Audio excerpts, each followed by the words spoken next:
All right, it looks like we are live with everything sorted out. Thanks for letting me know, chat. Production kind of failed too, but yes, everything is working here. And we got ourselves Yellow Submarine up against Call Me Chatter here for the first best of 3 of the day.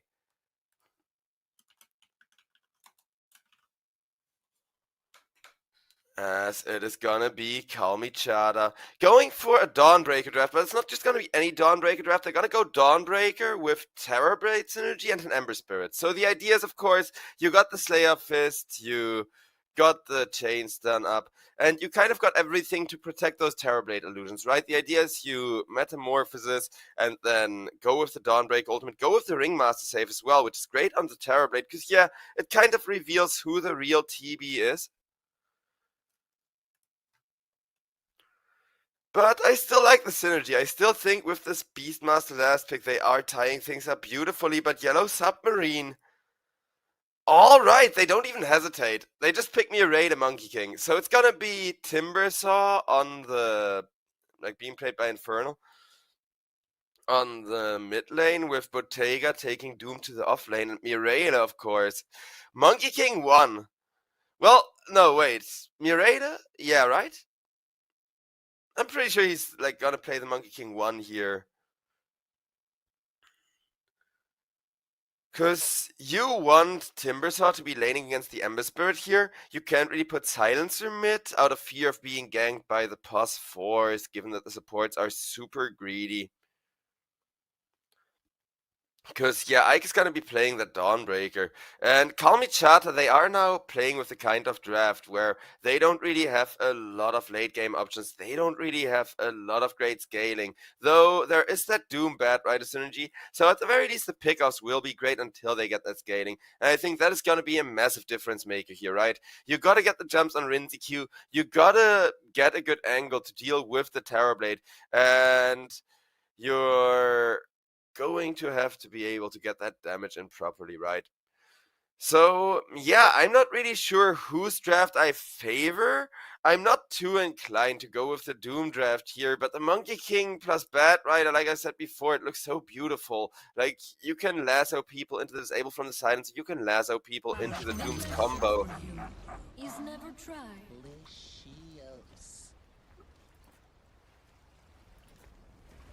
About a minute till the runes will spawn, and so far no 0-minute smokes.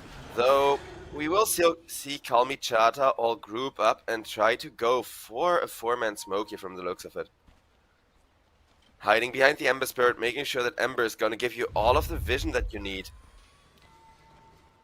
As out comes the smoke.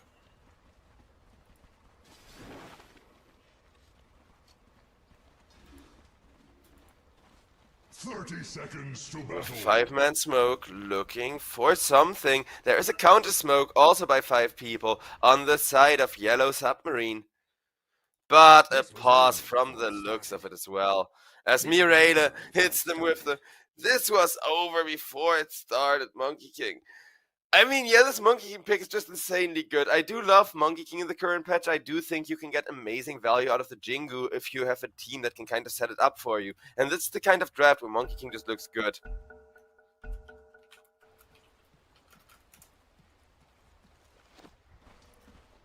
The pause, thankfully over.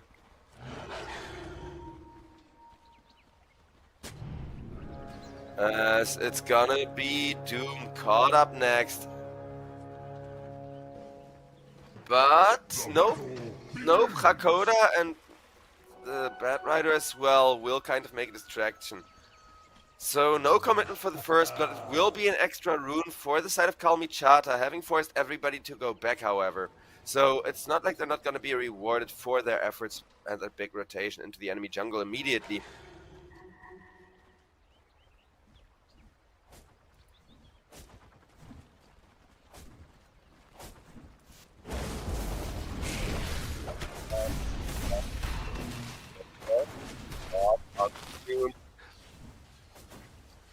Batrider still being poked, but should be fine tanking through everything they throw at him. And starting the safe lane off as a tri lane is going to be such a massive difference maker. Because without this little tri-lane interaction, Bottega on the Doom would not have caught much in the way of farm. And yeah, now Doom should be fine, at least getting like that level 2, getting level 3, starting to commit for the gold print. Because you can already see he does have that mainstream Hand of Midas into Radiance build up, which pretty much only exists to maximize your GPM and outfarm people. I'm not so sure about how great the 1 Doom is. Like 1 Doom, 2 Monkey King, fair enough. Monkey King against the Ember Spirit, it's still okay.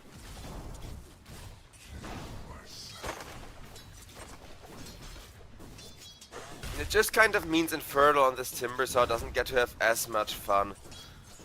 Because Ike is the support here, mind you, and Ike on the Dawnbreaker, you're always going to be able to force out Whirling Deaths, you're always going to be able to force out ability usage from the Timbersaw just by running at him and looking scary enough. This is what I mean. Like, sure, it doesn't do much harass, but people are now chasing you, people are now using spells, and Dawnbreaker doesn't care. Dawnbreaker is just going to regen up on mid lane though. Mirela getting dived on by the Ember Spirit, facing a lot of pressure, but does have the Jingu, so should be good. Can just pressure the Ember Spirit away. Ember, with that little commitment, will get himself a water rune for his effort and all of that health and mana he had to use to put on the pressure there.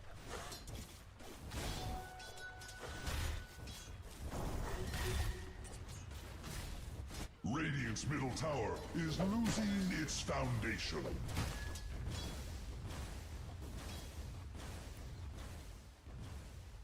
Mirela.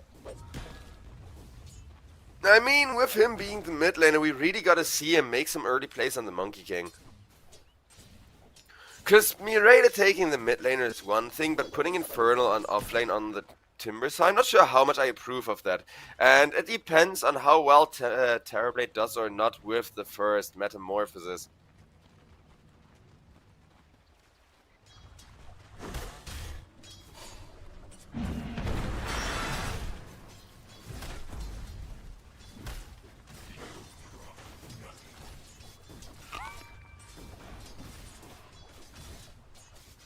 Timbersaw. Looking to opt for mana boots and stick, just to have the most in the way of resources to hold out this top lane. I'm still waiting for Rincy Q to hit everybody with that amazing Metamorphosis timing. Just keep in mind, before level 6, when your Metamorphosis hits the hardest in comparison with how much it does later for you, right? Yeah, sure, you scale, and if you get enough right pick, then he's gonna be insanely strong.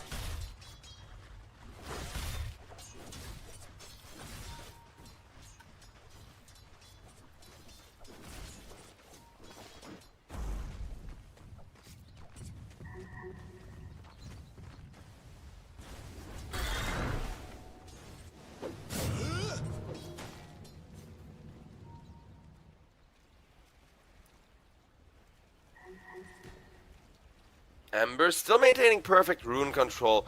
All Mirela needs to kind of recover from that is to get a good hit with the Jingu Mastery Boundless combo onto the Ember Spirit to kind of re-enable that lifesteal. But as you can see, Ember having the time of his life against the Monkey King thus far.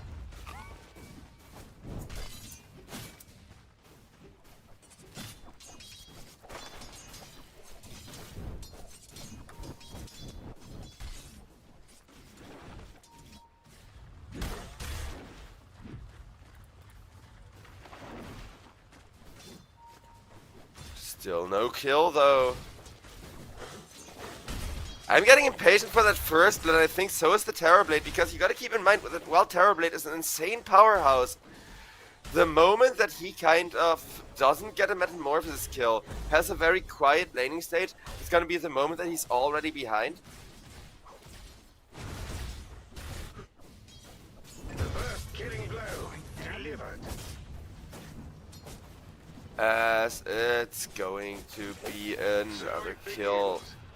Well, the first one this series actually, with Rie getting it on the Ember Spirit there. So Ember Spirit has been rewarded for getting this constant rune control and kind of maintaining an advantage over the Monkey King with that first blood gotten. He's now trying to get out of there, still asking for a high five. Bad Rider wants to burn him to a crisp, but Bad Rider realizes he messed up.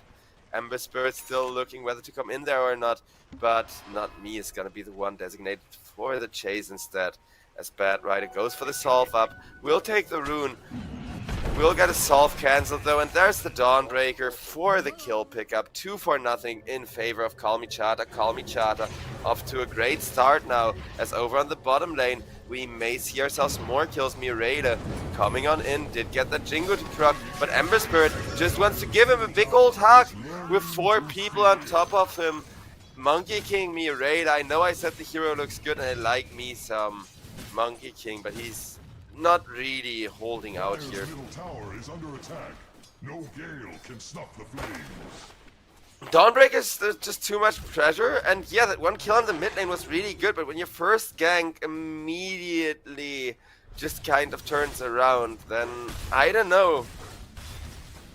Like, having gotten defensive mid rotations when they killed the Monkey King alone isn't going to be enough to make up for that, especially since they didn't catch a kill on their own. They didn't put pressure on the tier 1 of their own accord, while Ember Spirit is still doing what he used to, just trying to keep runes controlled, taking over basically this entire lane as his free farm.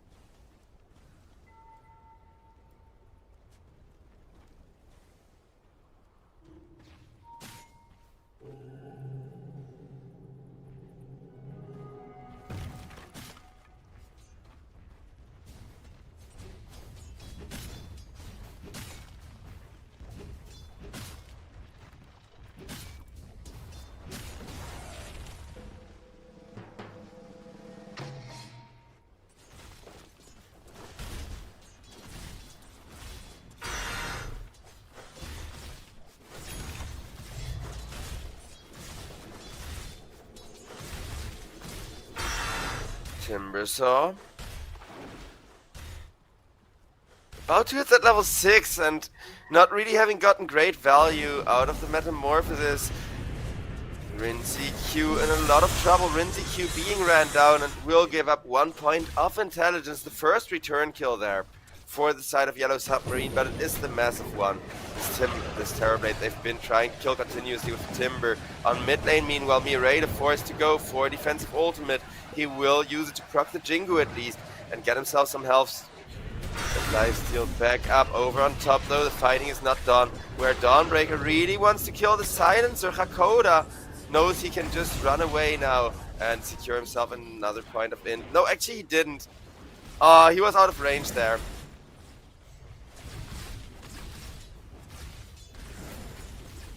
Because nowadays silence in steal counts on getting an assist or being within so much range of somebody that you silenced recently. And I know it works with the ultimate, but it's only really recently with the ultimate, so only if they die global, like during or after the global, I mean. Terrorblade though, level 6 is there. He's still continuing to flash farm up where and whenever he can.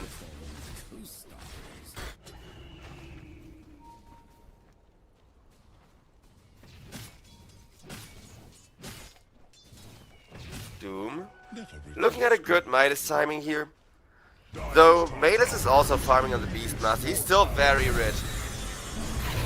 Terrorblade meanwhile ran down once again with 3 heroes there, and Rinzi Q tries so hard to get the Sunder off, get that all-important full heal, but he's already sacrificed the point of his intelligence.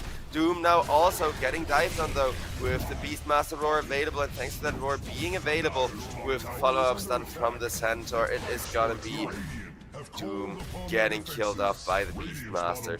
So both teams end up losing their carry, and you could argue that Yellow Submarine get more value because of the Silencer stacks, but not really in the sense that they're not having a good time, you know, fighting around the ultimates in a little bit, and you can already see Hakoda. He is being focused every single team fight. This time around he will get the +1 though, as now they're turning around trying to pace. Ringmaster though comes on in with the Dawnbreaker there to provide that massive front line. It will be a kill onto Infernal. Killing spree for here. Ember Spirit having the time of his life.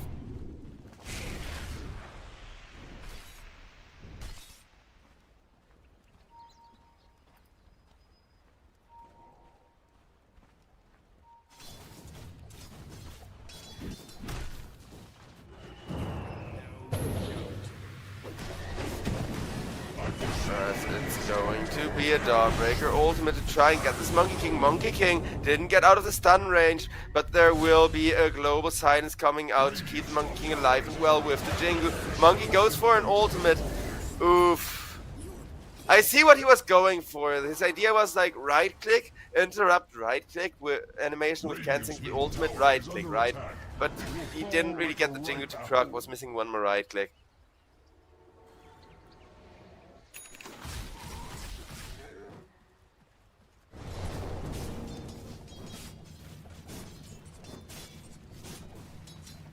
Dire's top tower is under attack.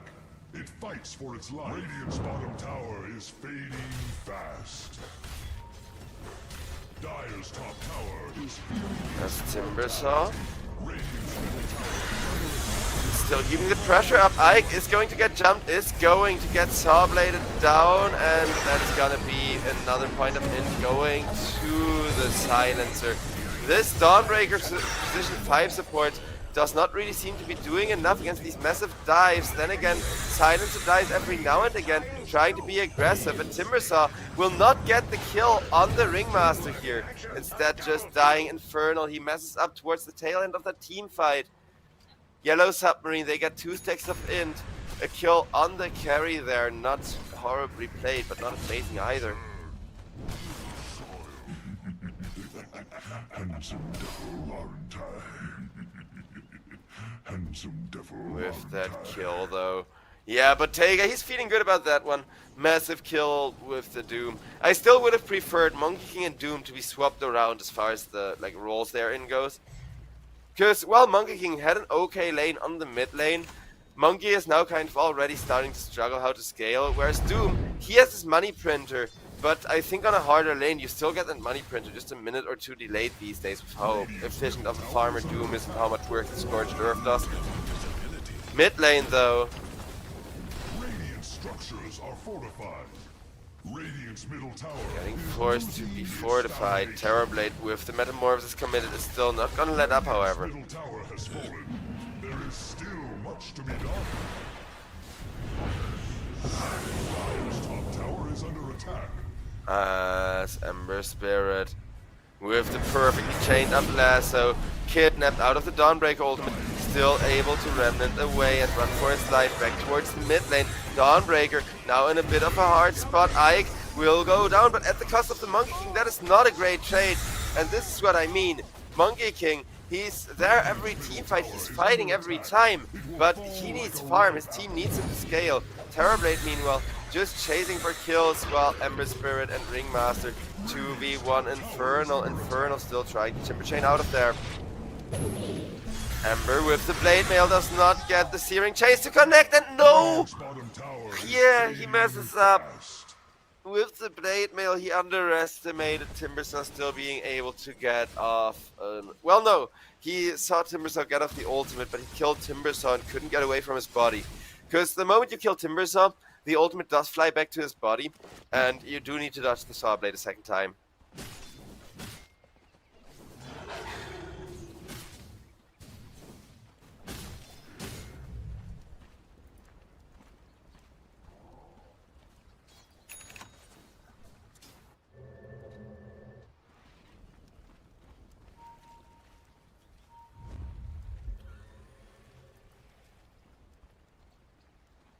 As with a 2-man smoke, Doom becomes the target of aggression now for Call Me Chata. Call Me Chata do get the beautiful root. Doom not quite able to do much in return. He will get the stun off on the Ember Spirit, but Ember Spirit already has the Blade Mail active and will just return all of that damage to Doom. I mean, you can at least be happy that, you know, the Ember Spirit with the Blade Mail kind of sacrificed some scaling himself to make space for the Terrorblade and to make sure that Terrorblade can keep splitting himself up into that army of illusions and just spread out across the map, farming everything all at once, basically. As the unpause is going to come on out there. Radiant's bottom tower is under attack.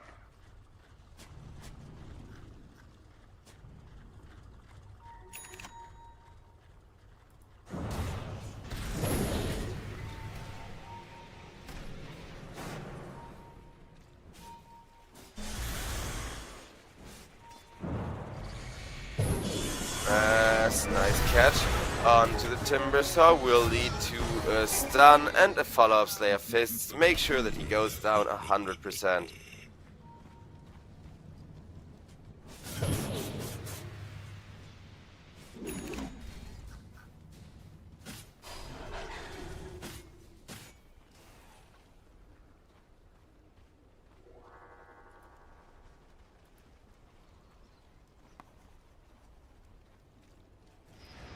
Radiant's middle tower is losing its foundation.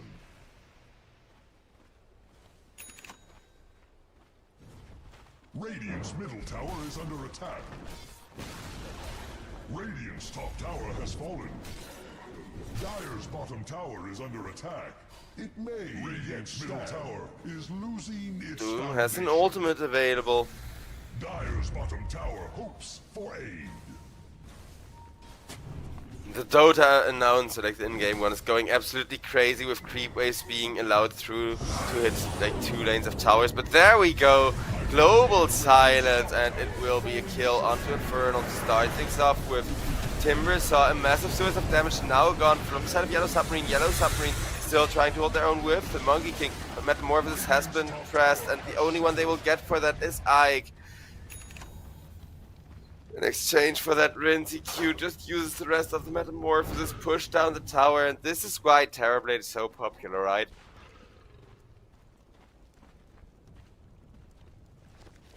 We got Bottega going full money printer build, and despite everything, Terrorblade is still out farming him. It's just getting more damage, more attributes, using those attributes to make more illusions and send those into the jungle there.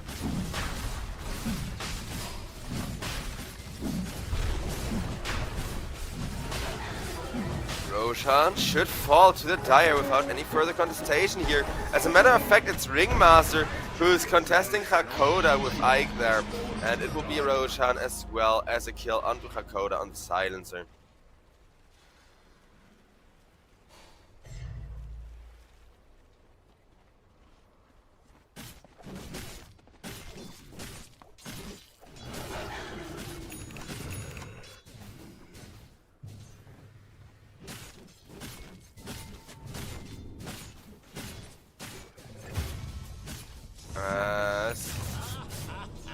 Dire's middle tower is under attack. Bottega killed off once again at this point. Ember Spirit, even with the EU's Blade Mail build, he's not really lacking the damage when it comes to taking down those big strength heroes. Doom dying once more is such a disaster though, because this one position has been getting death after death after death.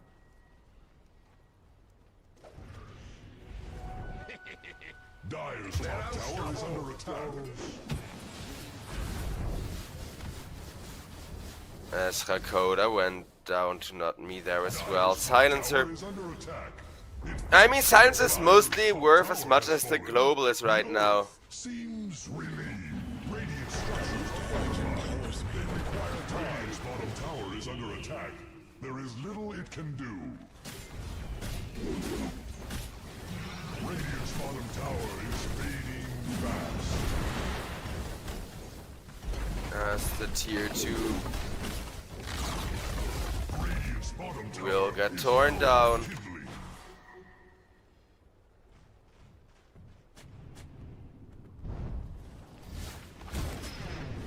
Dire's bottom tower is Doom. Oh, he can't turn forward, he can't turn back. The Wheel of Wonder explodes in his face. And the tier 2 tower pressured down with a Terrorblade. He just keeps this snowball rolling. Ember Spirit is gonna die the first time. That will be the Aegis gone. But they are still chasing Infernal. And with the Timber Chains, do have a long way to go. Infernal will be missed by the Ember Spirit. Dawnbreaker chases the wrong way. No way he just juked them both, but it looks like it.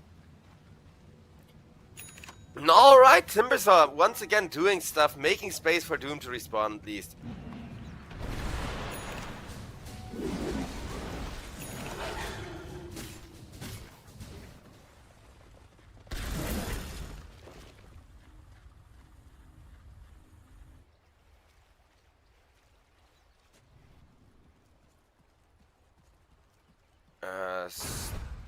Rinsey Q.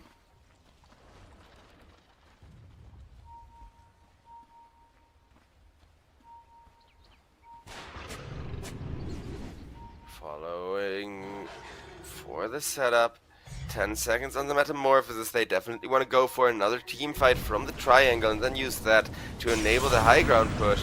As there's got to be the catch onto the Ringmaster. Ringmaster will go down before getting any of his spells out and immediately buyback from the set of Kalmichata. Kalmichata, this time around they get the Wheel of Wonder. The Wheel of Wonder will explode onto both Mirena and Bottega. And this is the 1 and 2 position already dead. So Hakoda on that silencer is just going to get struck down. Foresee the Radiant's top tower falling shortly. I love Silencer. I think Silencer is a great pick, but here the lanes just weren't good enough. Because Ember Spirit, well, he was struggling on the mid lane, while Monkey King was making his life difficult. He kept getting those water runes, he kept getting the full restore to kind of keep out sustaining the Monkey King, even with the jingle, even with all of that harass. And the moment that Terrorblade is actually allowed to push, you can see how massive this push is with the Beastmaster having gone for the Helm of the Overlord as well. One lane of Rex already done, second lane of Rex crumbling just as quickly, and now it's one lane of Rex and tier 3 separating Yellow Submarine from those Mega Creeps.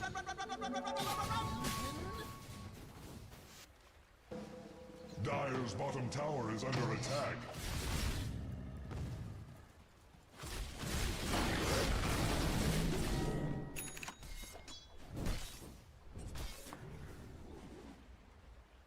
As Doom looking to go for the BKB before the Blink Dagger. Both of those are very crucial items. And I think after that Harpoon, which is also gonna be nice for enabling the Doom more and making his game a lot easier, they're gonna have to go on Aghanims for him, because Doom Aghanims could be a game changer, especially against the Terrorblade, right?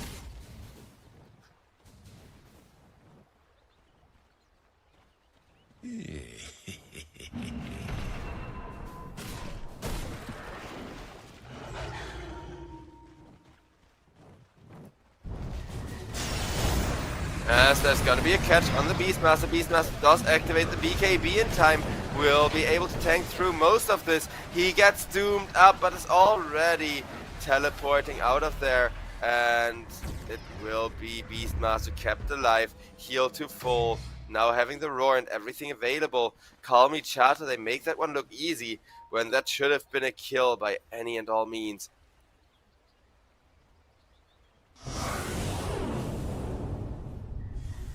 True domination. As with Bottega killed off. The moment Doom uses the ultimate, you can see how he just doesn't do enough after the fact.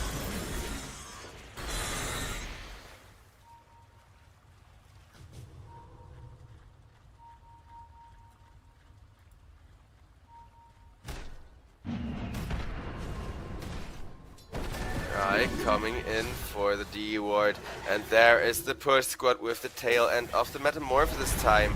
Terrorblade sending his illusions to go to work on the tower fortification, immediately coming out, but only now the real Terrorblade gets in position.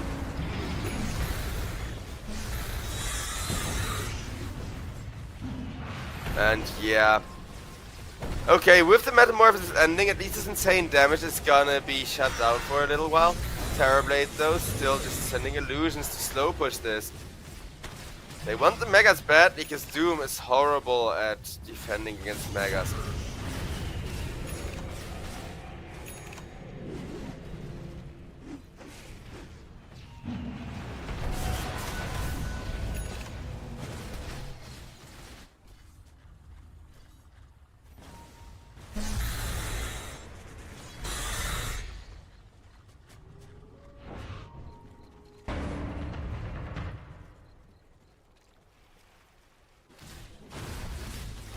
Terrorblade, Hurricane Pike, Manta style needs to start getting into some damage items now if he doesn't want to fall off himself. And then again, the push is already impressive.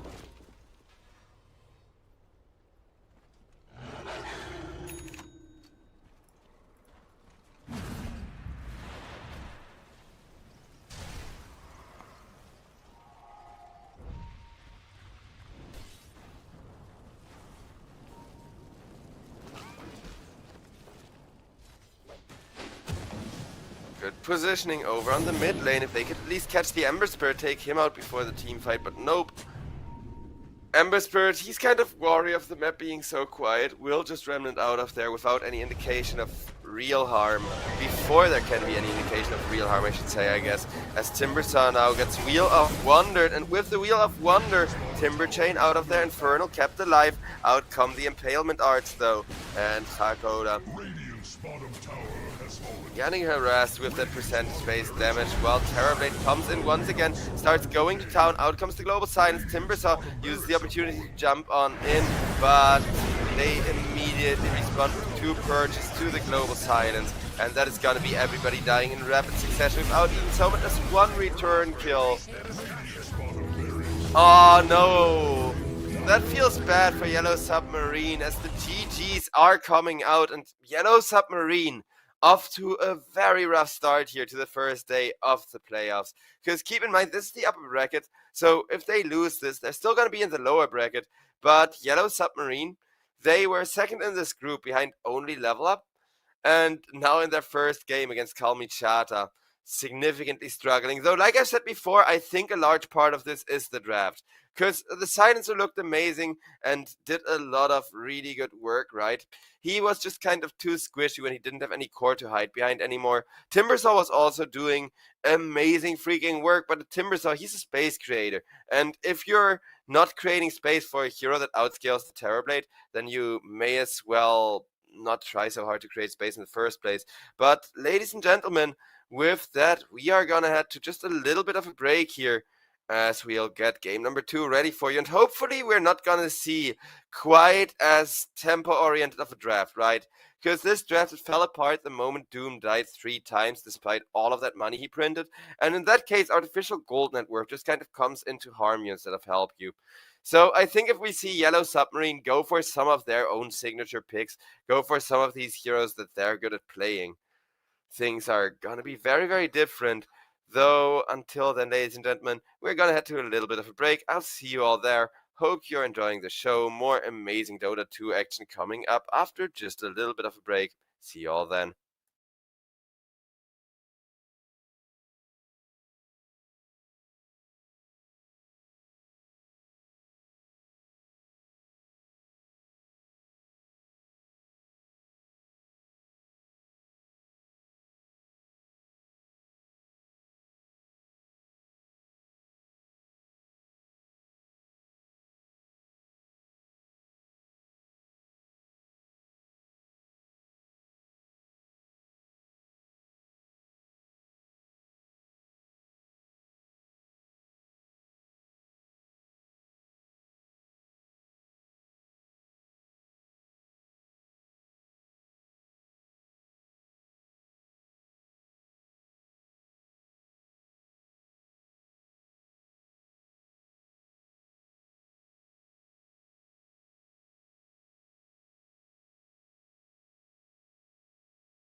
All right, ladies and gentlemen, and with that, hello and welcome back once again. First best of three of the day, second game, as Kalmi Chata with that Terrorblade had an amazing start to the playoffs here, and do seem to be rather far that upper bracket playoff slot, which they are here against the team Yellow Submarine.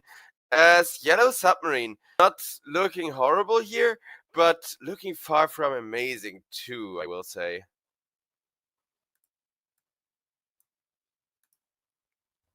Like, Call Me Chata last time around, they had the better draft, right? And I've pointed that out, that Monkey King was looking good, but the rest of the draft wasn't, and I wasn't sure whether Monkey King could do it and everything. Well, this time around, Call Me Chata, though,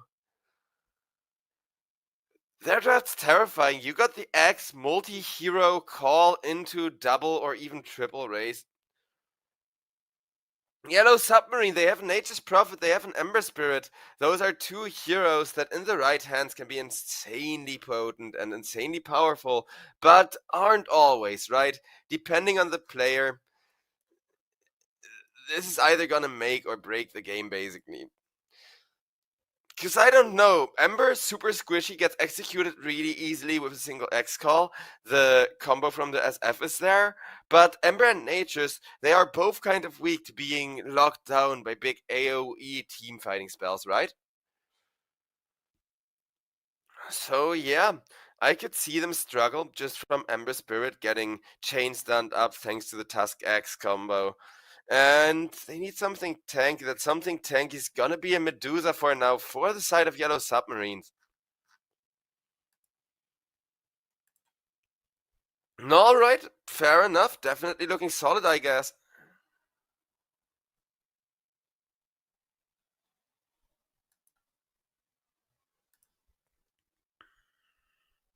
I still don't agree with the Nature's Prophet, though.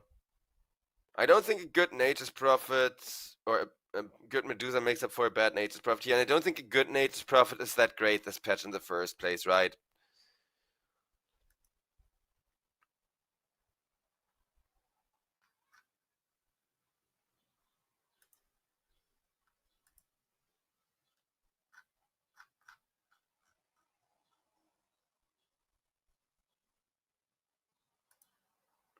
Well, looking across the bands, Anti-Mage taken away, and the last band for the side of Kalmichata is going to be that Beastmaster. So Kalmichata, they are afraid of getting pushed down by what they were up against the last game.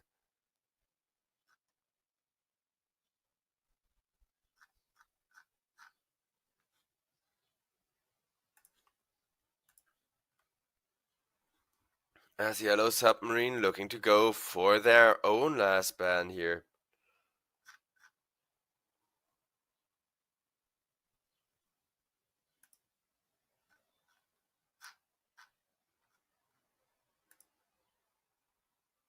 As Yellow Submarine, about 15 seconds remaining. They're definitely currently coming up with not just their last ban, but also some kind of pick, and are asking themselves, hey, which hero do we really need to ban out for this last pick to work? And the last pick is gonna be a Magnus, alright. I'm actually happy with this, because the last two times we saw, or at least I saw Magnus, and I had the pleasure of being the caster assigned to it, he did really, really well. So I'm starting to have more faith in that new game, in Magnus this game, and a lot of times when you have good combos, right? Because that part is still definitely essential.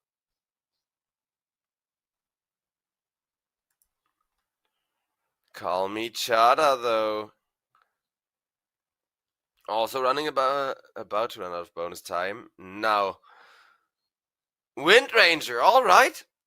All right, I'm not sure if this is a panic pick or if this is thought through. It's gonna be Rinzi Q taking Wind Ranger and bringing her into the one position, though, with Shadow Fiend being locked in mid. While, as expected, Duza is gonna go one position. Hakoda is actually gonna be playing the Nature's Prophet as a support now, so it's not gonna be Magnus support, it is gonna be Infernal taking Magnus and playing him as mid then.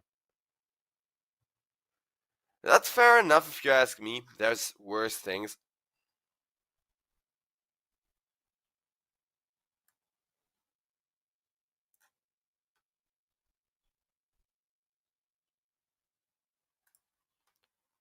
And yeah, as far as the draft goes, I still think Yellow Submarine's draft isn't perfect, though I do like the little switcheroo of picking a Nature's Prophet, and when the enemy responds correctly to the Nature's Prophet, just going like, haha, we'll get ourselves some extra catch, we'll get ourselves that big setup, and making Nature's Prophet just support, I love it, because the RPs can be really good. The big team fight there is going to be amazing. Call me Chata, not the biggest of team fights, but they do have a ton of AoE disable, right? So if they can get that situation where they initiate with 3 people at once, basically, that's gonna be how they get themselves more of a lead going.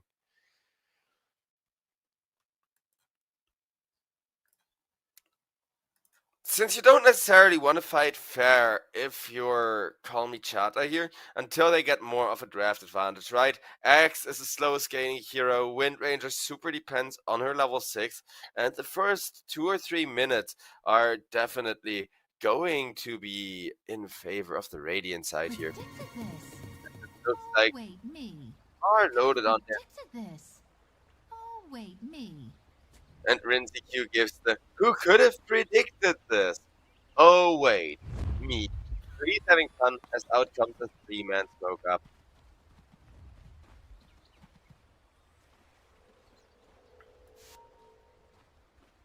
"30 seconds to battle."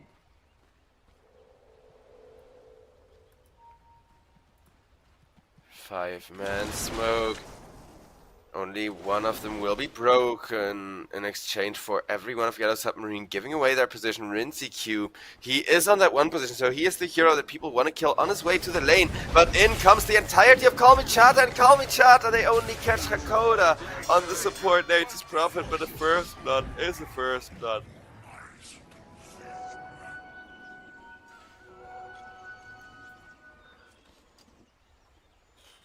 Call Me Chata. They're in for a perfect start. Sure, the runes are split 50-50, but Rinzi Q now gets to walk to the lane entirely for free after having been involved in the first blood and getting that extra gold.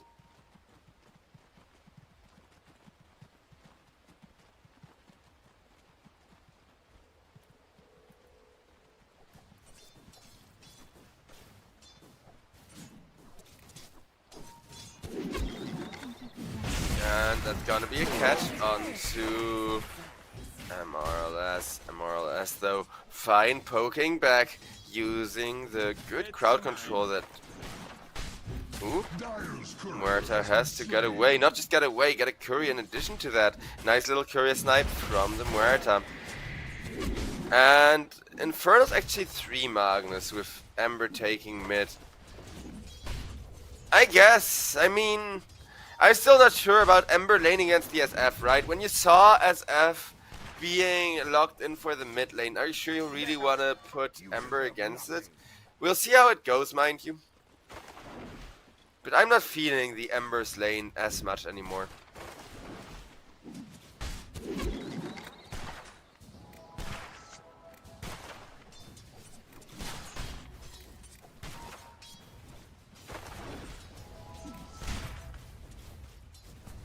Rinzi Q in the 1 position Wind Range, also not a hero and player combo we see every day. 1 position Wind Range is still looking to do some amazing work there though.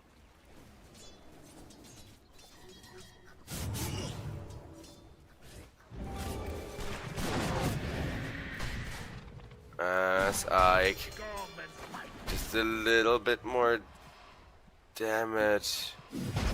Can't quite get the kill on the Tusk, but still wants to go after Rinzi Q. Rinzi Q though has a heal, will use that heal paired with Shackle Shot perfectly defensively. Infernal now in trouble himself with the tag team, still has a heal of his own. A beautiful little snipe from the Marcy though into the skewer under the tower. And it is gonna be Ike going down to the Muerta Magnus combo there. Muerta took the last hit, which I don't think they're too unhappy about either. Because Muerta is one of the greediest 4 positions, right? And can basically turn into a borderline carry if given the space and time to be allowed to do so.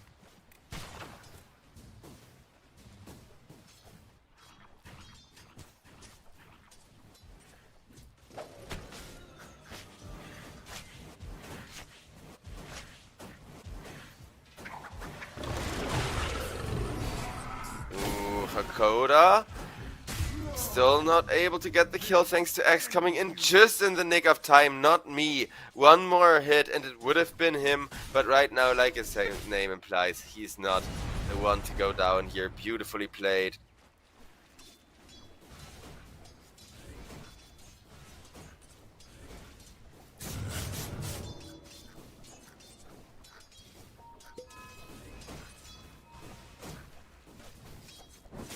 Mirada, though, as you can see from his last hits, he's absolutely not having fun. The last hits are now 10 to 21.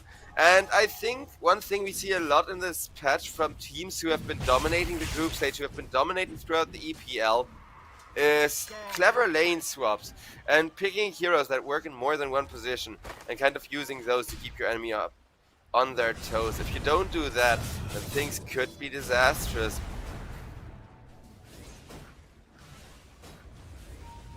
Ember, though, still mostly holding his own.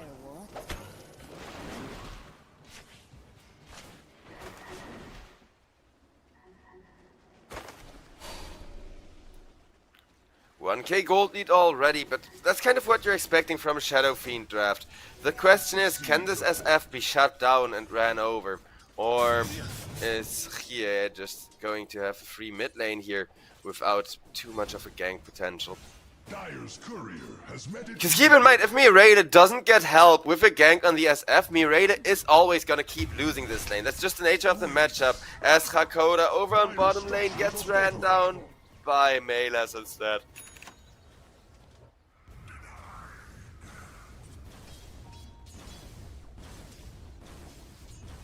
And now 2 out of the 3 lanes are looking really rough for the side of Yellow Submarine. The one where they're still having a good time is the top lane against the Wind Ranger there.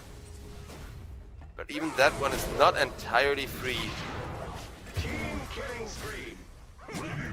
As Hakoda gets killed off with the help of the axe. And yeah, Melas, he's about to get the level 6, he's about to start farming some stacks and go off on his own. Rinzi-Q, though, almost ran down on the Wind Ranger, but will get to solve up, swap that Razor around to try and live. Rinzi-Q has an Wearing Blade specifically for Hakoda, and Hakoda comes in, tries to go for the kill, but doesn't quite get it onto the Wind Ranger. While SF just keeps domineering this mid lane of his. And there's a Ringmaster sneaking around trying to set up more, but they haven't revealed his position yet. Shadow Fiend, however, gets forced to walk under the tower, and the moment the tower starts hitting him, out comes all of the damage at the root from the Ember Spirit. Nothing he can do to get away. Beautiful little play from Yellow Submarine to make sure Mirada at least keeps his gold and his impact going.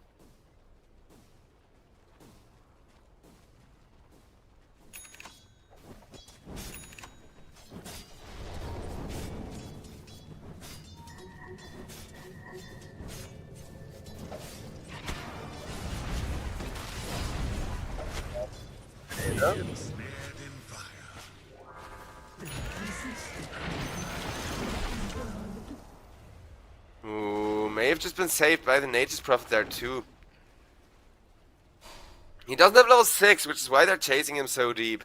But yeah, even without the level 6, thanks to some excellent supporting, Ember Spirit is not going to be caught here.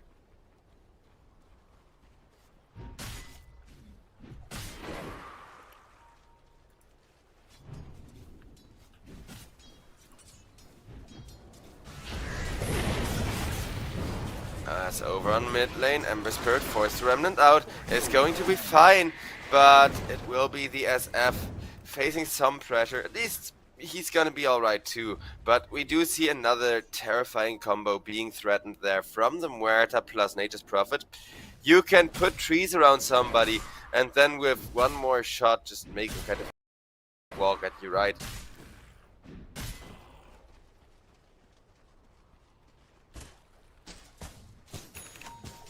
On bottom lane, 2 people smoked up, making sure they remain in position to protect Bottega there.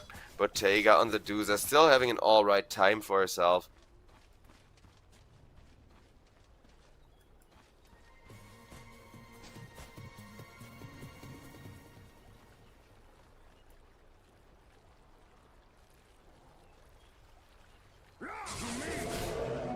X gets a call on the Doozer. Really just to be annoying though.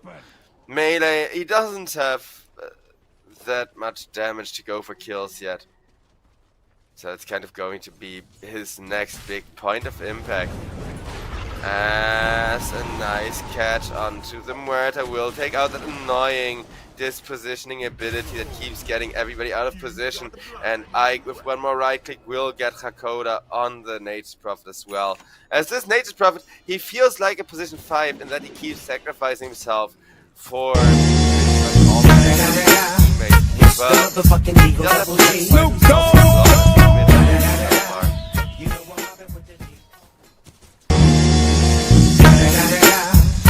The motherfucking Eagle Double G. Snoop Dogg.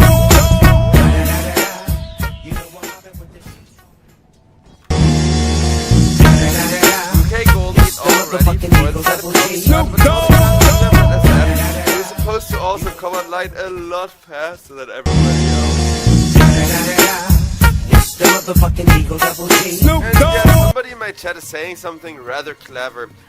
Right now, Yellow Submarine are just praying it goes late, and I think that's currently the case, where neither the Doozer nor the RP does enough to win you a team fight, but that is gonna be Hakoda. Once again caught and killed off, desperately trying to make all of the space, and it just keeps backfiring on them, right?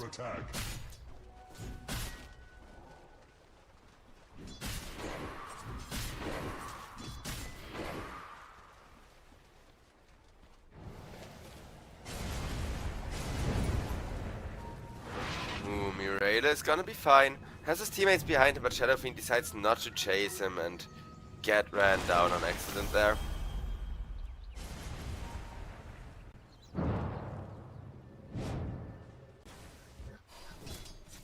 Radiant's middle tower is under attack.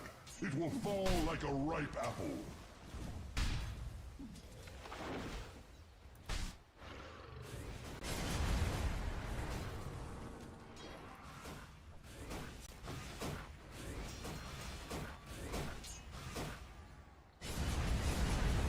Almost 5k gold lead with the Dragonlance now coming in for the SF soon.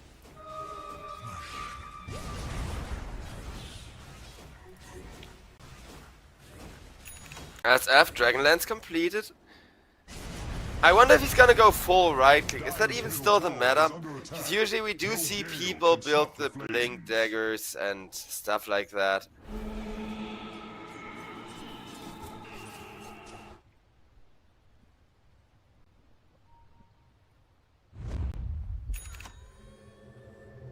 As Axe manages to teleport himself away.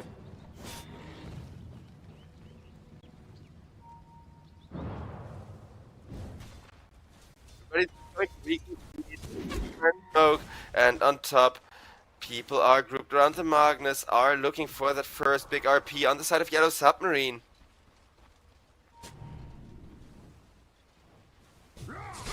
As Axe gets a beautiful call up on the Nature's Prophet. Nature's Prophet with one more Culling Blade goes down. Axe starting to amass some decent armor stacks, and with all of that armor, he's just gonna go ahead, tank this Ancient stack for his team to try and take it.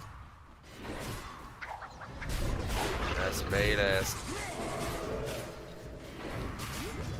call just to secure some of that money at least to himself. And beautiful little Ancient stack stolen from the Radiant jungle, making things look not only hard, but now borderline impossible for Yellow Submarine already, not even 20 minutes into the game. I foresee the Radiant's top tower falling short. The Radiant have called upon their defenses. Dire's bottom tower hopes for aid.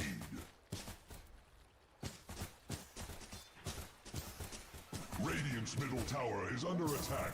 It will fall like a ripe apple has grown thick. As Axe calls spin kill. Now Nature's Prophet gets set up upon. just trying to get the D ward in. Hakoda sacrifices his life for an observer ward, which being a suicidal 5 position, that is something we see somewhat common. But given the fact that you've just given the X armor, it may still not be the greatest move ever.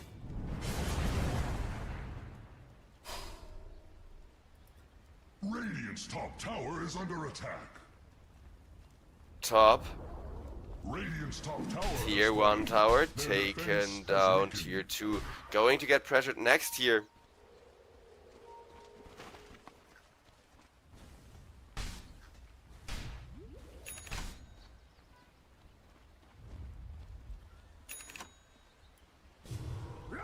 Axe goes for the call, trying to get it onto 2, does not quite get it onto 2. He will try his best to deal with the Muerta, or at least lure her into looking at that Ringmaster ultimate, but instead out comes the 2-man skewer into Cat.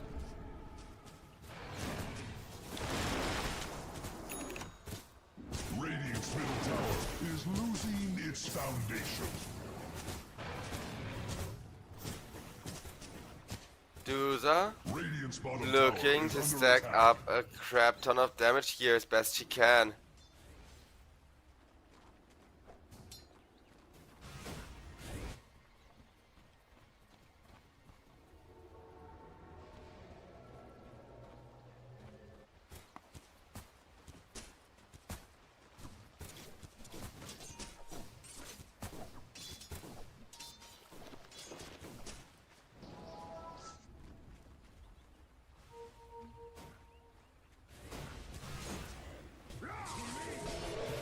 This is gonna be X trying to go for the call. Will hit it onto only Hakoda.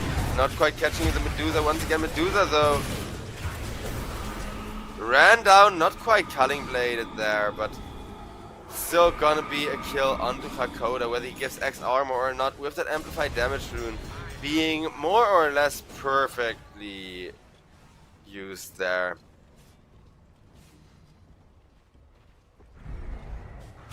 Dire's middle tower is learning to fear.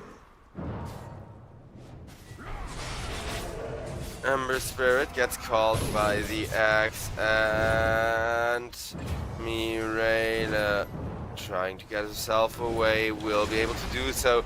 Amplified damage rune finally over. Radiant's bottom tower is under attack.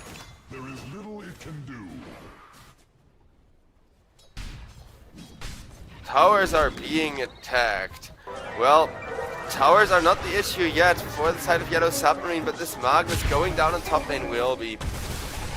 Not me, the one to get the kill. Honestly, well deserved if you already have to commit an Radiant's ultimate bottom for tower it. is under attack. There is little it can do. Radiant's bottom tower is Radiant's bottom tower has fallen. Dire's middle tower is under attack. No gale can snuff the flames. Dire's middle tower is under attack. Radiant's bottom tower is under attack. Ember able to jump himself out of there. Dire's middle tower is under attack. No gale can snuff the flames.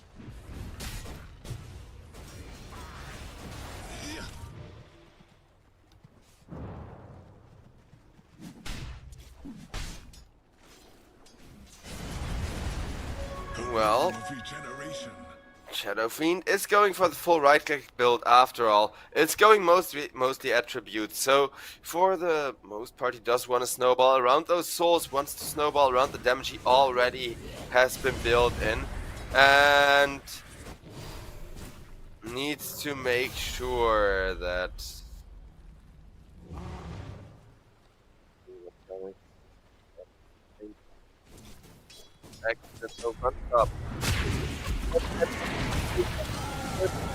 Master Bottega goes for the defensive ultimate, is going to survive the catch attempt here, and that was a lot of resources for just the Tusk, but the Tusk will be dead for 30 something seconds with how fat he already is.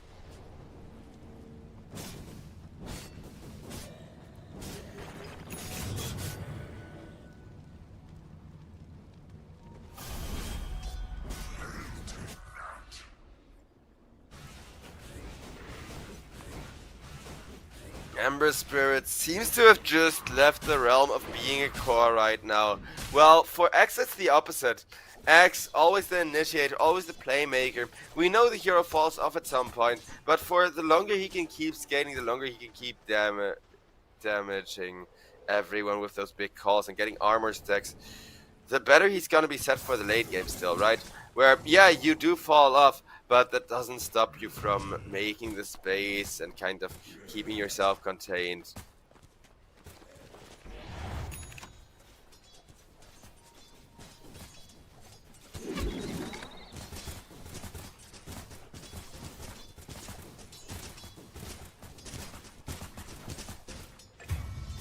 Over on bottom lane, the smoke. Hakoda is going to be the only one caught as he did his best to make space to get away for the Muerta. Muerta, though, probably also, yeah, getting caught with the ice shards. Ringmaster forces her to look at the wheel, and the wheel can't even explode. 4X comes in saying, hey, I want me more armor. Will grab himself just that.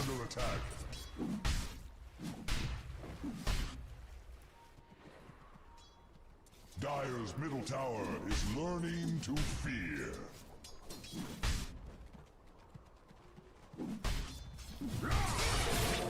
As it's gonna be another call from the X. He doesn't have that many creeps with him to make him spin, and Inferno will be able to skewer on out of there this time around.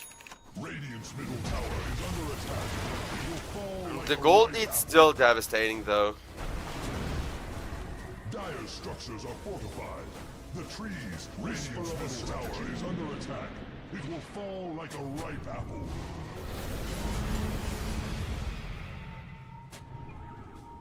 X with the BKB walking away. Magnus meanwhile trying to find a good skewer setup. Tusk though saves himself with the snowball and is going to make a clean getaway.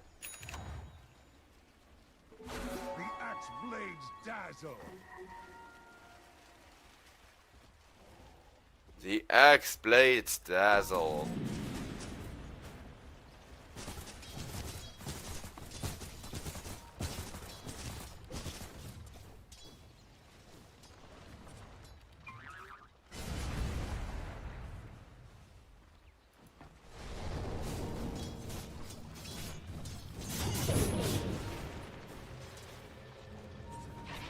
Ember Spirit able to get himself away.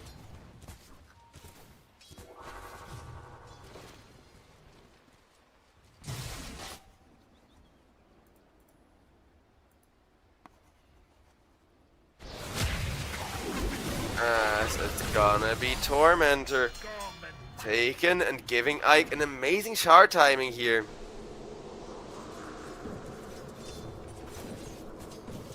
Also, chat, it seems like people are confused about our schedule for today, because there has been some like games changing spots, I think. So first we have Call Me Chata against Yellow Submarine. That's the series we got right now, followed by Runa up against the next level, which is going to be starting in 1.5 hours, which will be followed up by 4Pirates against 010, and then for the last game of the day we get Team Lynx against Level Up, which I think will be quite a treat, and I'm looking forward to that one for sure.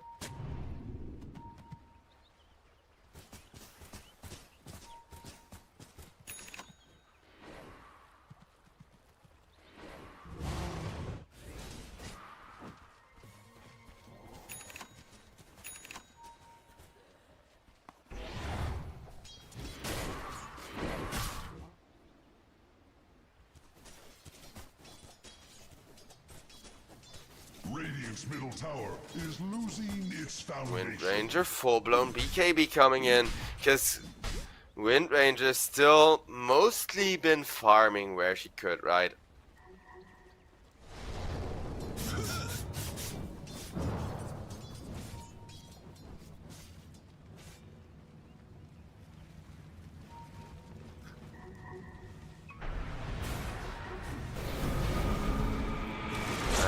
Infernal gets the catch, but no RP on one person, and that one person Manta dodges it. Goes for a massive Requiem. Shadow Fiend still needs to be careful getting out of there, but his team has a heal ready for him to keep him alive. Through the the Slay of Fist as down comes Bottega with a beautiful dive into call. Mireille killed as well. Tower is under attack. I think I'm gonna have myself a little bit of a long break at this rate. Because how many more times can they handle it before we're gonna see a tap out?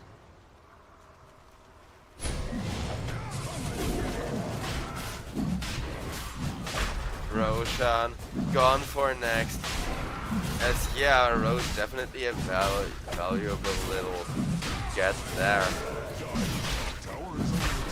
Because now the RP is down, you know Magnus isn't gonna come in and intercept it, and even if the Muerta gets a good Deadeye, or Deadshot or whatever it's called, it's not gonna be enough. Infernal, meanwhile, will be caught instead by the Shadow Fiend, while only now realizing, oh crap, Rinzi Q meanwhile got himself an Aegis, and is now starting to be ready to commit to teamfights himself. Because Wind Ranger, we haven't really seen do that much stuff. And if Rinzi Q wants to make sure that this dude doesn't still come online, he's gonna have to go hunting, especially since he committed for the Diffusal Blade, and Diffusal Blade on Wind Ranger. It's an absolute doozer counter, of course, because of the insane attack range, attack speed, but it's still not that powerful if you're not being careful.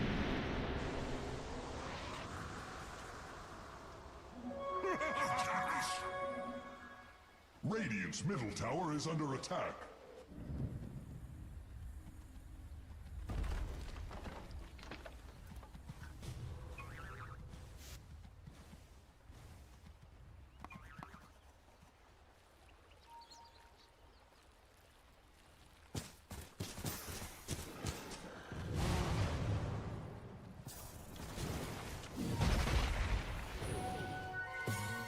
Radiant's top tower is under attack. His shall encroach no more. It's going to be a call just onto Infernal, but Infernal, even with the axe being knocked down at high ground, this may have just been too little too late against the Tusk with his amazing damage, as the kills are gonna be split 5 to 21. Top tower has fallen. Their defense. Shadow Fiend could be caught here. Shadow Fiend though will be saved by not just the Ringmaster but also Rinzi Q going for the BKB. As out comes the Wheel of Wonder, and they're waiting for the Axe to come on in. Axe sets up a beautiful kill onto Bottega with the Wind Ranger ultimate there, thanks to hitting that call. And now Ember Spirit, no mana for him to escape thanks to the Diffusal Blade on the Wind Ranger. Full-blown team wipe, and they didn't lose their SF, they did not lose their Aegis. Calmi Chata, they are looking absolutely dominant there.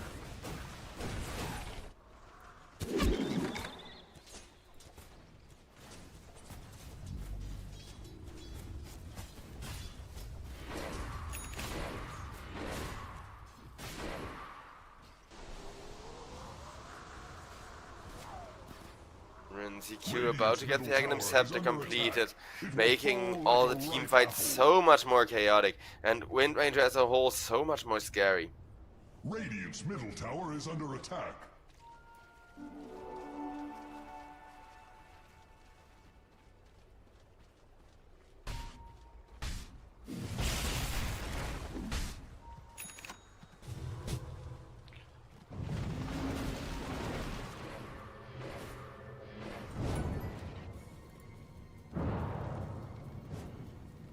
Yellow Submarine, they need to be extremely careful here. A good catch, and their entire team is just going to get torn apart bit by bit.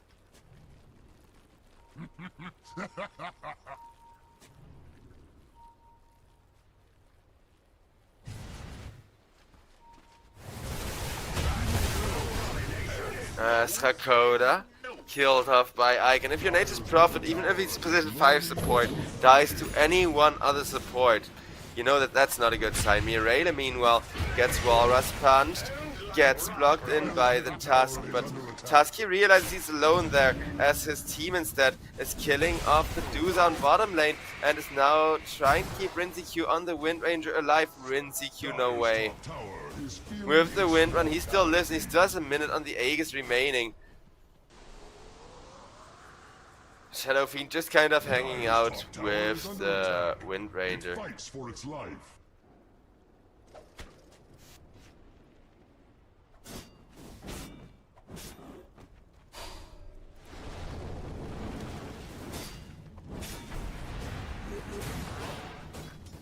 Mirela.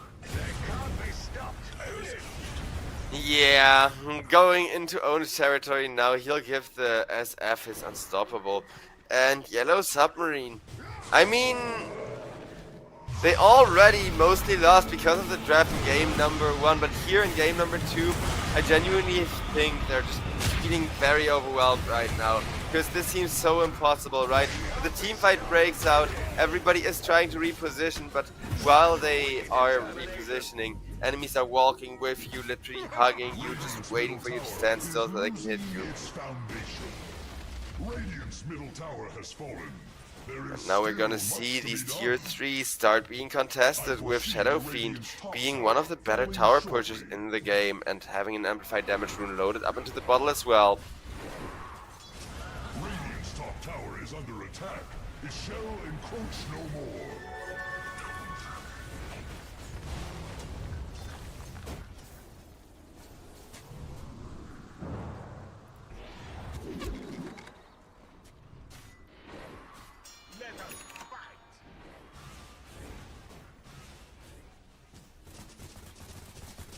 Shadow Fiend still escalating his farm as best he can.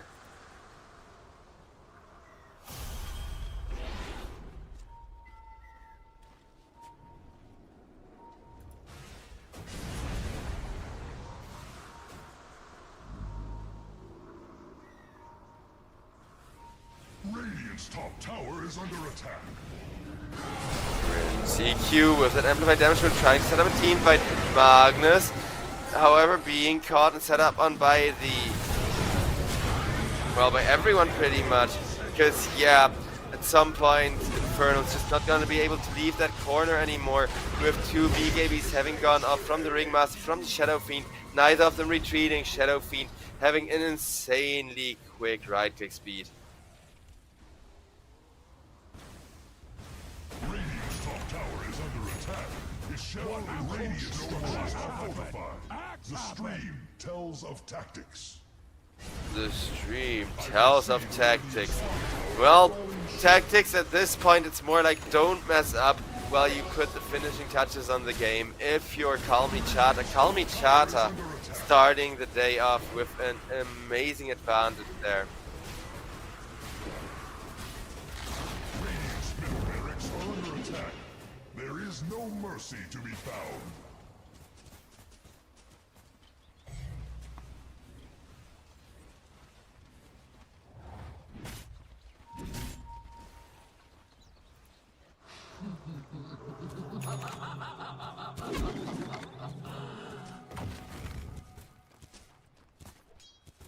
Got it.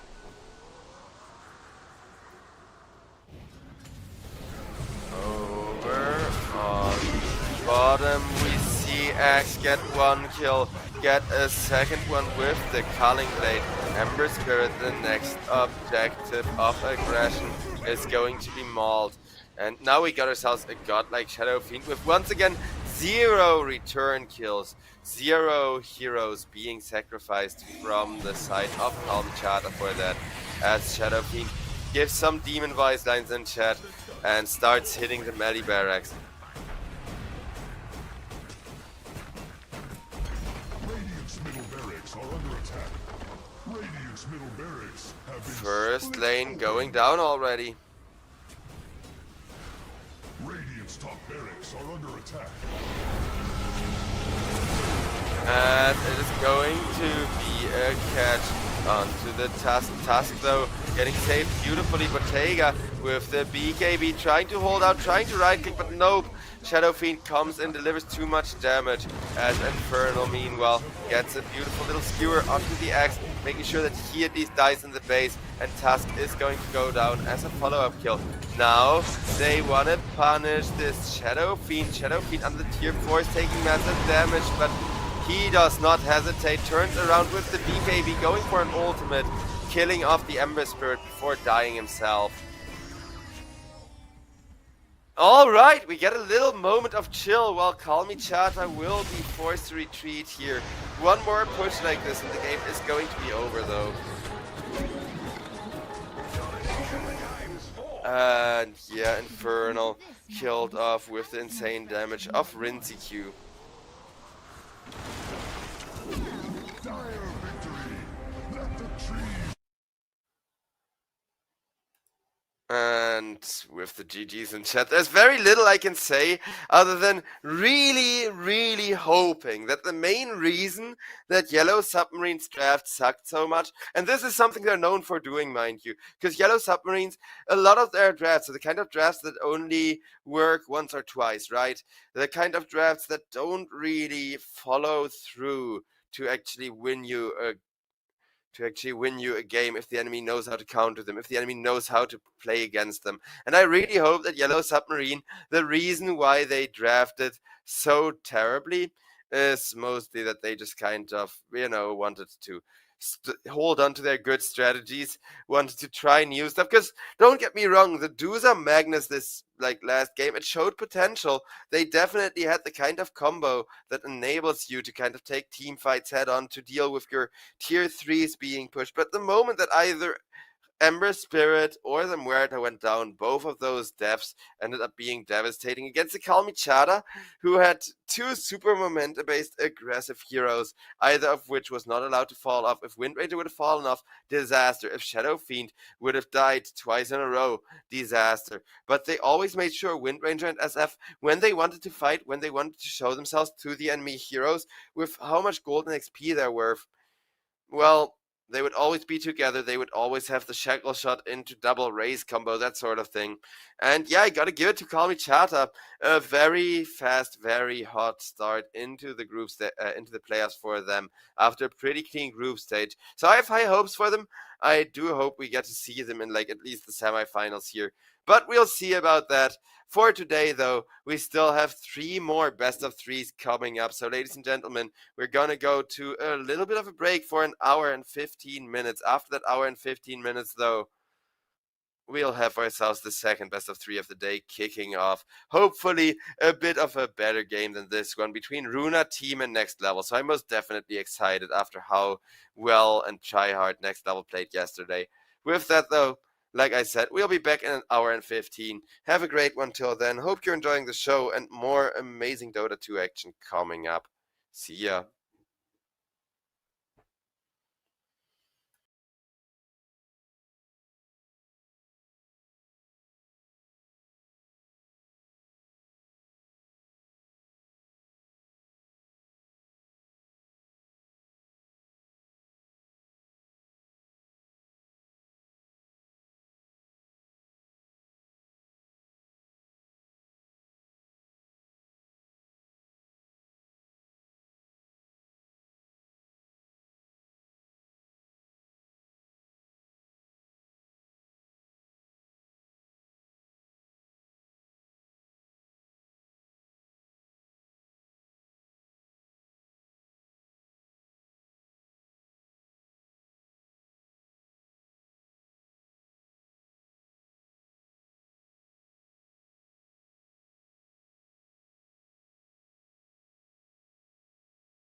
And ladies and gentlemen, with that, we are back once again to the second best of three here at the European Pro League season number 27, as it is gonna be Team Next Level up against Runa Team. As Next Level facing one of the more terrifying opponents throughout the group stage, though I wouldn't say that Runa necessarily was the best, most consistent team. The thing with Runa is, though, they're the kind of team that's made or broken by their draft this patch, right? They managed to get second in their group, tying it up with 4Pirates even. And the only reason why it was so close is that this patch feels super hit or miss for them. I'll be honest, there isn't that many heroes that Runa like to play in this patch that are good. Dawnbreaker for one, Puck as well, Dark Widow kind of, but I wouldn't say it's one of their mains really, at least not this patch. It used to back when Dark Widow Aghanims used to be like the hard meta, but I don't know. So far, I definitely still think Next Level are gonna have the better draft here, but the last pick is gonna be a complete game changer if Runa make it play out right? And that's what I'm saying. Runa are the kind of team where if they get a jump, if they get a surprise, if they manage to somehow deal with something.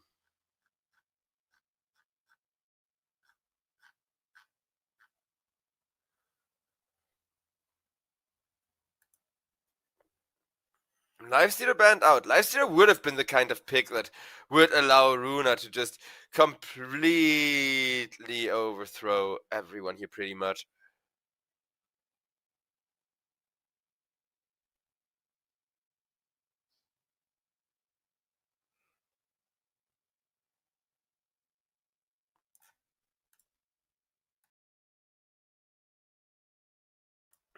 As with both the Spirit Heroes banned out from Runa. Makes sense, makes sense. I do love the Void Spirit. I'm really sad that we don't get to see the Void Spirit in action.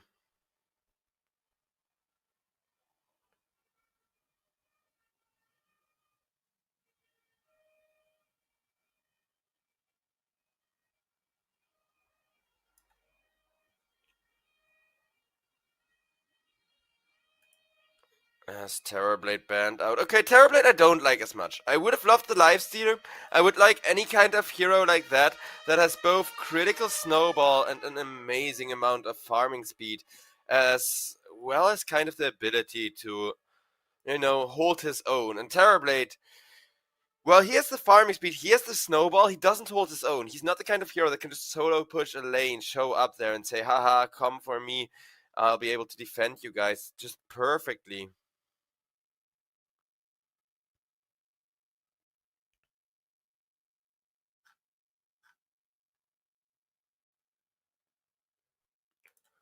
As well, Runa, last ban left to go.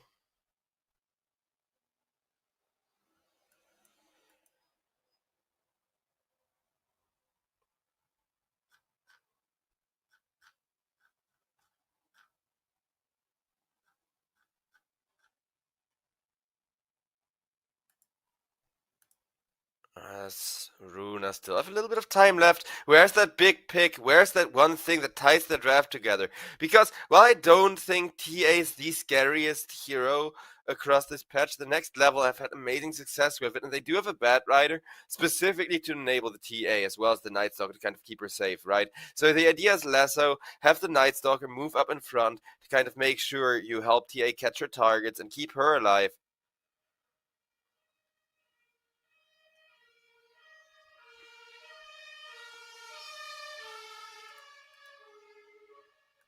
As the last pick, she gets Sudusa. I mean, kinda.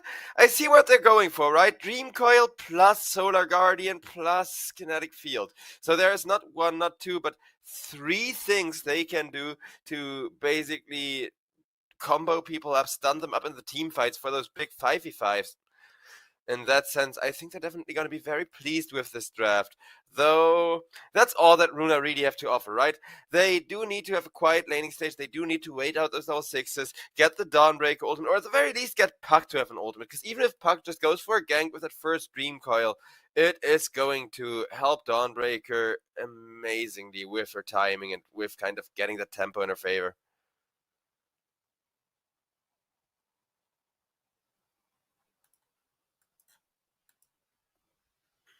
Runa team.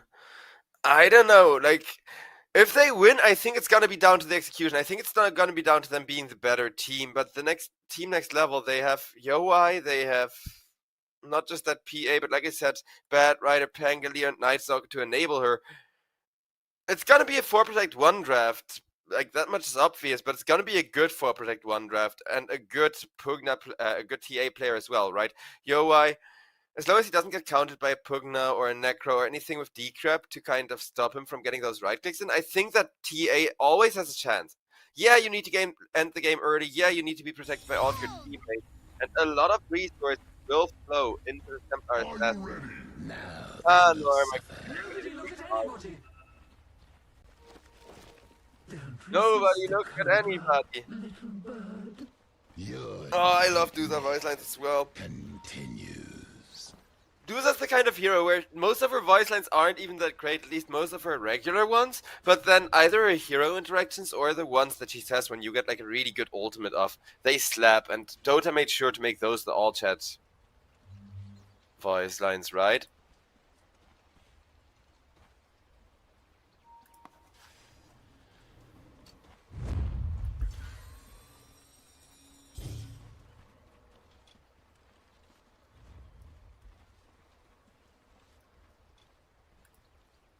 With the double smokes, we're waiting for the clash to happen. But no major accidents yet.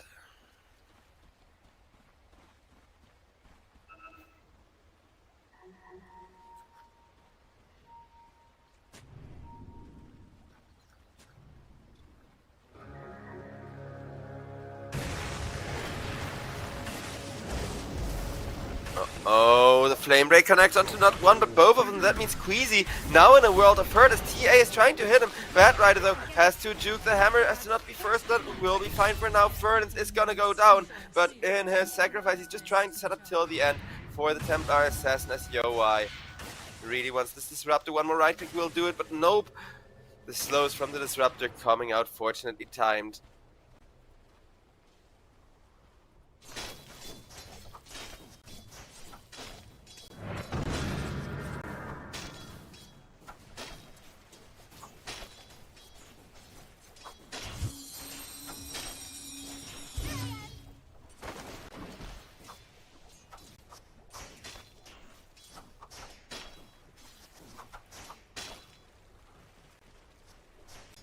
As Dual Race looking to go for the bottle.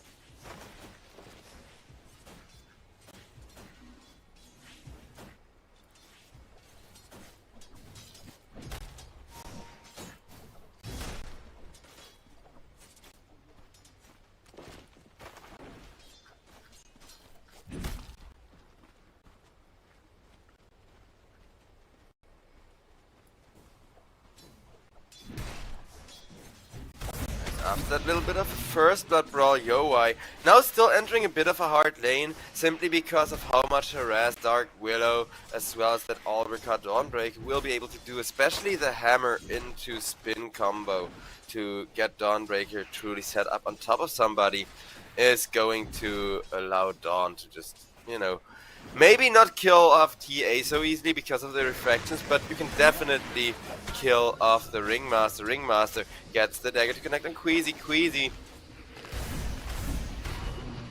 doing his best to stay alive. Yoi meanwhile just kind of waiting, just kind of farming up and enjoying his space here.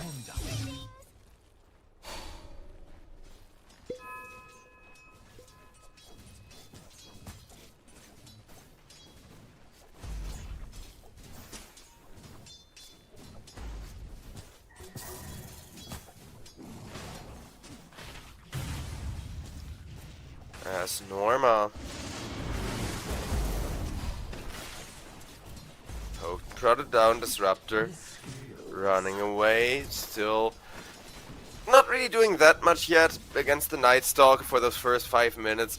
Night Stalker with the superior harass and movement speed, really enjoying, of course, the early start of the laning stage. It is going to be harder for Norma as the lane goes on, but right now is where he has to get that farm, where he has to get the tempo in his favor and kind of use that to you know, hopefully.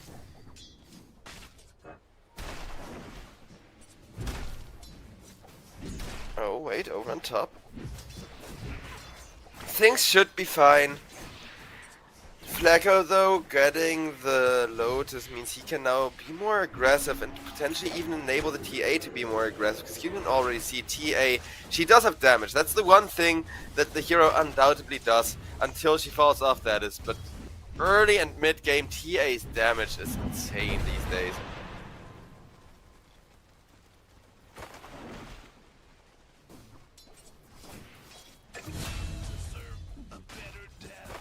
As she gets the kill onto Fernance. He still has some stick charges. He's just waiting for Night Stalker to harass him, so he gets a good excuse to use them, but will instead just press the stick to get the snake off. And it seems like chat is having some fun in Team Next Level. Having some faith. We'll see. I mean, I can definitely see Next Level run away with this game. The other way around though, Runa, if they do pop off going 4-man big team fights very fast with the Dawnbreaker ultimates, I'm not so sure about that, simply because of how big of a tool the Aghanim Scepter from the Dawnbreaker is. Till the end, gets killed off by Fernance there on the Bat Rider, as Medusa will poke him away and be able to escape.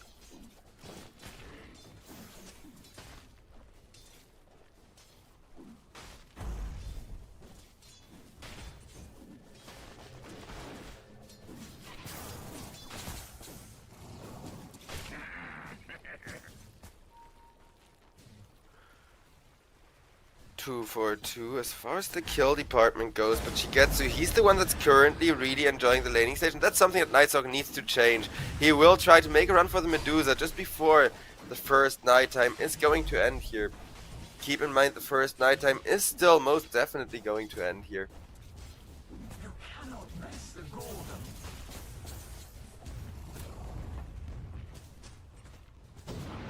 As yeah, you can already see Shigetsu kind of chilling, and the nighttime ends. Night Stalker suddenly not having all of that chill and all of that great farm in the laning stage anymore.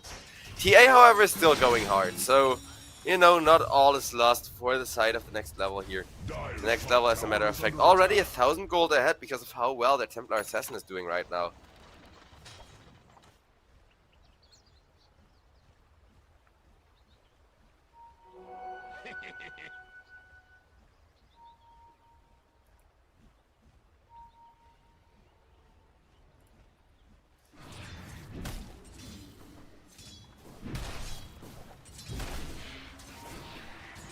As YoY starting to enter the stage of the lane where he's going to get an XP advantage over the Dawnbreaker.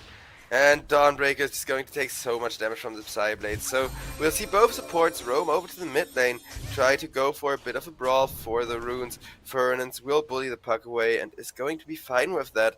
Just takes the opportunity to go for the D ward there and will take care of that.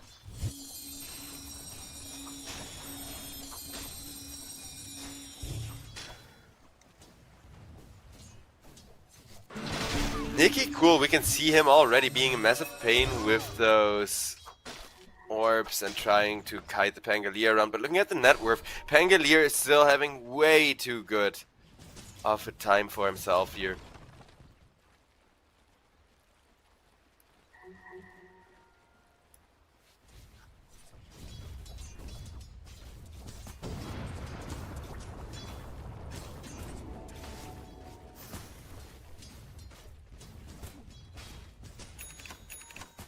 Medusa gets herself the power treads.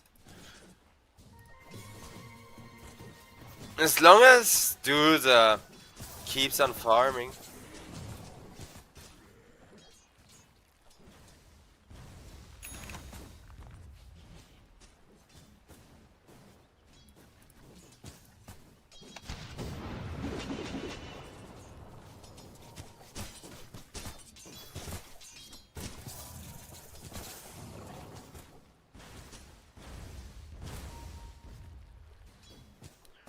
Well, at least Shigetsu hasn't died yet. Going 1-0, he's going to get increasingly harder to kill. And I'm kind of waiting for the big 3-4 man gangs to come through on the Medusa, right?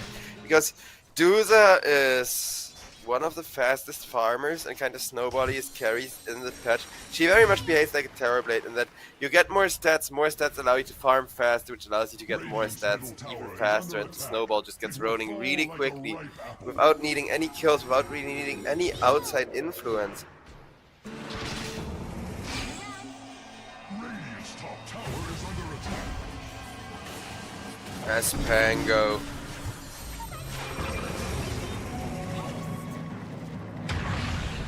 going for the Rolling Thunder, will get it off a bit delayed, just giving vision and scouting out where everybody is, but Dual Race will be forced to retreat. Yes, now we're gonna see that Rolling Thunder on cooldown for a while.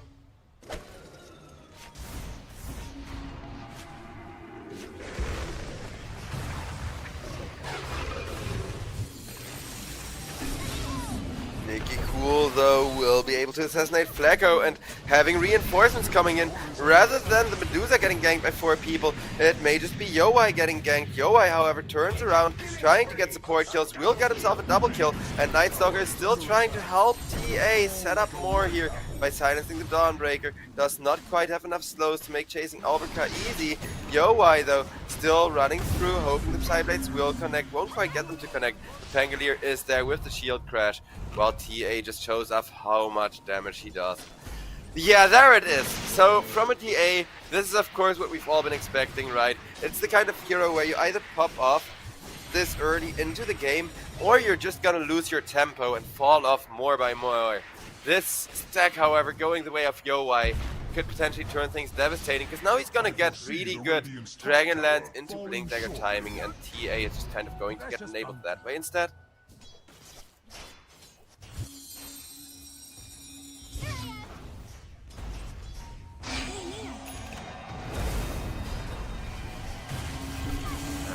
Bad Rider with the Dream Cross. Fate's already sealed pretty much. Puck, though, did kind of cut it close against the Pango. Is still trying to get out of there as a Rolling Thunder is pursuing Dawnbreaker ultimate, coming in just to save Nicky Cool. Nicky Cool with the heals will be able to get himself away, but that was a lot of big commitments from the next level.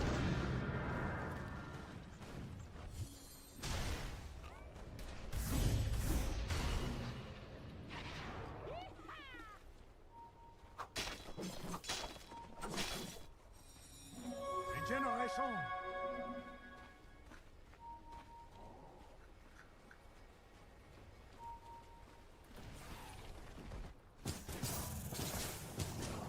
As Medusa is looking to go for Manta style here.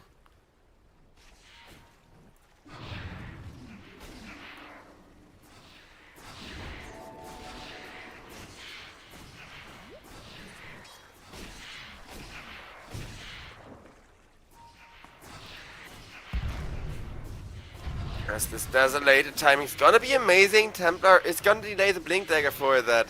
But as long as you can get the Desolator and then not die until you also get the Blink to get away, Dire's top tower things are going to become very, very scary for Runa, despite only 1 kill difference being there. Then again, Runa should be aware that those massive ancient stacks in their triangle have been stolen, right? So they should know, hey guys, TA is rich and scary right now.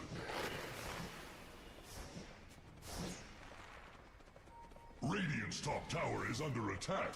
It shall encroach no more.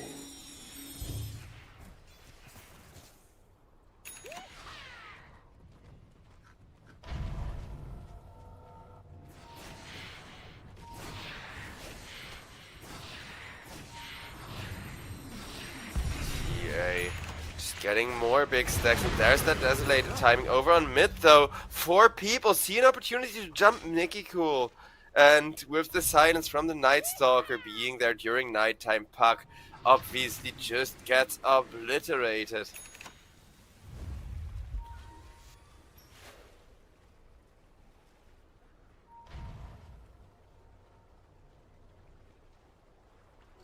Precious bounty.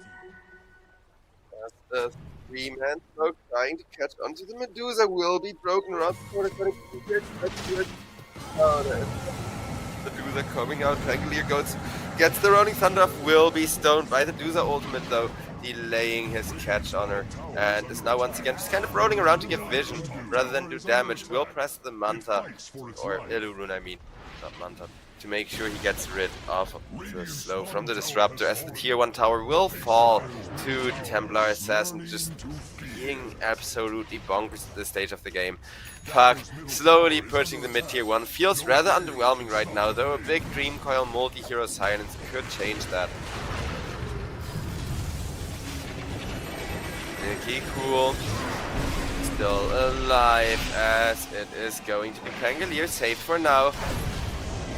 But even the Ringmaster's save may not be enough. Well, actually with the jump he gets a shield and is hitting into Albacar's Blade Mail, but lives with 1 HP. Beautifully played by the Pangolier there, as out comes the Ringmaster wheel. Nightstalk still trying to chase till the end. Nicky Cool tries to turn around, secure the kill on the Bat Rider. Bat Rider is so close to death, but also survives on 1 HP. And Yowai, meanwhile, keeps getting all of those kills.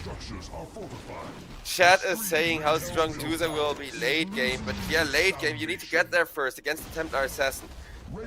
Then again, the high ground is gonna be the biggest obstacle, especially for TA, because TA, even with Aegis, is gonna have a hard time pushing high ground. But I am saying that Aegis part, not for nothing, because for the first time we see Team Next Level slowly start taking over around the Roche Pit and using that massive area to kind of hold their own.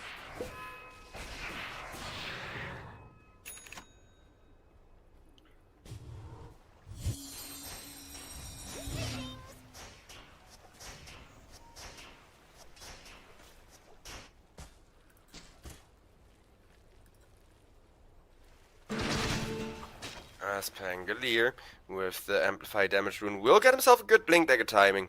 Dual Race, he has been looking terrifying, especially to this Duza. So, well, 90% of the snowball going on right now is pretty much happening on the back of the Templar Assassin. There is a Pangolier kind of scaling up to try and make sure he keeps the Duza counted for as long as possible with the mana burn and everything right.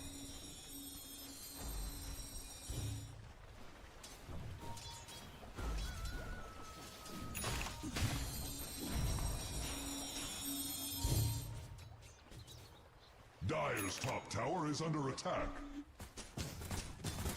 Stuza. At least starting to hit some item farm of her own. Shigetsu, he has the Manta style, so using the Manta style to kind of push out lanes, keep that extra GPM incoming, is going to allow him to catch up to the Pangolier soon.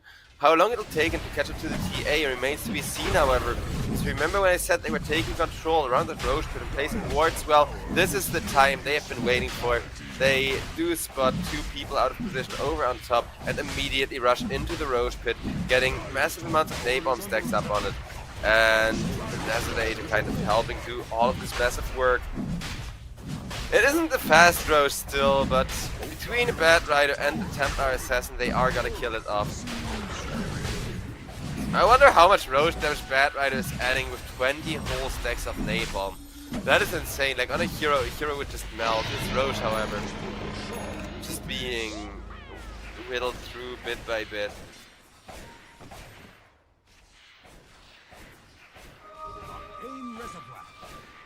Dire's top tower is under attack.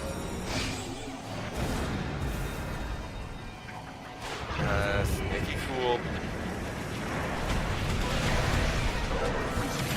Not quite saved by the Dawnbreaker ultimate, will be forced to jump back to an orb, leaving behind till the end, who will face his end.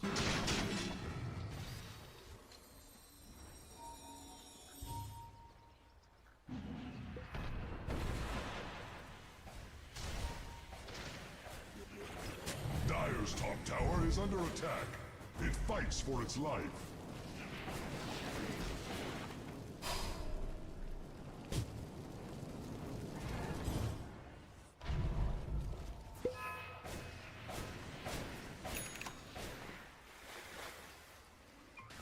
As over on bottom lane, the tier 2.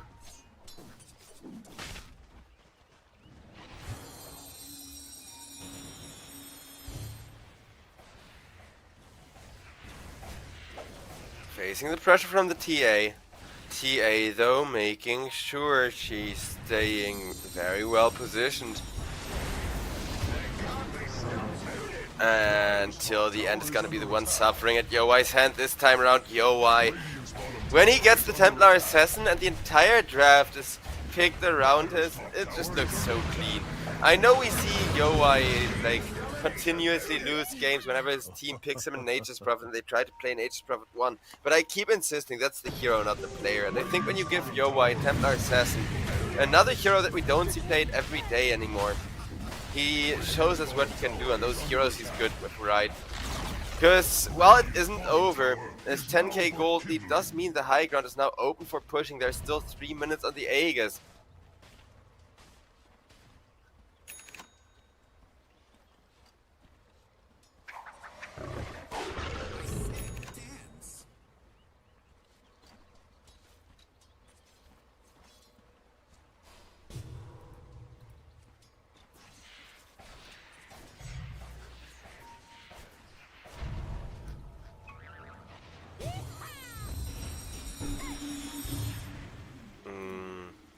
With the smoke, we don't quite get a catch. Puck has no idea what exactly is going on. But we got the counter smoke from the side of Runa, and Runa, they want that good Dream Coil to land. They just need to Puck all the 2 people, but Puck, no! He's missing the silence even. Bad Rider gets poked after, but he's fine. He's fully aware that he has his teammates with him, and he's just gonna be able to kind of counter and turn around that way.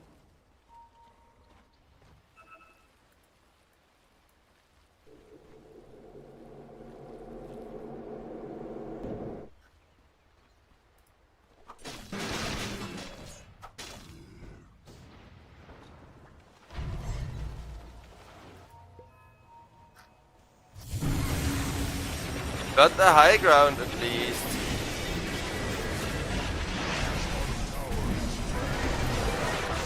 Still being held with a beautiful jump onto Dual Race, taking out a lot of the mana burn and damage from the team fight even.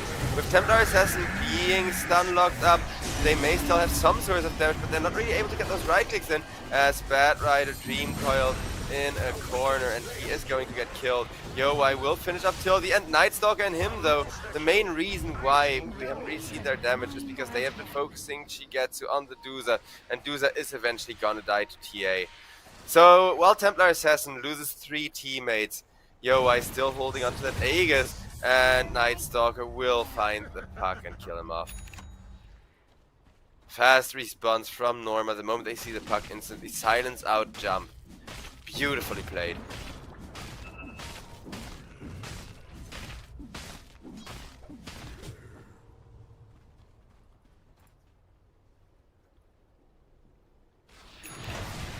Templar going for the solo Tormentor attempt. Yowai should be able to do it with the double armor reduction. Yeah. He's not even gonna bother healing up either. Has the Aegis expiring in just 10 seconds. TA, if she ends up losing the tempo here, would however kind of be in trouble.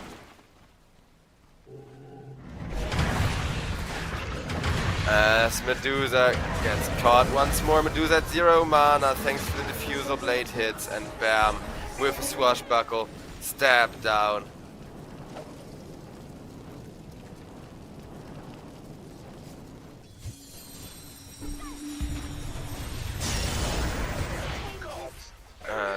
That will be another kill onto Nikki Cool, and today's looking stumpy, chat. I'm not gonna lie. This is gonna be the second series that starts with an under 30-minute victory if we keep going like this.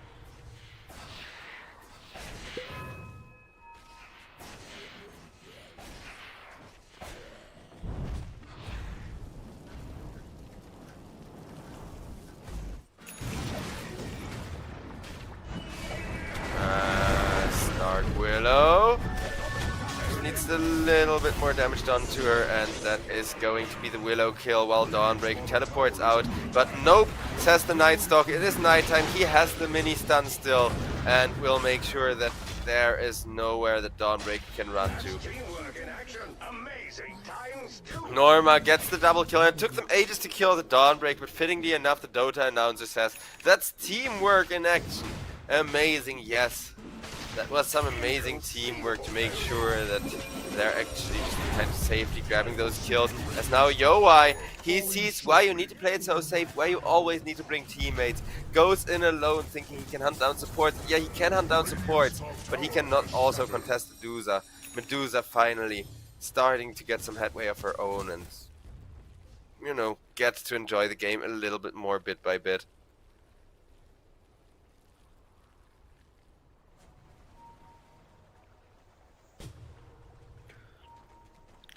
And Dusa Butterfly, it's gonna be quite a game changer, but I'm not sure if it's gonna completely shut down the Pangolier, because you gotta keep in mind Pangolier at some point gets an Aghanim Scepter, gets the extra swashbuckles, and he has been playing around the Rolling Thunder a lot already, right? So it's really just waiting for the Pango to kind of fall up, for his damage to just kind of cease, as will the though gets forced to join the ball early, and immediately Night Stalker gets on top of him, saying get deleted on. Dire's bottom tower is under attack.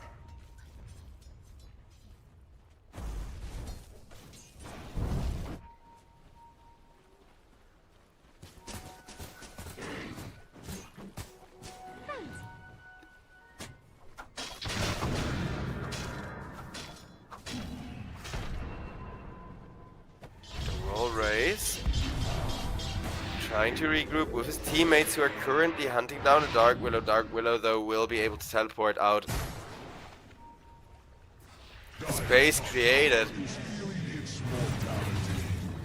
As Disruptor, the next target for this Night Stalker, and with the silence, he too does not get to defend himself.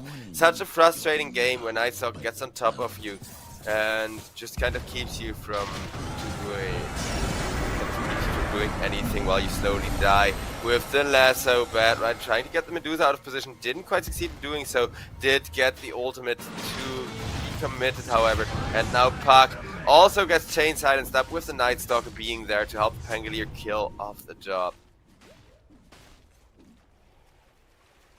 What a beautiful performance.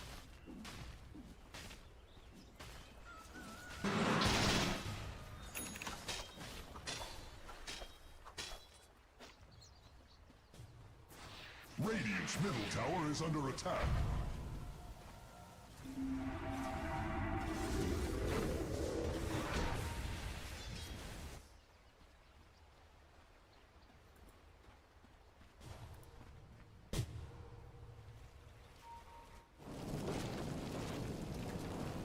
That Rider going for a BKB Fernance. For support, he has had massive impact. The rest of his team, meanwhile, you wanna know what they're going for? Aegis, of course.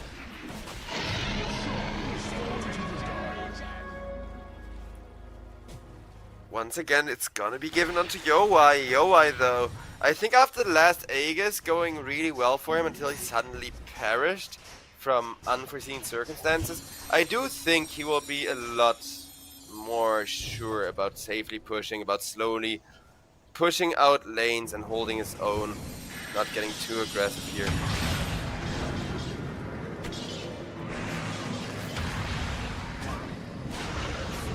Dark Willow, stun lock up, not quite getting done down there as Alberca. Double crits leading to 2 kills, 1 for him, 1 for his Disruptor. Without the TA, team next level don't have that good of an odds in the team fight, and this is gonna cost them some Aegis time. Dire's middle tower is under attack.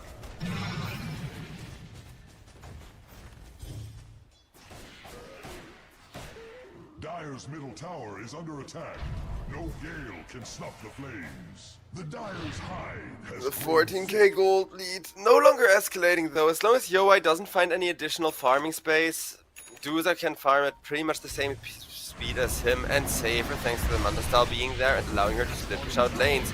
Alberca, though, gets caught with Fernance's amazing burn damage, and he will be scorched to a crisp. The Dire have destroyed their middle tower.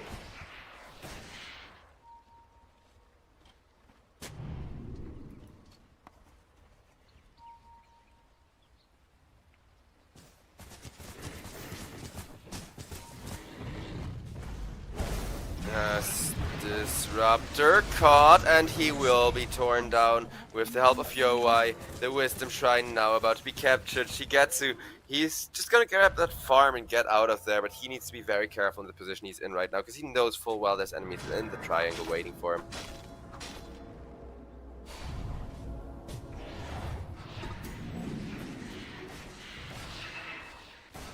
TA just going through stack after stack.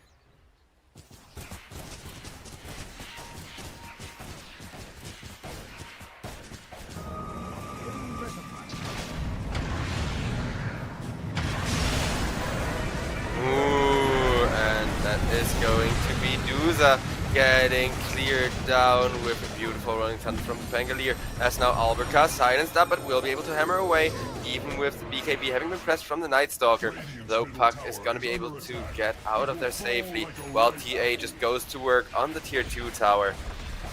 Yowai, he is so fat, he is so much stronger right now, and still not doing that much. As Nicky Cool taken down. Everybody else still kind of being kept alive, but Yowai, how much longer can he hold this before his Aegis goes? Okay, long enough. With Dawnbreak being forced to retreat into the fountain instead, and the tier 2 tower falling. There is still much to be done.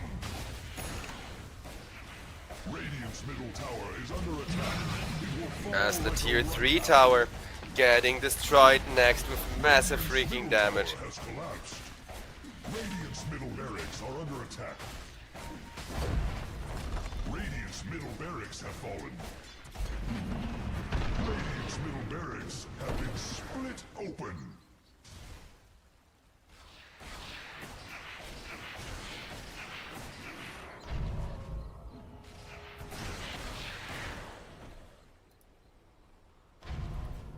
Better than an ace note. This 25k gold lead, only escalating more.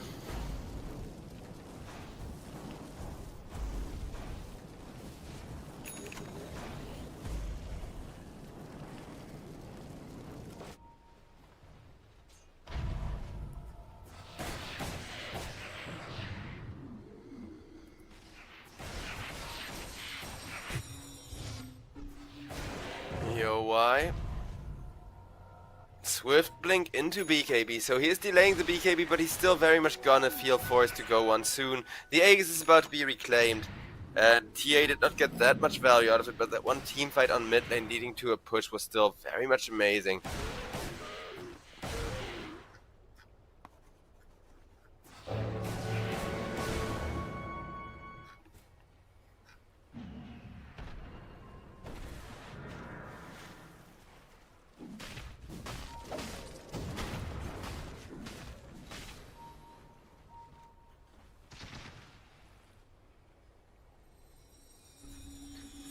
Puck and Dark Willow making sure to kind of split push out, move across the map there. Dire's top tower is feeling its mortality.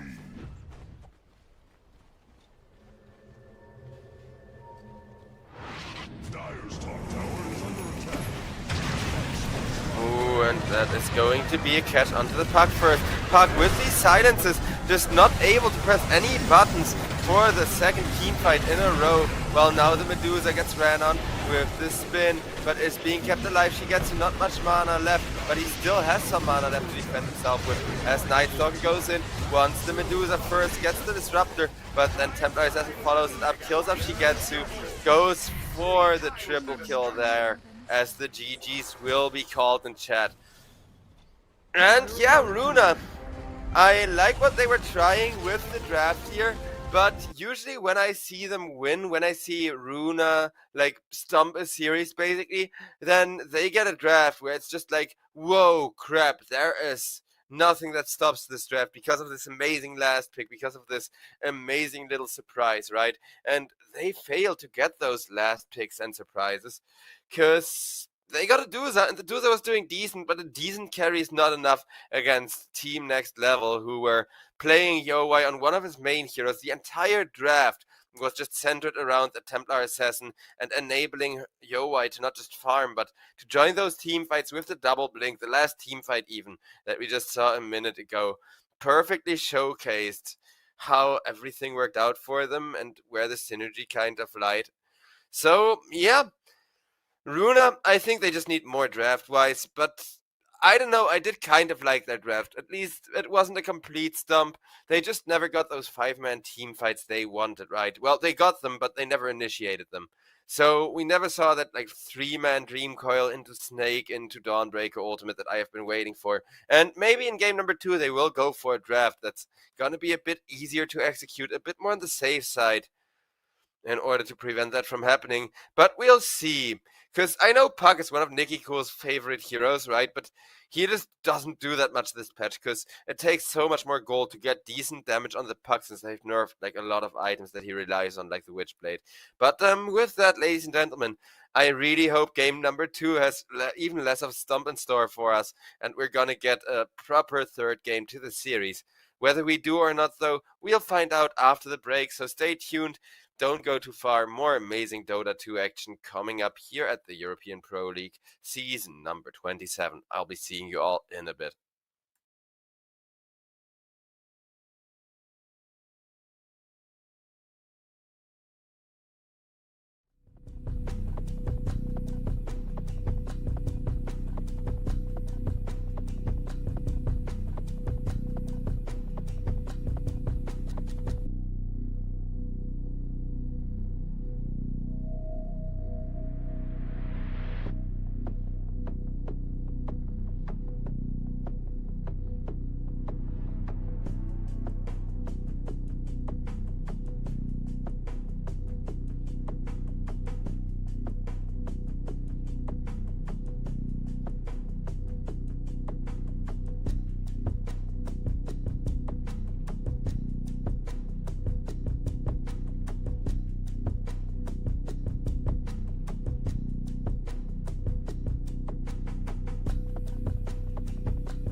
All right, ladies and gentlemen, and with that, hello and welcome back to the second game of the second best of three of the day here at the European Pro League season number 27, as we got ourselves Team Next Level up once again against Runa. But like I said last game, Runa are the kind of team that usually they shine when they surprise their enemies with the draft, when they managed to kind of pull through with a bit of an advantage.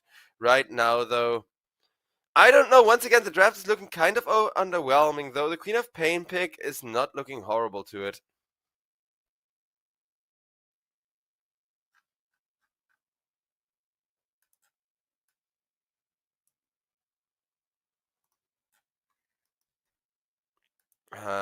Well, Ember Spirit taken out makes sense. Team Next Level, though.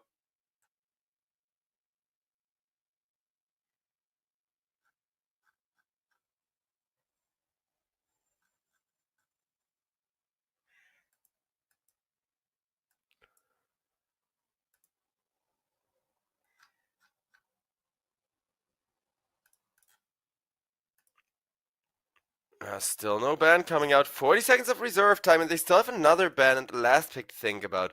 They better not waste all of their time right here. Then again, I did mention repeatedly how absolutely terrifying Runa and their drafting prowess are.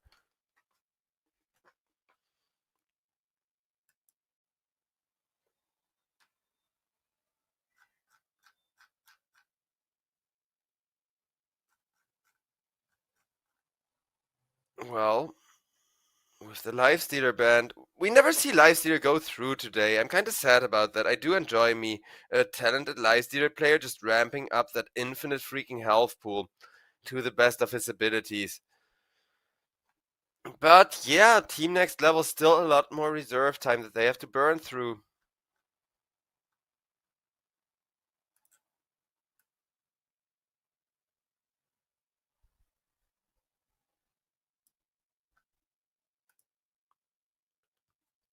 As with the tiny band out.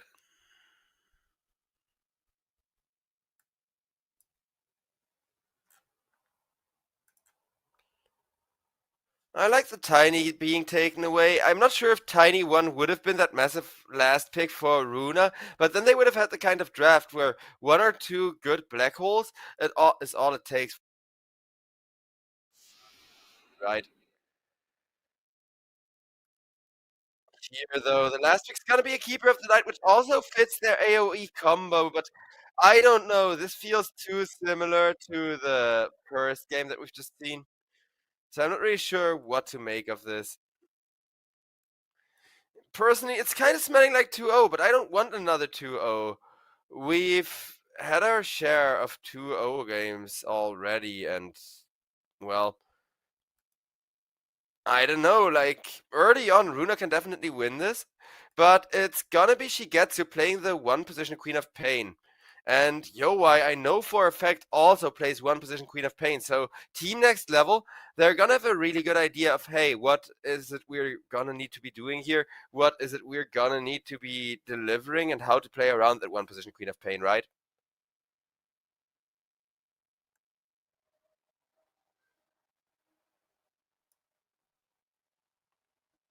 But yeah, I'm gonna give this one to Next Level. I think Yowai Kunka is gonna be the one position. Interesting though. So once again, we're back to the trend of Yowai playing off-positioned heroes, basically.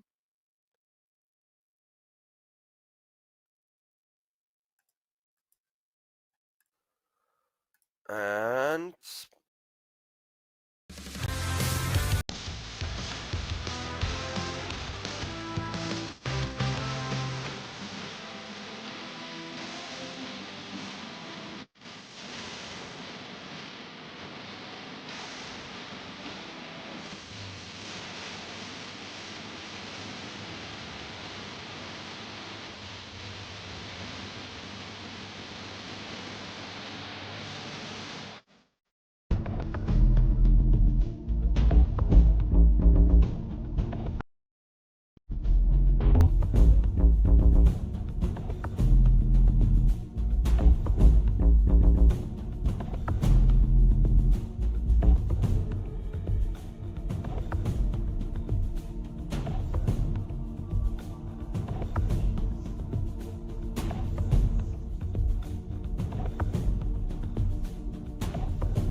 And ladies and gentlemen, with that, it looks like we are back in again for the third best of three of the day. It's only the halfway point here at the European Pro League Season 27 as we are kicking off the playoffs here. And well, so far the playoffs have honestly been kind of looking anticlimactic, almost a little bit stumpy.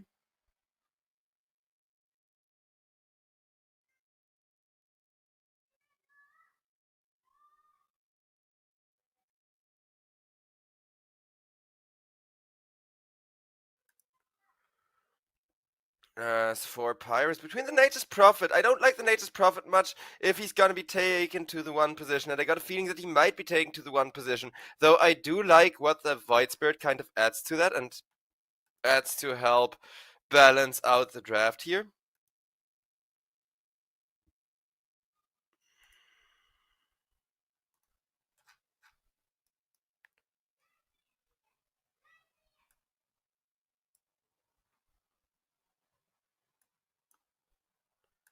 And well, with that Morphling picked up, the pressure is rising. Doom will immediately after be banned to make sure that one of the biggest morph counters that's popular in the current draft is getting removed here, and well deserved, I will say. Like, Doom, I'm not even a fan of it if he gets played in the one position. I think Doom 2 and 3 are fine though, but I do think if you're hard countering the enemy carry and you're up against a Morphling who will just die to a good ultimate usage, things should still be looking relatively balanced here.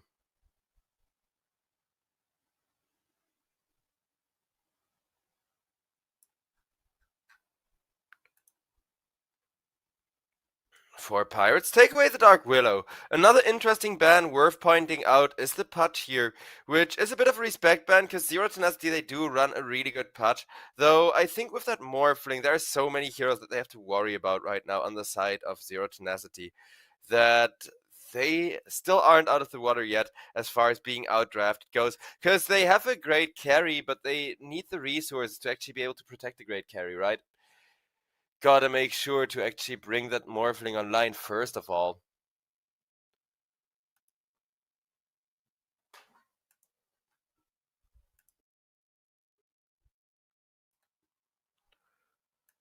And yeah, with the Enigma band, Zero Tenacity, their last band, like I said, they gotta worry about anything that can kill the Morphling. And there are still much different heroes that can do it left. I'm not sure what 4Pirates play in terms of supports that counter Morph, and it will be an Urza band out. Alright, so it seems like Zero Tenacity are sure this Nature's Prophet is going to be a support right now. I wouldn't be so sure, but it is a logical thought, right? There is some reason behind it still.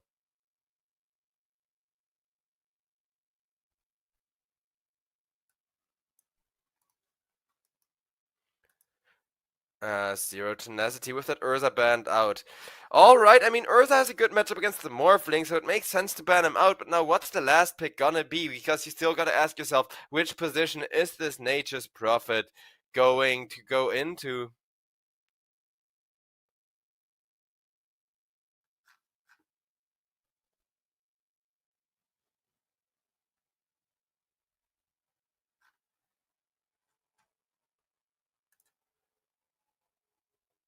As for Pirates, looking for their last pick here.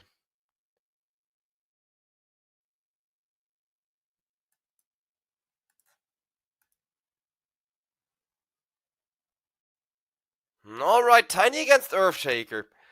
I don't know, I love the tiny Morphling, because tossing people into the Morphling and then having the follow-up damage is freaking amazing, but the other way around, the great amount of catch and disable there is for the Morphling if he does get jumped is still massive. However, looks like Otaker is going to end up locking in that Nature's Prophet, so it will be a Nature's Prophet 1 for the side of 4Pirates, and I'm just gonna take Otaker's reluctance locking the hero in as reluctance to play the Nature's Prophet, because everybody here that knows me knows I freaking hate the Nature's Prophet, really. Like, I'm just not a fan of the hero as a 1 position because of his scaling and him more often than not falling off, because Natty Narwhal is gonna take the Void Spirit to the mid lane. It will be Mr. Moral on the Timber Saw. And yeah. Otaker now finally forced to lock in the Nature's Prophet. I do not like it, like I said before. I think the hero is the problem, not the player. You can give the best carry player in the world a Nature's Prophet 1, and they're not gonna have a great game if the Nature's Prophet doesn't have a great game, as per the picks. Against a Chen, an Axe, and a Puck, I definitely see Nature's Prophet struggling, and I'm not sure if 4Pirates can win a game where their carry is already starting to kind of be, zoned out, counterpicked. I'm not feeling it that much, but I'm not feeling Morphling that much either. I will say Morphling comes online really fast and has amazing late game as long as Tiny does his job. So Zero Tenacity, if they play the aggression, they could go for that really clean 25, 30-minute end that we see throughout this patch here, right? Because lately, teams that play aggressively and that know how to push a lot have been seen as a lot more talented.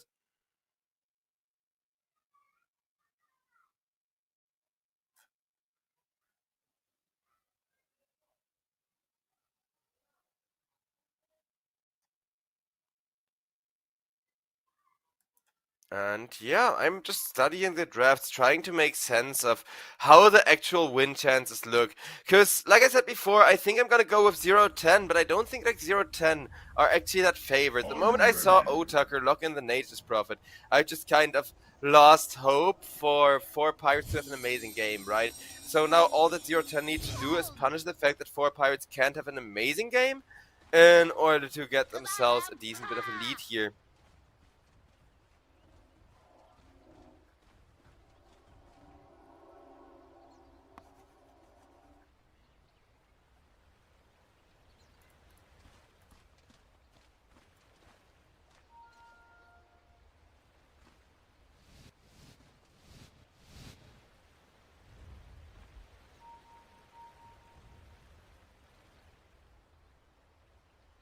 5-man smoke out from the side of 4Pirates. Everybody on Zero Tenacity still holding up. 35 seconds before the start. They will smoke up with the whole group to try and see about doing something good here. Maybe getting a first blood setup, and if not a first blood setup, at the very least keep the Nature's Prophet from his bottom lane, because all 5 of them are immediately getting. The smoke is going to break, is going to reveal that 0-10 are going in all in aggression, but they don't seem to have the ways of closing in on a kill just yet. Nature's Prophet is going to get chain slowed up though. Otaker taking a lot of damage. A few more punches are going to do the trick, and Nefrit will get him as he ticks out to the Battle Hunger. This is the start that Zero Tenacity badly wanted for their laning stage. They immediately teleport the Morphing top, got first blood money now, got a decent bit of tempo and aggression in their favor here.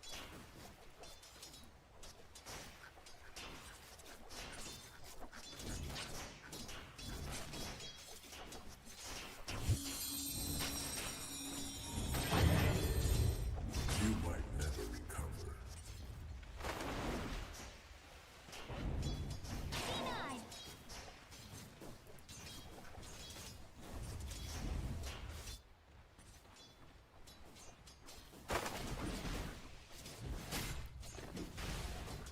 Pedantic.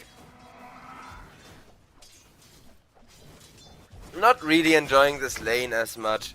Nature's Prophet though, he's gonna be the one struggling against Axe Tiny. Maybe not now, maybe it's gonna take a couple moments for XP and money towards the Blink Dagger and all that kind of stuff to come in. But trust me, at some point or another, they're really going to truly snowball out of control here.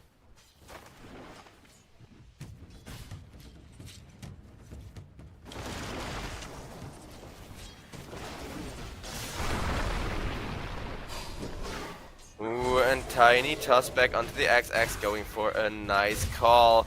And bam, Pedantic taken down. I told you they would struggle. I mean, I was kind of expecting that to happen to the Nature's Prophet, who is equally as squishy as a Shadow Shaman at this stage of the game. But they still get many more Avalanche toss opportunities there.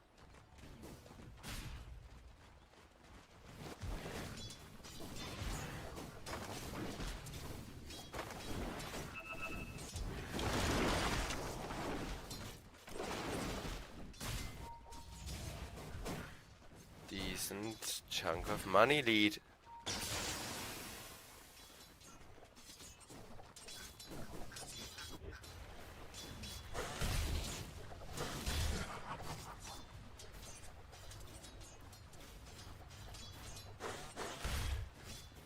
(0-10) though.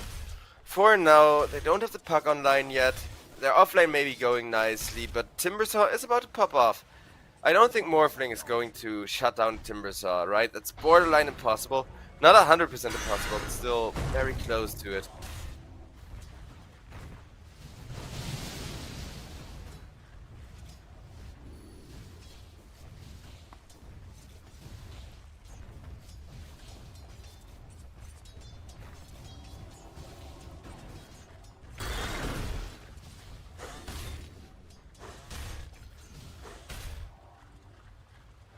Just being as annoying as possible to protect the heal creep, making sure not to give up any extra money or XP, and those little heal creeps being saved and even being able to take over creeps to kind of balance out the regen throughout the laning stage is massive. I'm really hoping that in the mid game though 4Pirates come online, because 4Pirates, keep in mind, they are one of the strongest teams in the EPL, and to watch them already have an unfavorable draft is unusual, you know. Earthshaker 4 especially is unusual. We don't see that every day.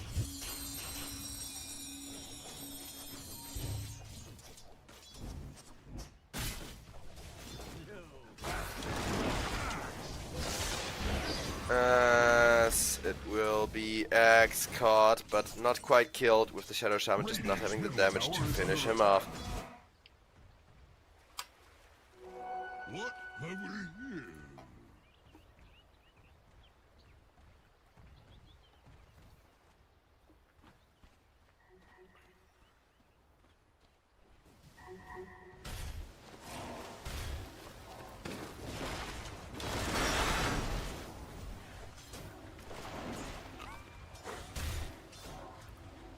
Uh-oh. Nande caught, getting ran down, not quite getting killed off, but with the Shadow Shaman in position, 4 people committed over onto his lane just to make sure that they absolutely get the clean kill.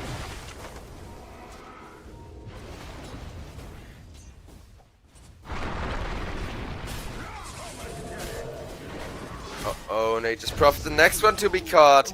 And I told you guys, Otaki may be having a good hero, but even with that magnificent Morphling gang coming out to kind of make sure that the carry from 0-10 is going to be contained, Otaki is still not going to have fun anytime soon.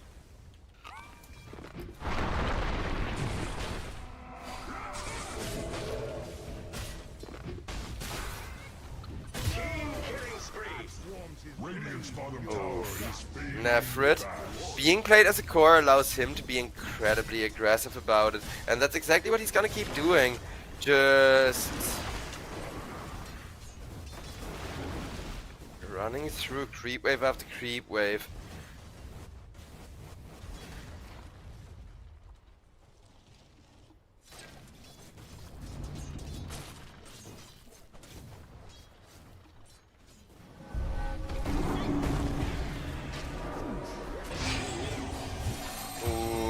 Comes very nice attempt to kill from the Void Spirit, and he will finish off SE, as Puck is still trying to run down Netty Narwhal. But even with that support for support trade, 0-10 still dominating most of the map, and Void Spirit really wants to take over the tempo here and kind of start winning team fights themselves.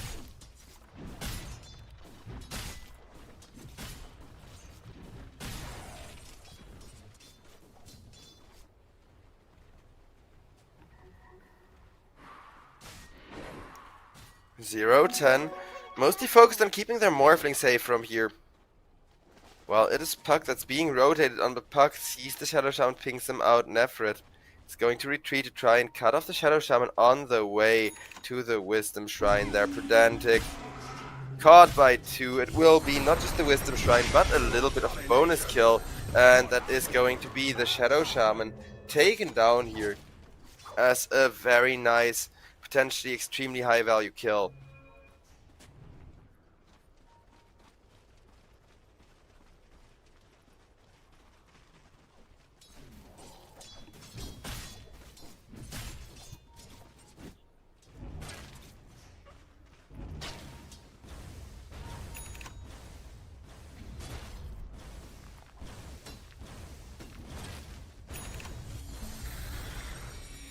Void Spirit.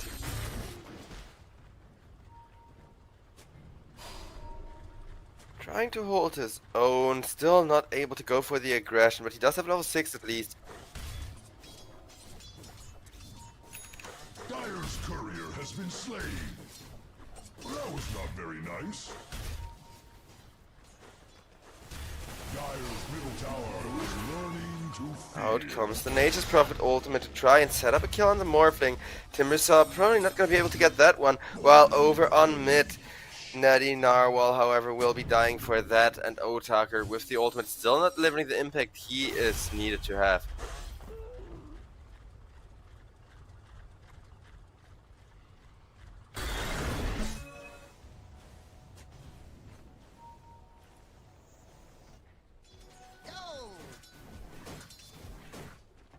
SX got the Blade Mail completed, is now looking at a very good Blink Dagger timing here to allow him to keep the aggression going still.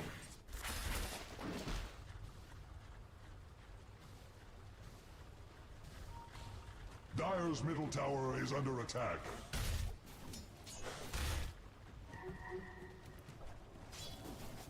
Nande still just holding his Tower own. is fading fast.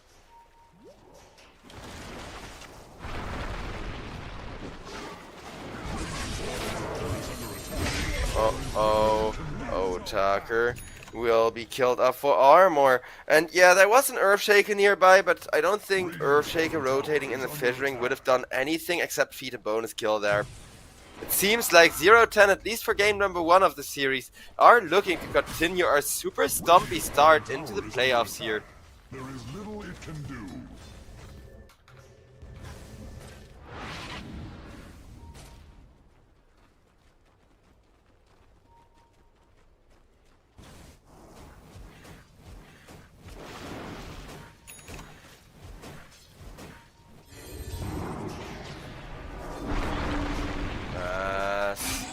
Out comes an avalanche, right click into the Void Spirit still alive, and with the stun from the Centaur creep will get killed off.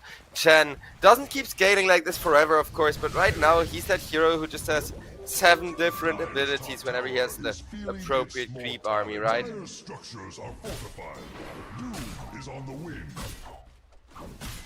Dire's top tower is under attack. It fights for its life.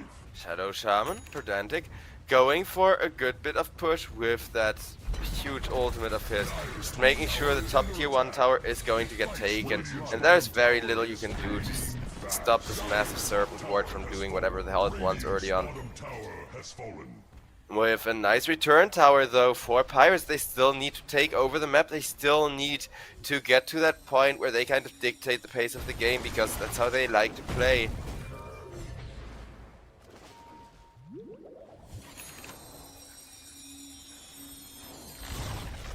The Radiant have renounced their middle tower. Dire's middle tower is under attack.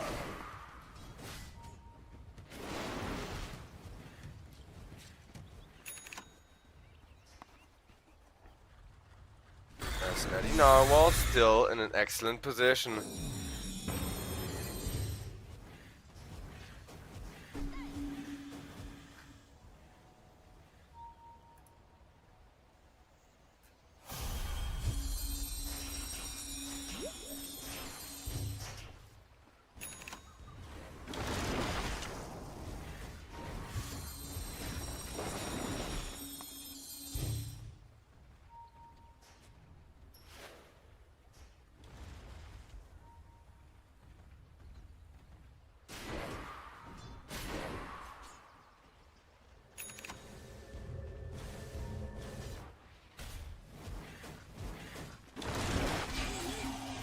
As it's gonna be a catch onto the Void Spirit now. 10 to just 2 kills. Of course, the side of 0-10 need to keep the aggression going, but 4Pirates, they're usually the ones that want to be aggressive and in your face about it in order to get some good kills off. Dire's structures are fortified. Doesn't The seem to be the trees case whisper here their as the strategy. fortification comes out. And Roshan is being contested by that massive Chen creep army as well, taking control around the pit, making sure they have excellent wards. Though there is still one ward from the Radiant on the high ground that would spot out a Roshan attempt.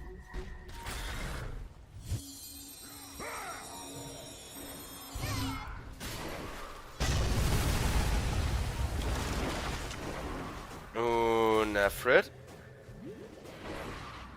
Trying to run himself away from the Nature's Prophet. Oh, Tucker, he may not be playing the greatest one-position hero, but he does have decent damage to at least poke people away, right? Yamich wishes that he had the ability to toss someone there. Didn't though, and will be chopped down with Void Spirit and Timbersaw. Chop, chop, chop, chop, chop, chop, chop. That's just how it goes sometimes.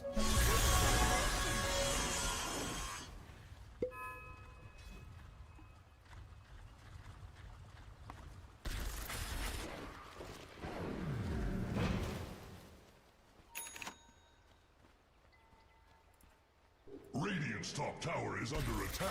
His shell is As out comes a rotation towards the top lane.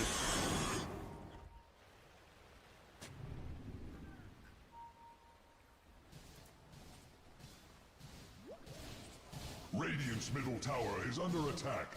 It will fall like a ripe apple. As out comes the catch onto Nande. Nande.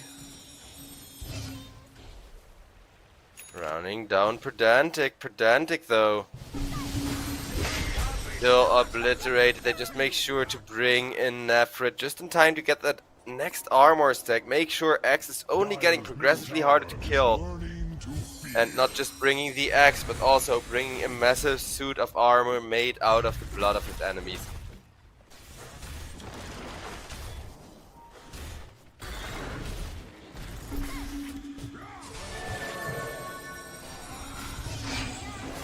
As it's going to be another kill. Massive damage being returned to Nefrit, but it's not like there's any hero in the area to commit onto him. Get a punishment, 13 to just 3 kills. 0-10.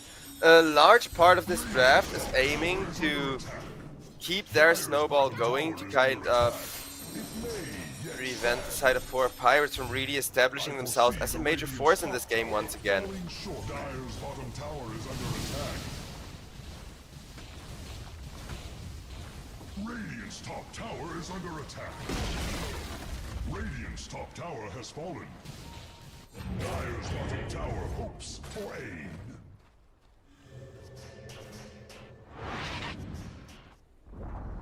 Dire's bottom tower has fallen.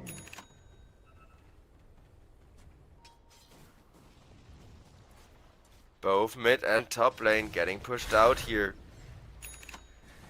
Morph, he can't afford to stop scaling this game, but he won't anytime soon, going for the Dragonlance into Butterfly build here. Pretty much just following the meta after Mandastal. Making sure that he is that early game snowballing hero, really good at taking high ground and taking towers. Radiant's middle tower is under attack.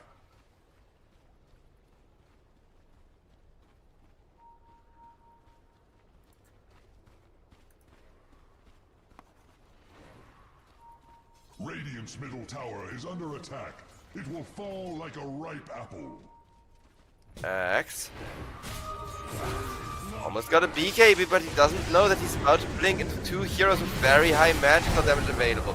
Then again, Nefrit, he may have gotten scared there, but he does have teammates behind him. Nature's Prophet is gonna be forced to come in just to get the kill out to Nefrit, and he will, but at the cost of his own life. I don't think that's worth it, as Pedantic is now being chased out of there, and so will the Void Spirit. Void Spirit, however, unlike Pedantic, not able to run away, being silenced up, being avalanched, and eventually waveformed down. Nande makes sure to take the kill. Nande morph. He knows how to pilot that hero perfectly.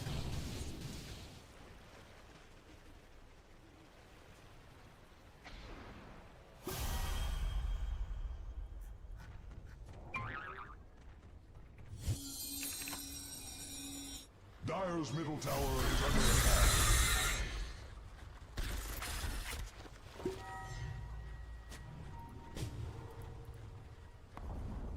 Dire's middle tower has been denied. The Radiant fall at the loss.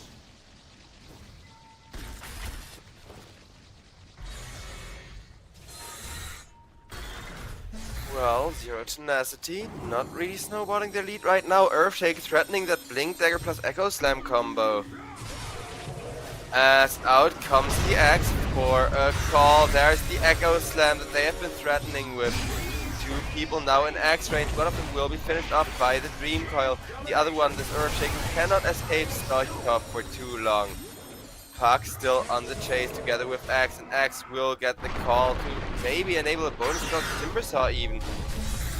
There's the Avalanche, there's the Toss, and there's the Axe ult for good measure. Neprit, he may have died once, giving up that huge killing spree of his, but he is not gonna give up any opportunity to get himself free armor and to get his stacks up. Courier has met its maker.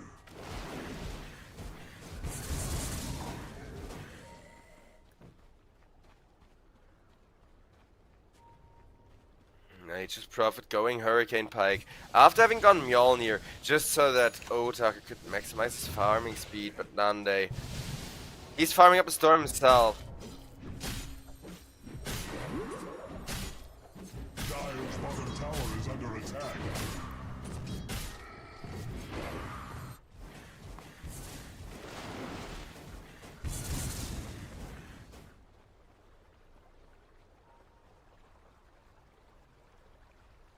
Nature's Prophet, though, I don't know. It just doesn't feel like one position to me. I know I say that every time he is picked, but every time we kind of see the truth come through, right? Because even with that amazing one teleport into a team fight, Otaka going 1-4-2, and he's farming well, but he's not really delivering the impact you need from one position right now compared to Morphling, who's already controlling the majority.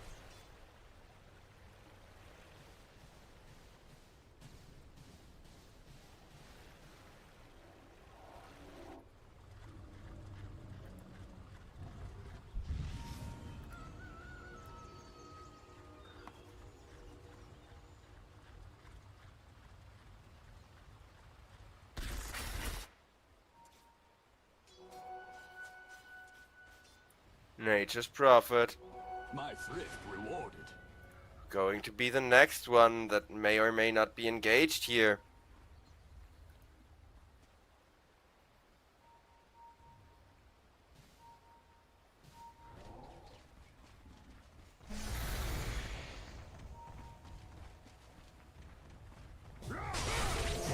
Ooh, X-Call comes out onto the Timbersaw though, and Timbersaw once again getting put into that X damage range and then killed up.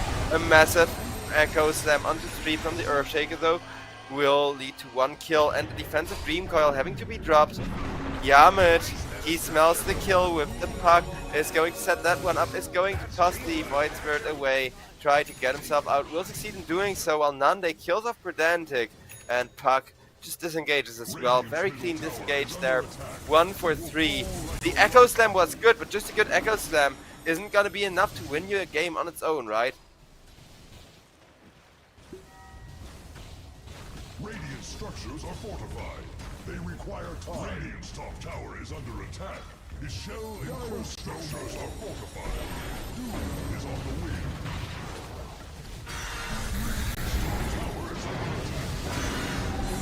As there is going to be a catch onto the Chen.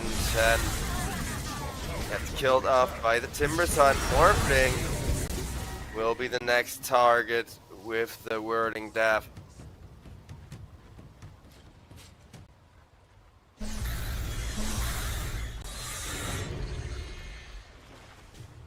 Radiant's middle tower is losing its foundation. Tormentor taken down Pedantic, very happy about that free Aghanim shard.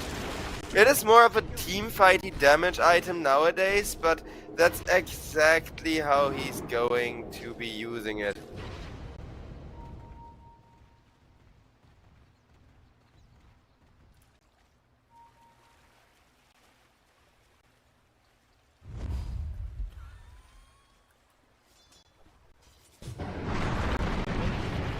As Tiny trying to get the Avalanche Toss combo onto the Void Spirit, not quite hitting it though. I mean, 0-10 will need to be careful about how they engage here. Axe looking for a good call, but Shadow Shaman already holding down the puck, and this is what I mean. Puck goes down. Axe still trying to strike down at least Pedantic with the Battle Hunger and the ultimate. He is gonna succeed.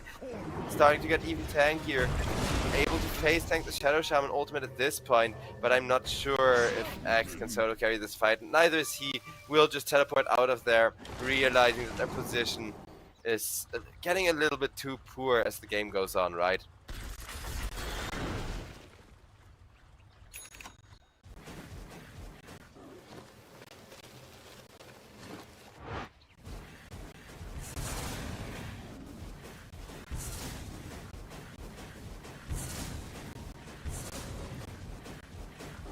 "15 seconds till Tiny is back, but I don't know. Tiny, he's starting to do worse and worse. He kind of becomes bad going into the late game here, right? Like, Morph is the one that needs to deliver the damage. Tiny is just there to Avalanche Toss set up people for the Morphling. Dire's bottom tower hopes for aid.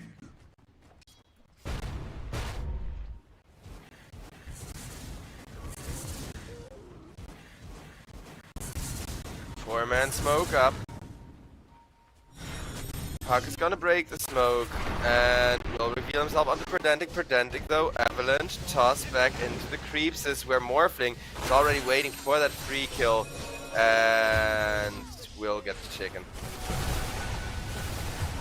Time for some chicken soup or fried chicken. Which one's your favorite, chat?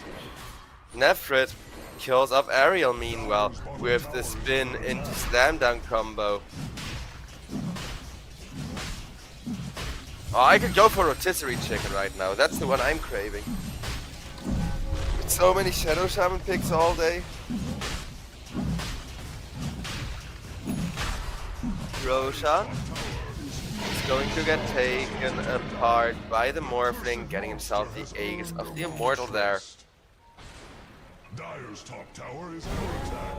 It fights for its life.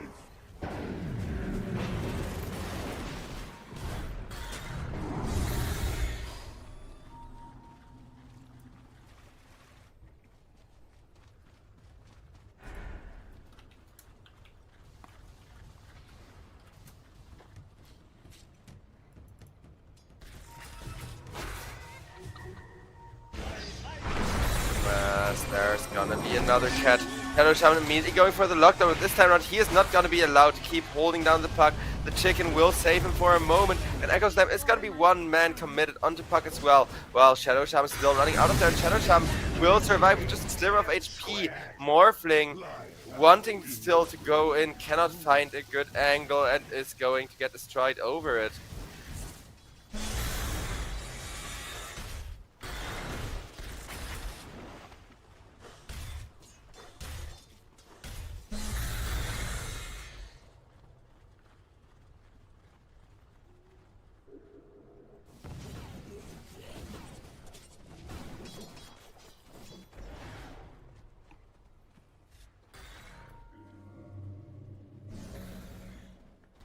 As Shadow Shaman gets himself the bigger Lotus up and running.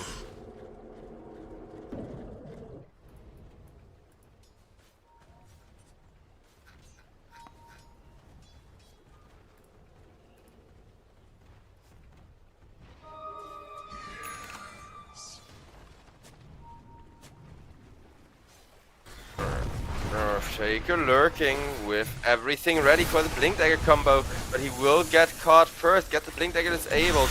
Now they're trying to turn around onto the Tiny. Tiny has a pipe to try and keep himself alive, but even with the massive Avalanche toss, Tiny is going to go down. Nefrit still tanking, has a Blade Mail, has a bajillion stacks of armor, but it will not be enough to keep him alive as Stoichkov, the next target, locked down into desperation as well, and Timbersaw with one more right click is going to finish him off. Alright, this game is turning out a lot more interesting the longer it goes on here.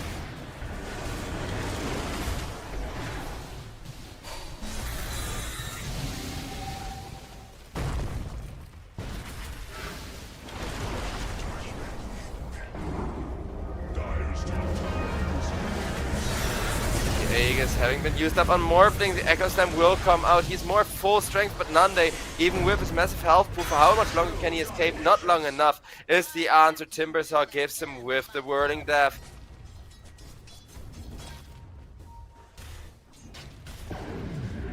Dire's top tower is under attack.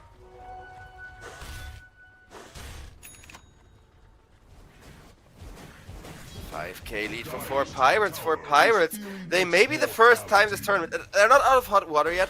Don't get me wrong, I'm not saying like, oh, they win now because they got a snowball going for themselves and finally got the gold lead in their favor. No. But if we get to see a Nature's Prophet victory, then it may very well be 4Pirates bringing it to us, because they're one of the few teams that Nature's Prophet actually fits in terms of tempo and such.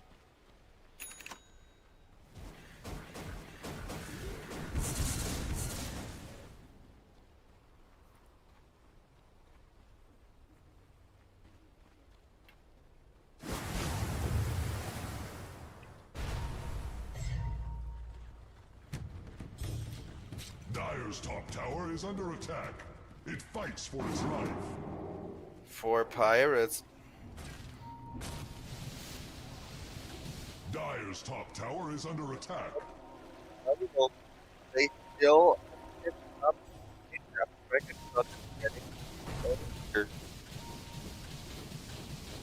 The seeds of war.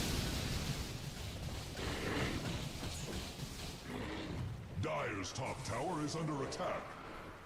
The Dire have fortified their grove. Dire's top tower is under attack. It fights for its life. Radiant's bottom tower is under attack.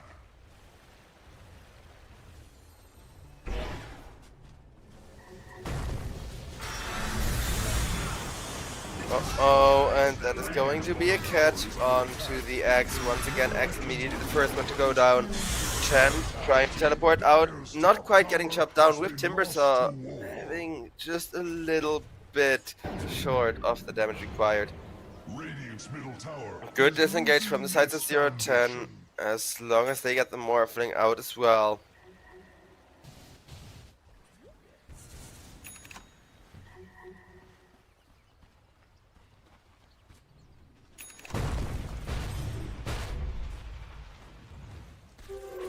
Invisibility.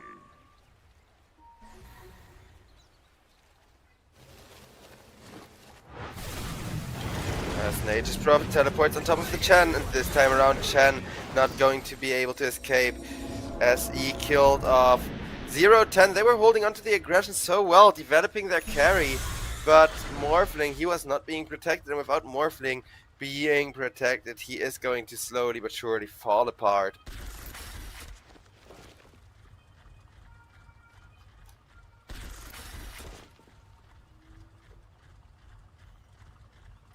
Dire's middle tower is under attack. No gale can snuff the flames.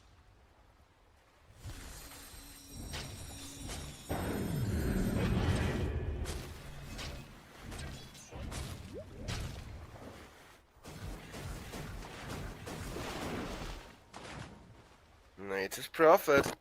He is still scaling upwards. He's gonna scale slower, and every bit of gold is gonna start making him less powerful from here on out.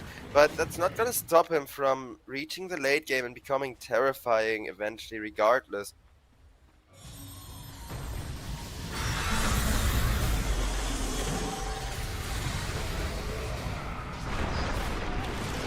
As there's gonna be a catch on the tiny Eden down, will get a toss off, but is going to die after, and the toss was not enough to break the Dream Coil, so Morphling's gonna have a hard time chasing the Timbersaw down, but Timbersaw is rather weak to the Whirling Death, so at the very least Nande gets some decent damage, and before being out of mana, Nande still holding his own. Earthshaker meanwhile made sure to buy back just so Ariel could get himself in there, but with the massive Echo Slam, it's totally gonna be worth, as it will be a full team wipe. Holy crap, that fight looked close twice for 4Pirates, but one time they just commit buybacks, and the other time they are protecting themselves with everything that they got, pretty much. Dire's structures are fortified. Dire's top tower is feeling its mortality. And that's going to be the top tier 3 tower taken down. Probably a full lane of Rex with it. Just because of the push that Nature's brings to the table. He may not be great as a carry, but as a pusher, especially around this 30-minute mark before the game has gone too late, look at the damage he's outputting. Timbersaw's Flamethrower helping out even further. As that's gonna be the first lane of Rex.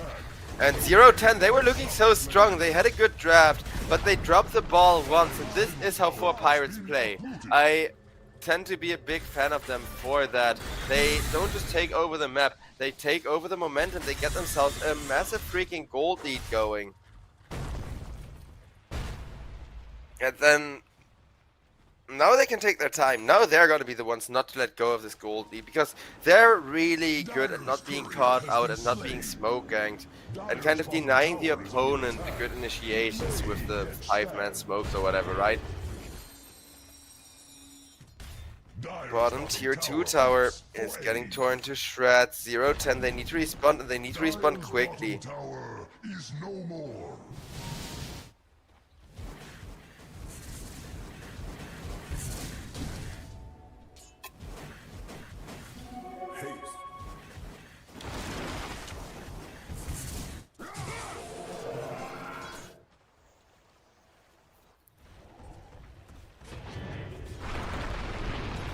As out comes an avalanche toss back onto the Void Spirit. Void Spirit with the BKB able to jump himself away.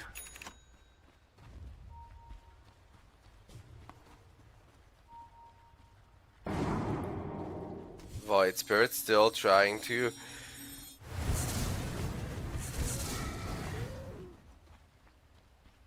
Dire's bottom tower is under attack. It may yet stand. Ooh, 5-man smoke into Nature's Prophet, grouping up with his team slowly but surely. As long as he doesn't run into this 5-man smoke gank, everything should be fine here. Dire's bottom tower is under attack.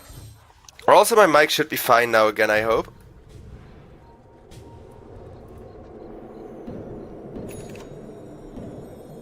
As 5-man teleports will come out.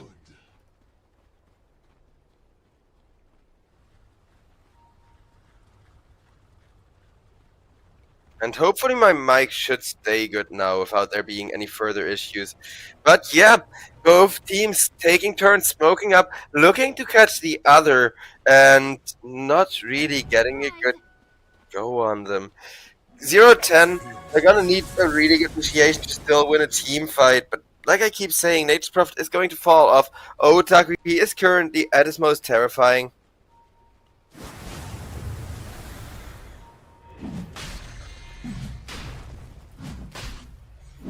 4Pirates will be contesting this Roshan. They did drop a big Shadow Shaman ultimate for it, and look at that massive damage.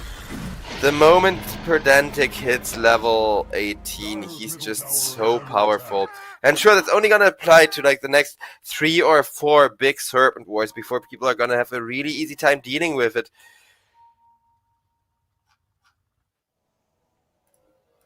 But for now, keeping them up to date seems like a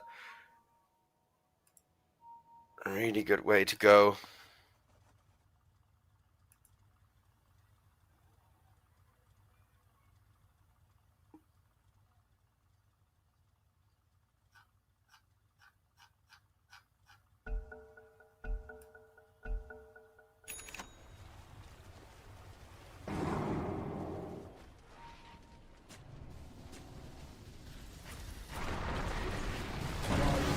As the initiation is gonna be there, the initiation will be gotten by 0-10, though they are initiating on the Timbersaw. When there's an Echo Slam behind him, none, they instantly deleted. GG's immediately coming out in chat after. 0-10, they played really well. Everything up until they were kind of forced to push and go for objectives went so well as well. But then either people were held down on the towers by the Shadow Shaman, or Timbersaw would take away all of the agility of the Morphling, which was a massive issue.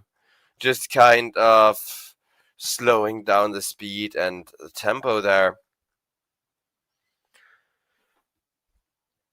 But I do like what they've done with the draft from Zero Tenacity still. Like, I'm not gonna flame them just because they couldn't end it in time, because I think they knew it. They played like they knew they had to end right, tried to catch good tempo in their favor, and kind of keep getting momentum whenever and wherever possible. It didn't end up working out too well for them, though. So maybe instead of playing full momentum against 4 Pirates, you have to go with something a little bit more mid-gamey, a little bit slower. I think that's how I would play them, right? Because you can't go late game against 4 Pirates, then they just stump you by being way faster and way more aggressive.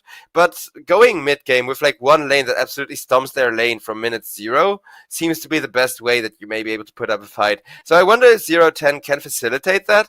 It's not so easy to pull off. Because last draft too, they had an amazing draft, but they had the kind of draft where if your Morphling falls off once, and you don't have a puck who's super fat who can become full right click puck basically, you're just gonna lack the damage, which is what happened there.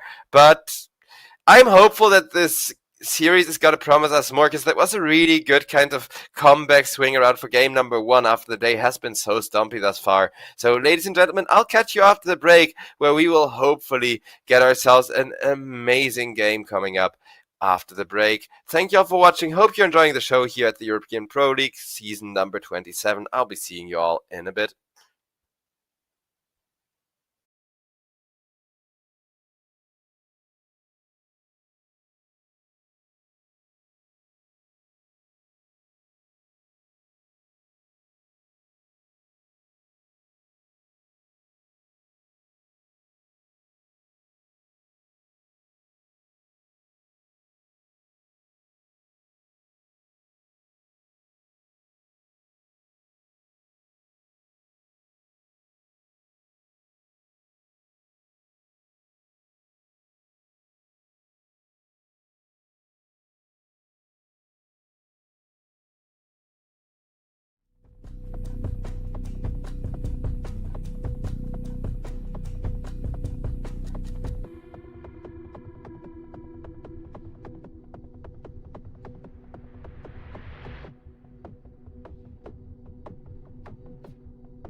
Alright, ladies and gentlemen, and with that, we are back once again to the second game of the third best of three here. As at least the last game wasn't a complete stomp, right? As a matter of fact, it looked like it would be a 20-minute Morphling victory, but Morphling, he just failed to push tier 2 time and time again, thanks to some great Echo Slams.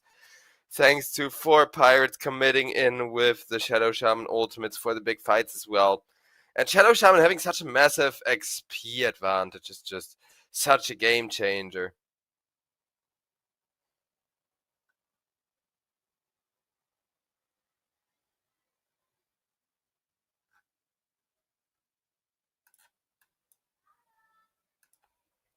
Well, looking at the drafts here, at least I'll get one hero that we don't get every day. 4Pirates, they're still feeding the Otak or Nature's Prophet, though this time around the hero to deal with the Nature's Prophet will be the Lifestealer, one of my favorite heroes ever since they introduced the Feast, and with it the infinite scaling, because I feel like that was what Lifestealer was lacking, right? He wasn't the most late game of carries. He was just good at punishing tanky heroes with a percentage-based damage. Now he still has that percentage-based damage to deal with this tanky Bristleback, with this tanky Pangolier once they start getting some stacks. But in addition to that, he also has infinite scaling. Urza is gonna get taken out as Urza, of course, a great hero this patch, and Urza in capable hands definitely destroys Lifestealer. It's just a little bit too huge how much impact that hero can have that way.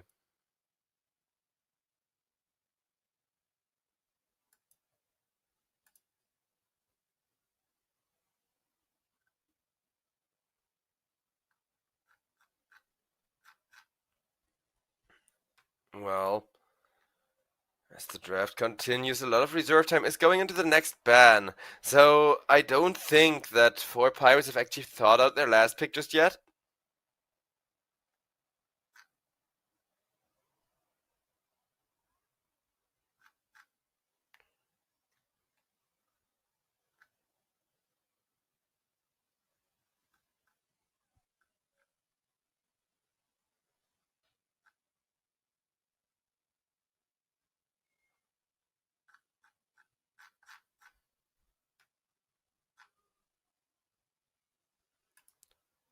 With the Dark Widow and the Pudge Band out. Okay, Pudge Band against Zero Tenacity. I really want to see the Pudge go through now. Because today we had not one, not two, but three crucial Pudge Bands at, points where it could actually have changed up the draft and have made massive impact.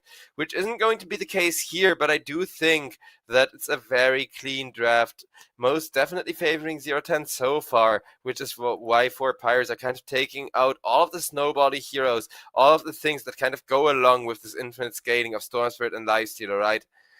Because the early game is still scary, but Pudge is great in the early game, and he's great in the late game if he has, like, a Lifestealer for the Infest Bombs or something like that to enable him, right?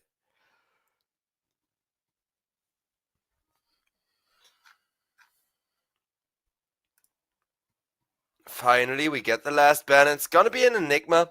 Fair enough, I mean, we've seen one Enigma game today, and the Enigma Black Holes have been really amazing, but 010, like I keep saying, they really need a good last pick here. And they want something momentum-based that also scales well into the late game, preferably a support, though, I feel like, right? X, as a 3 position, did so much work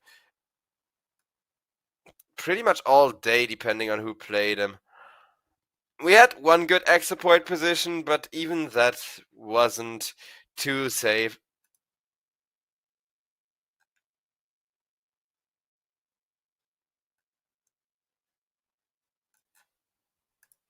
Well, with the Tiny picked up now.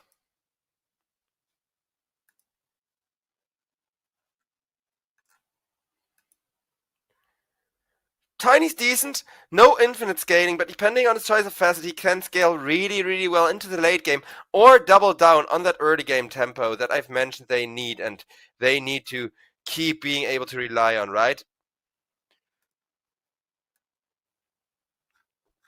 So yeah, I definitely like what 010 are doing. I think it could be better as far as the last pick goes. I think it could be a lot worse as far as the last pick goes, right?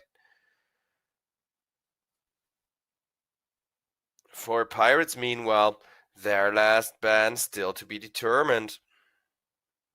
Their last pick, I mean.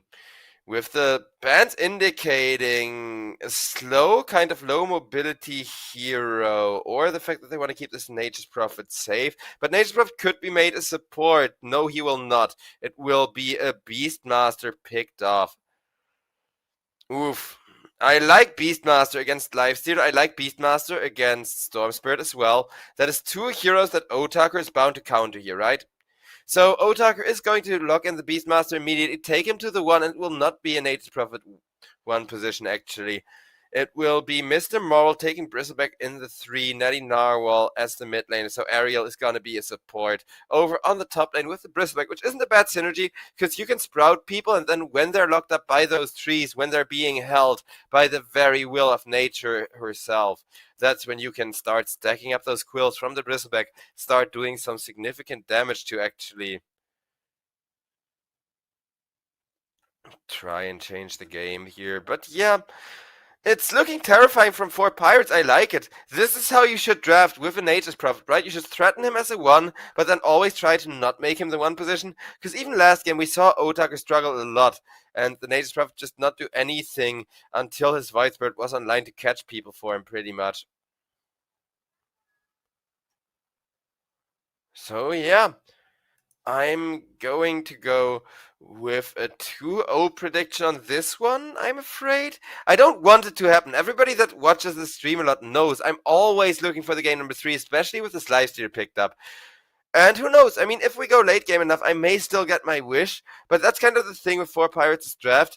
They have more push than last game, and there's going to be less of a late game for this infinite scaling Storm Spirit, for this infinite scaling lifestealer to really keep escalating, right?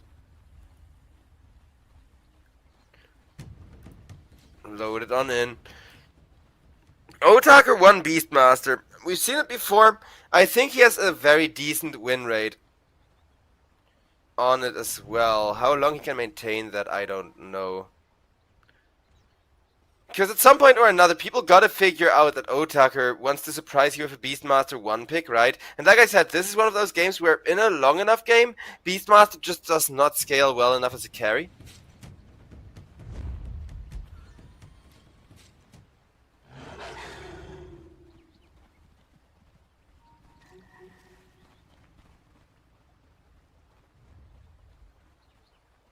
Seconds to battle. Pango heading for his mid lane, making sure to get some vision down. Ariel on the Nature's Prophet meanwhile. Hanging out with Bristleback over on the bottom lane. Maybe they want to counter to when people think there's going to be a carry rotating over on the bottom lane. Pedantic meanwhile, bullying Lifestealer away, just wants this rune. And yeah, it is gonna be a 2-for-2 runes from the looks of it, without any kind of first blood happening. Slightly advantageous vision for the side of 4Pirates, but 0-10. I think they're pretty happy with the way this game is starting out, and pretty confused as to what the bottom lane has in store for them.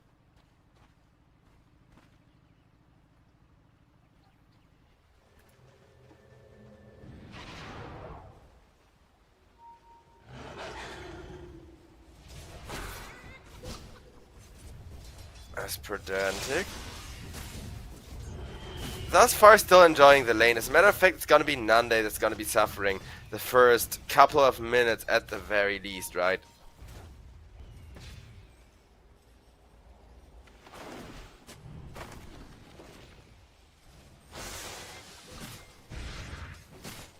Nature's Prophet though, he could have a game like last one, where he managed to get himself one really good kill, and then from that one really good kill started to snowball out of control his lane. Lifestealer, interesting build with a Soul Ring queued up. We don't see that every day, but it does get you really good value being able to spam the open wounds aggressively, just to get those 1 or 2 extra right clicks in every time somebody walks away from you, right?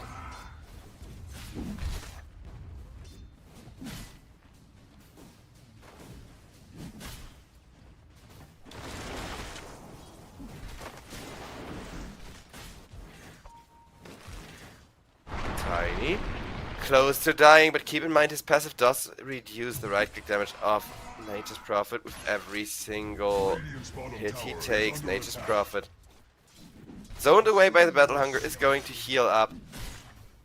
I think you can see why they put Mr. Moral and Nature's Prophet here, though.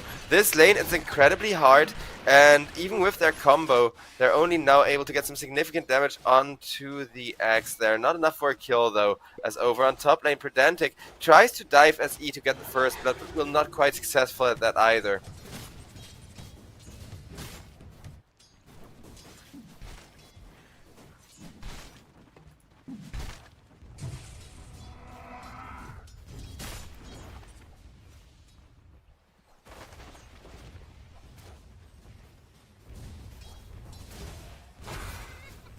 Bane. Still having a decent time in the lane. His ability to zap health and kind of sustain himself near infinitely as long as he has mana is very, very helpful here.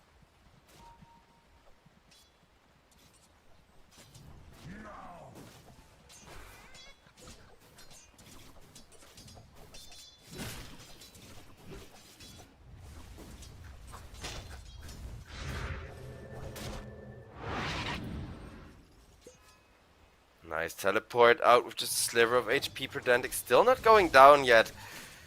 So resilient as Otaker just roamed away from there, was absolutely certain his Shadow Shaman would live, and clearly did not underestimate his support.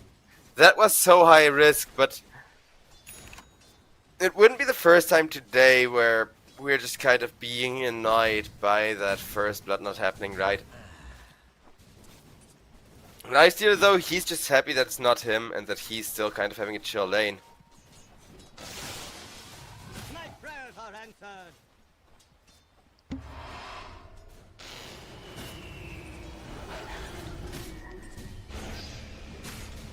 Bane gets caught.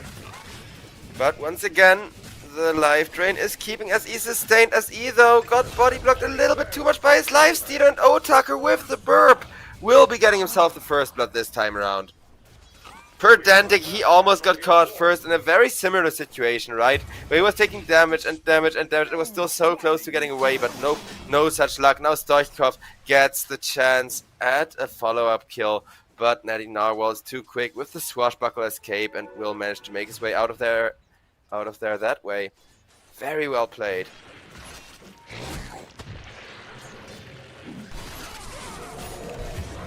As Mr. Moral gets a very nice kill there, with just a sliver of HP remaining. The armor reduction may still be very annoying for Axe to deal with, but you gotta keep in mind at some point or another, Axe can find those culling blades, and once he starts culling blading people left and right, that's when we're really gonna see him pop off. That's when we're gonna see the Axe. Well, ignoring the Bristleback pretty much, because Pangalier's still gonna burn your mana, and Nature's Prophet, he's this time around just a support, so he's probably just gonna lock you up and run away, right? Speaking of running away, though, that's what Nande has to be doing against that Hawk, and that's exactly what Lifesteal will be doing to make sure that he doesn't get killed. A little something extra for the evil.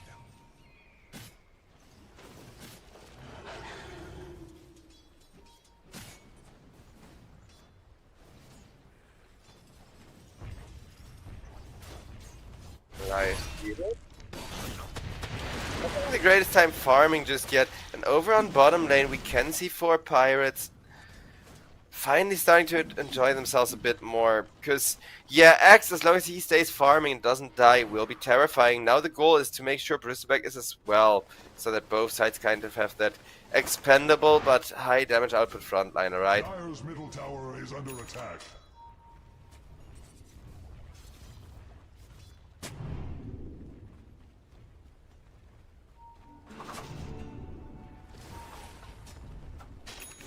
Mine!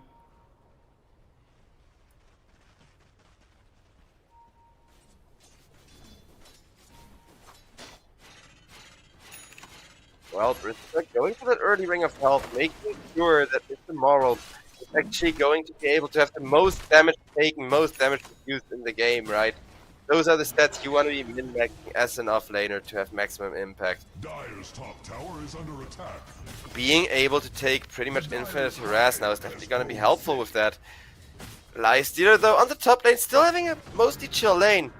Bane has died a couple times. Bane is not having the greatest of times. Stoichkov, meanwhile, secures the bounty rune there against Netty Narwhal. And Netty Narwhal, he may have that Rolling Thunder. He does not have much in the way of follow-up restore after the one, though. So he is going to Rolling Thunder and out of there. And that is kind of feels bad for Pangolier to miss his first big ultimate, right? Because Rolling Thunder, while the cooldown isn't super long, the impact it can have, especially if you surprise somebody with it, is massive. As over on top lane, Otaker not feeling this one Beastmaster just yet, with the double gank rotation to make absolutely sure he goes down. And to give Stoichkov that extra galvanize as well, right? He's going to be very happy about that one. Is learning to fear.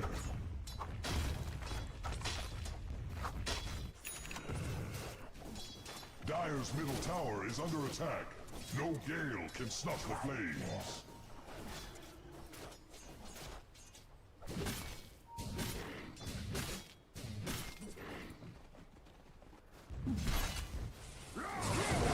As Axe gets a call onto the Pangolier, Yamich trying to catch up for an avalanche will not quite be getting in range.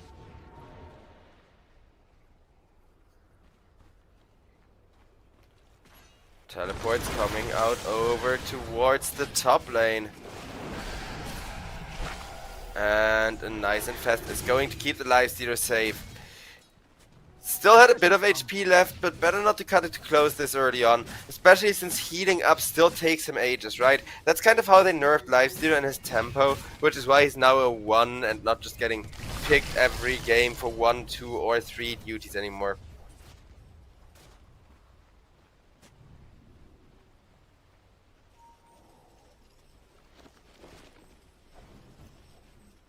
But yeah, with the defensive and fast, 0-10 once again playing the early game, slightly superior to the side of 4Pirates. 4Pirates though, once again perfectly farming, making sure that they maintain a superior gold lead here, which is currently really the best thing they can do.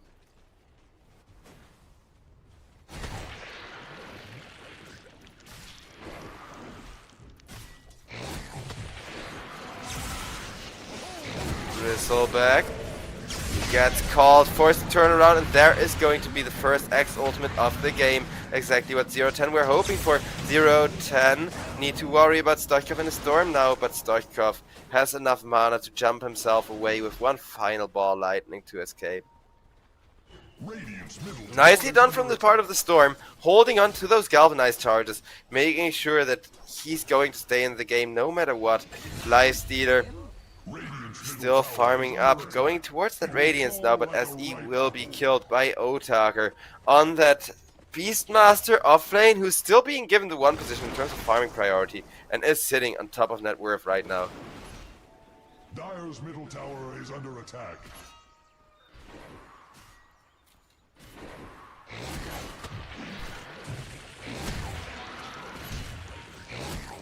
Axe getting a lot of that armor reduced.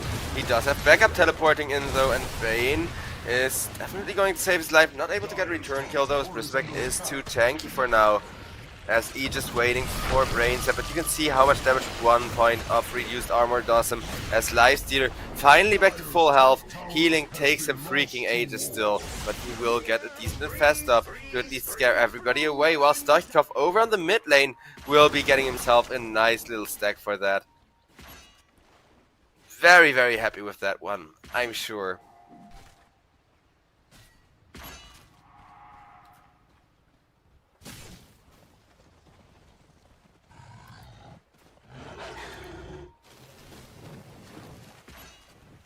Nature's Prophet wanted to teleport, decides against it. Ariel, his impact is going to start getting more limited as the game goes on here, right? For Nephrit, it's very much the opposite. Wherever he got slam dunked, will keep him scaling, but his X was amazing last game already, and it wasn't enough to make it an easy win there. Tower is fading fast. Dire's middle tower is learning to fear. Radiant's bark has grown thick. Dire's middle tower has Mid tier 1 easily getting destroyed with the Beastmaster. It looks like Otaker on the Beastmaster of his is going for the Overlord build.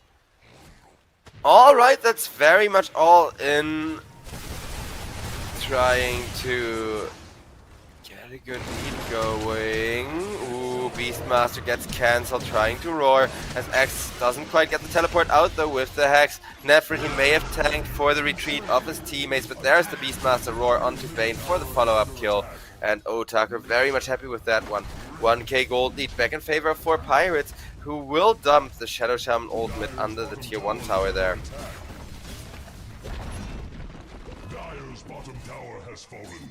It will be a ruin long studied.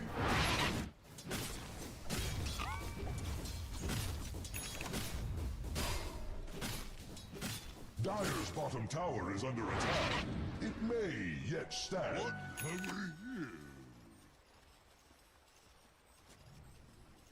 here? Lifestealer, 300 gold away from his all-important relic. The freaking crucial timing that he needs to hit, right? Just because so much farming speed hinges on it. I don't think they're going to delay the Radiance once more, though, by killing him off. Just 100-something gold left.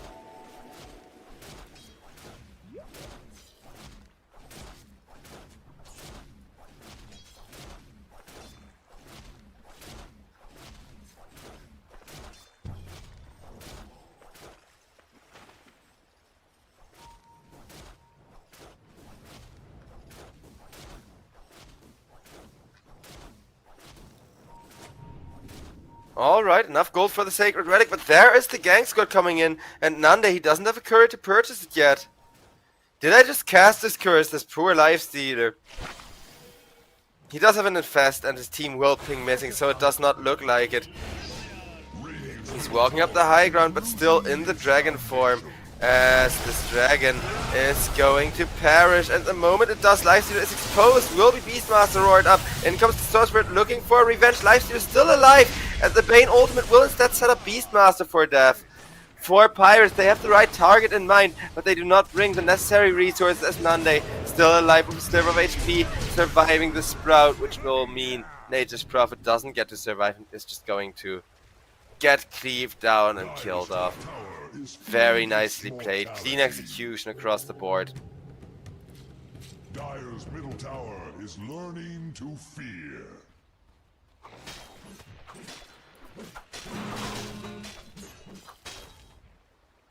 Dire's middle tower is under attack. Well, the gold lead is still favoring 4Pirates, so I wouldn't say that this can't yet be a repeat of last game. However, a big thing.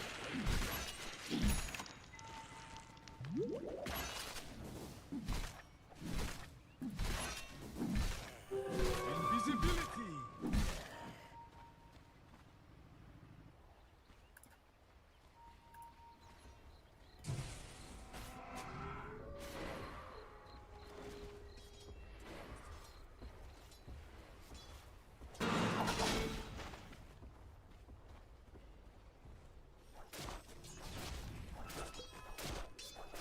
Lifestealer, close to the Radiance, having survived the crucial gang timing Nande. Looking to snowball that feast, already at 111 max health gained. It'll only go up as the game keeps on going here.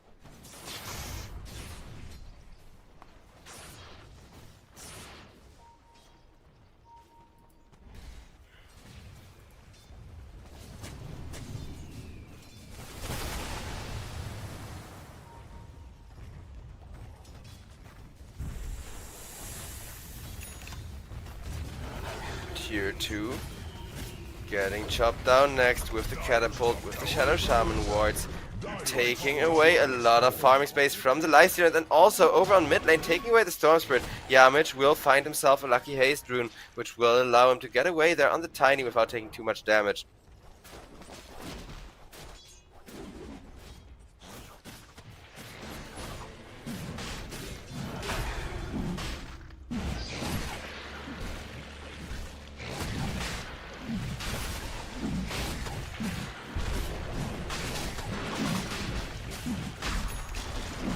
Roshan about half health.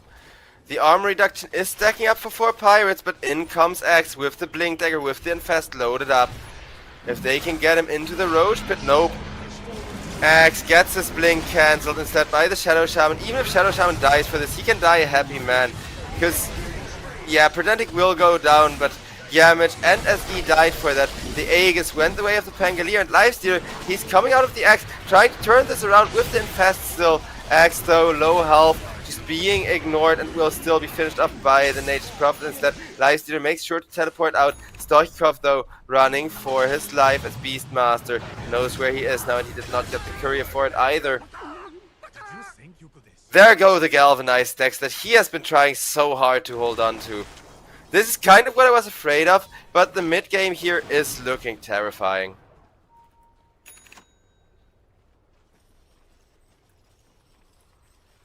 Dire's middle tower is under attack.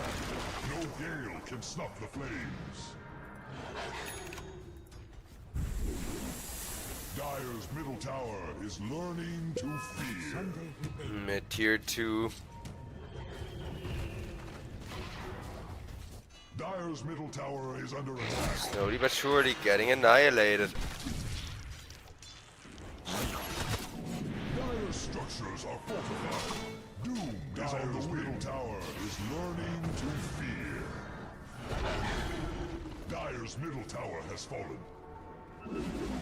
And with the tier 2 down, 3.5 minutes for 4Pirates to dictate the pace of the game, to control pretty much all of this map right now.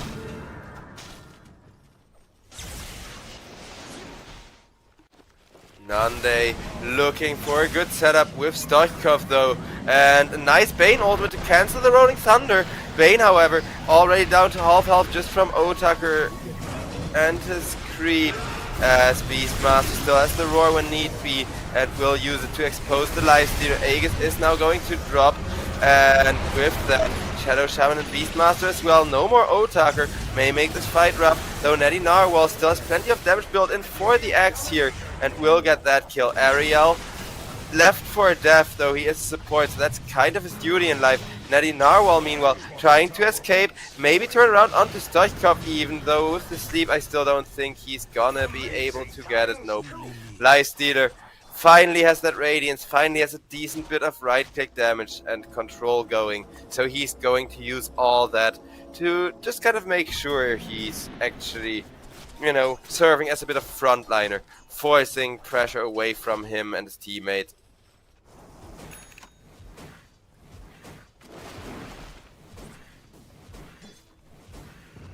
Radiant's middle tower is under attack. It will fall like a ripe apple. Ancient Prophet looking for the Aghanim Scepter.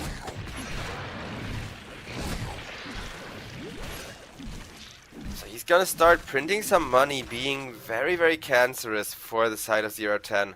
Another good initiation for 0-10 like they just had, and the game will be back to a full 50-50 however.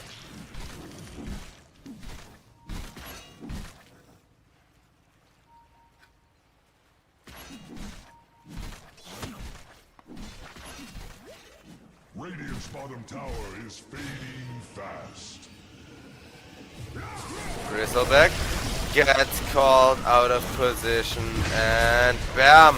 Axe ultimate even from behind will be granting Nephrit that armor. Lifestealer, uh-oh! I think Ariel may have just messed up, as Lifestealer was already too close for him, and yes, sprouting yourself in with a Lifestealer isn't gonna do you much when Lifestealer just sees you as walking health stacks. Speaking of walking health stacks, it's gonna be the Shadow Shaman also. Not given to the Lifestealer, it will be X taking him there.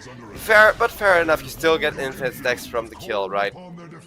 Lifestealer though, just pushing out the tempo and being as annoying as possible for the time being.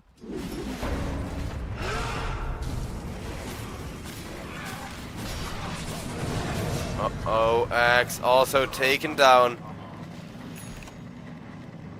I mean, it's a bit of a much-needed break for the side of 4Pirates, with this Lifestealer still advancing, taking over the Dire jungle, the Radiant jungle now. The Dire kind of looking to wrap around onto mid potentially with the Storm, and now even the Tiny getting into position. Pango and Beastmaster though just trying to make as much space as they can in the top of the map. And they are looking to go for a Tormentor here.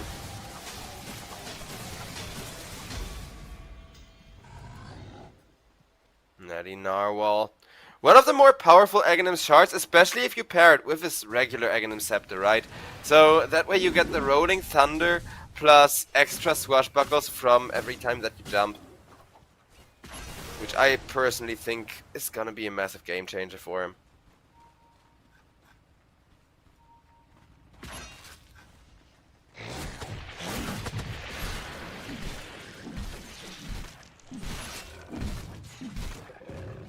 Radiant's middle tower is under attack. With a 4 versus 3 man smoke. 0-10, they're currently wrapping around, trying to get over towards the bottom lane, take over the Tormentor area, but Stoichkov, little does he know, he's being chased by half of the enemy team, forced to ball lightning away, and after that smoke, X will take the opportunity for a beautiful 3-man call. Getting Otaker, getting Pedantic, Nande will be the one harvesting all of those kills and turning them to max health, as now Ariel about to be ran down on the Nature Prophet as well. Pango set up for death, while Ariel biding his time, trying to survive as long as possible. Same goes for Natty Narwhal here, who is burning everybody's mana, but Natty Narwhal on the Pangolier, no way he's gonna 1v5 this. Will be taken down. 4Pirates looking rough.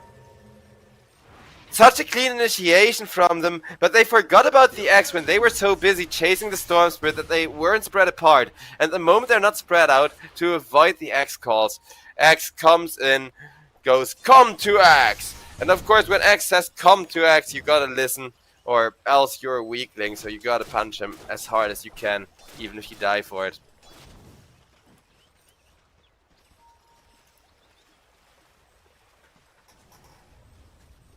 Radiant's bottom tower is fading fast.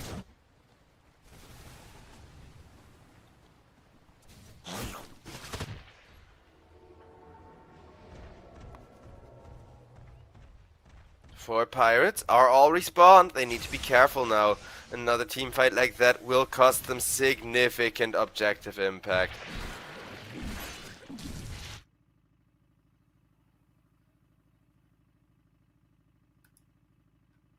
We got ourselves a pause from the looks of it, as Pedantic seems to be having maybe some technical problems with the ongoing heat wave. Who knows?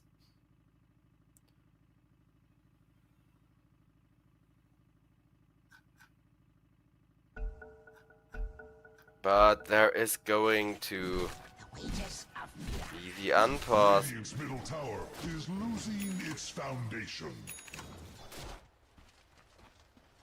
Radiant's middle tower is under attack. It will fall like a ripe apple.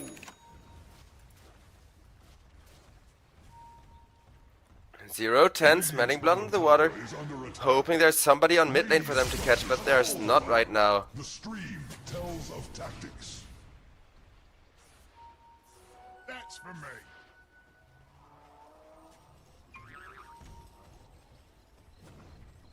A 0-10.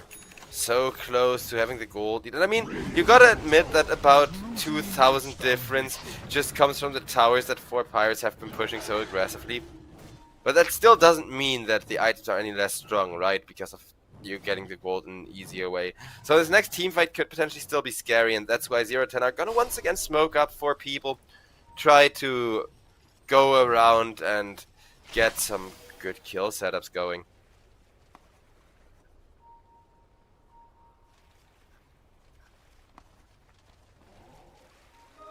I've been wanting this. Tower is under attack. Nice jump onto the Shadow Shaman with one more punch from the Tiny. He's going to go down. Storm Spirit will take care of the Serpent Wards slowly, one by one. While Otaker, talking about slowly taking care of things, he is going to get ran down by Nande on the lifestealer. Nande very happy with that extra health, as his Courier has been slain. max health pool increases even more. I'm starting to consider this is one of those lifestealer Heart of Taras games. I know it's not that meta anymore, since they nerfed how much health you get from the passive and its base strength a little, I think, as well. But I still think it can be very, very good if your lifestealer is basically... Like, it's either with lifestealer 1v5ing or Pango 1v5ing at the end of team fight, right? And if the lifestealer can just run away, even just disengage with a lucky teleport TP out at the end of a team fight, that the side of 0-10 lost, and they're gonna get to that point where losing for them is just going to be so hard. So right now you can see Bane goes down, lifestealer trying to be very careful about this, but Nande, keep in mind, even with the magic immunity, Bristle can take your armor away. That's exactly what Bristle's gonna be doing, and the toss misses. It will keep away the lifestealer at least for now, but it's not looking good for Tiny. It's not looking good for lifestealer either, with the roar being committed from the Beastmaster. Storm Spirit ball lightninging out of there, but that was the one position lifestealer going down, being dead for 60 seconds, and 4Pirates taking back the gold lead, back up to 5k in their favor for the time being.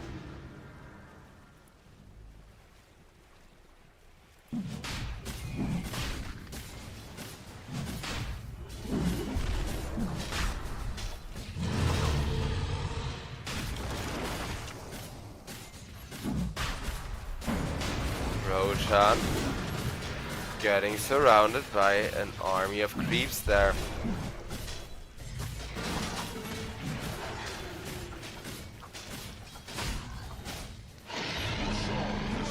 And it's gonna be Netty Narwhal taking the Aegis. He's going to be very happy about that one. Mostly because now Pangolier doesn't have to be scared about not getting the Rolling Thunder off the first time he dies, right? That's why Pangolier is still a pretty good Aegis carrier. It's given it a lot today.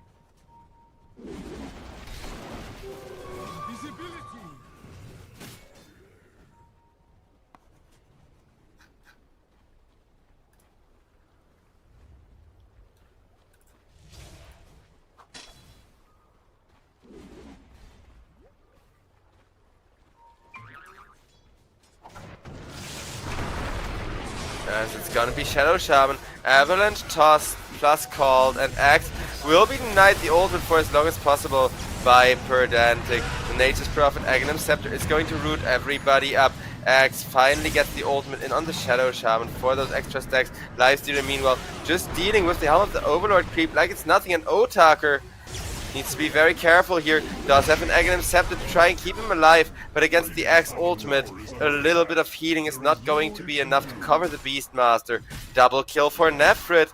My hopes for game number 3 here are rising, and honestly, it's about time, ladies and gentlemen, because while this series that's coming up after this one is going to be an incredibly hype one, we've had 2 2-0s in a row, and then my workday is just kind of looking boring as hell, right? Radiant's bottom tower is under attack.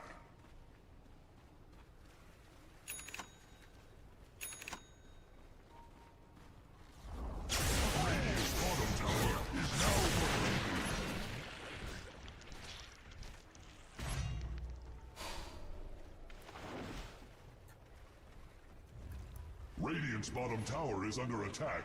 There is little it can do. 4Pirates, they have the gold lead, they have the Aegis. What they don't have is carry his scales with him as Otaker. The last team fight was a clear demonstration of where his weaknesses lie, right?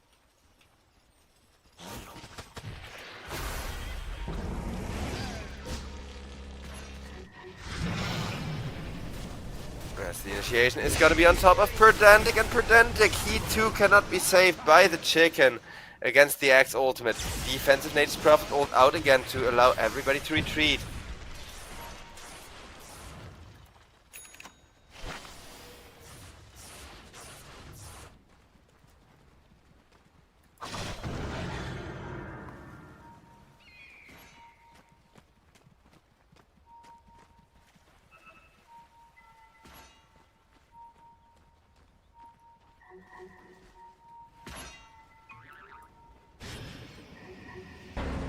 Bristleback.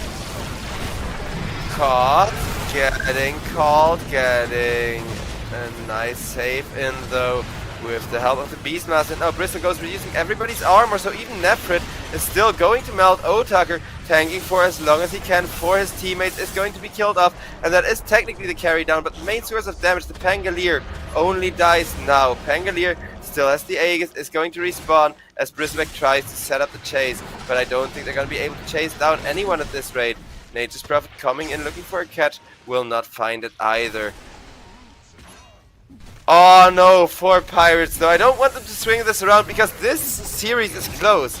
Anything can still happen, right? You can see the Lifestealer, Nande, really starting to get stronger and just face tank 2 heroes with ease right now. But the other way around, it is 4Pirates just kind of getting impatient, trying to push up this high ground, potentially ending very soon with how massive the damage is once Bristleback reduces everybody's armor. Mr. Moral, he's feeling a lot more like a carry this game than the Bristleback is. On the Bristleback than the Beastmaster is. So maybe this was the intention, where they just go, hey, our 3 player is a better Bristleback than Otaker, so we're gonna give the Bristleback to our 3 player and make him the 1 position, right? But Bristleback doesn't have 1 items. He's still just building full tank, and you can see the issues that leads to if there is just people overwhelming him from behind. Hard to ask or not, Act is gonna slam dunk you. It's going to be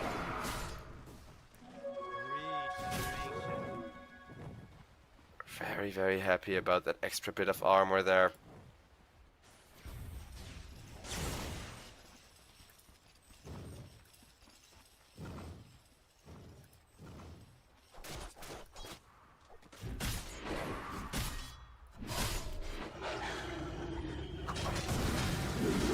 Tormentor over on top lane is going to go down in favor of 4Pirates, who with the Swashbuckle and the Pangolier in position will get themselves that massive swing around of value that is the Aghanim Shard.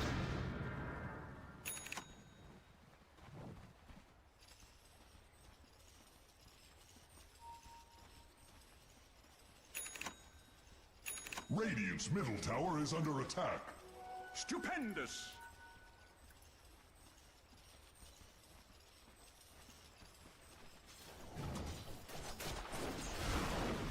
Storm Spirit shoving out the bottom lane, but that's the most that 010 can do. Commit people to the side lanes to split push right now. I think Lifestealer is kind of regretful that he doesn't have a Manta right about now, right? Because obviously he wasn't trying to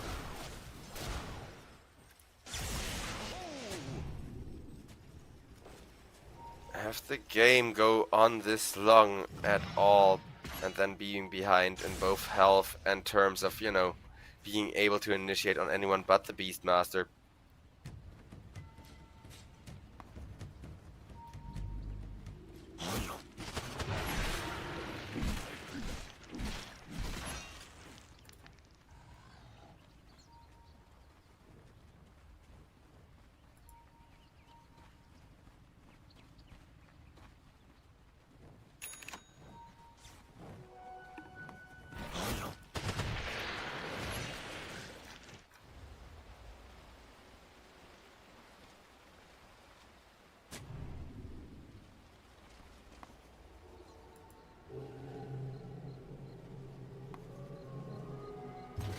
Wisdom is going the way of the Bane.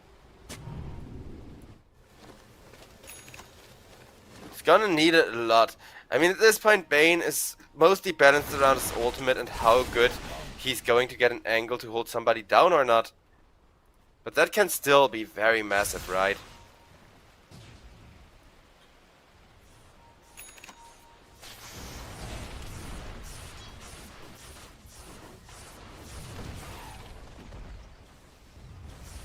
Radiant's top tower is under attack. It shall encroach no more. Radiant's top tower has fallen. Tier 1 finally dead. That is gonna be a little bit more of that all-important gold swinging around in the pocket of 010. Radiant's top tower is under attack. Beastmaster, realizing they need to push before the Lifestealer only becomes stronger, is trying with the creep army there to back him up. Dire's bottom tower foresee the Radiant's top tower falling shortly. Dire's bottom tower hopes for aid. Radiant's top tower is under attack. His shell encroach no more. Tier 3 down to half health, but Lifestealer, he really loves Shadow Shaman ultimates. Those things are just free food for him, and he will take it tankingly.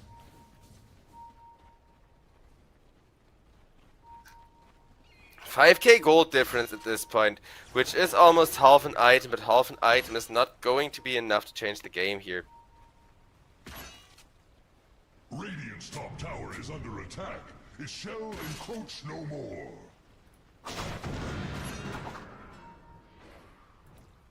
Radiant's top tower is Roshan.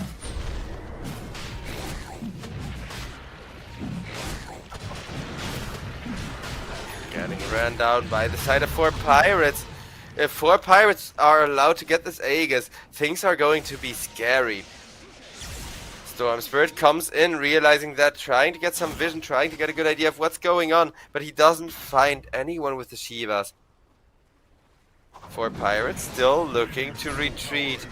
They should be careful around grouping up, because there is an axe ready to jump in and call everybody. Storm Spirit, though, the one continuously jumping in and out, as Pangolier looked to go for the Rolling Thunder, but immediately interrupted with the Bane. Bane getting burned down for that one, though, and while most of the Rolling Thunder is over, Nadinar will get some value out of it on the tail end, while his teammates will take revenge on the Bane. Otaker on the Beastmaster is once again at risk of dying, and with Stoichkov going for the Zip Zap Ball Lightning will be finished off.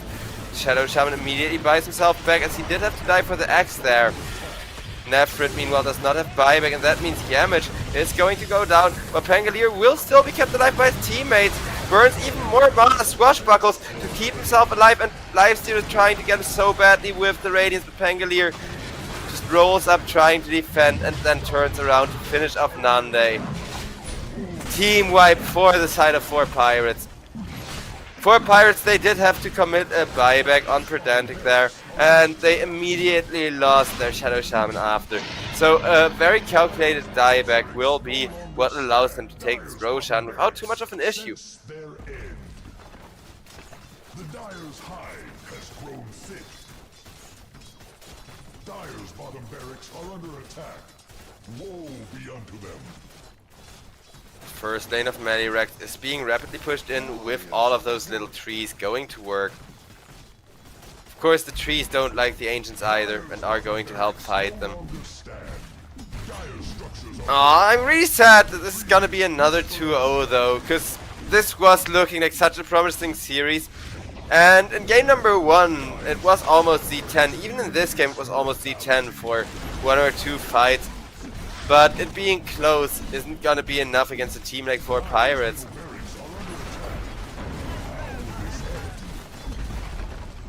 Dire's middle barracks have seen their last. As the top tier 3 melted through with the creep army, Bristleback putting out massive building damage.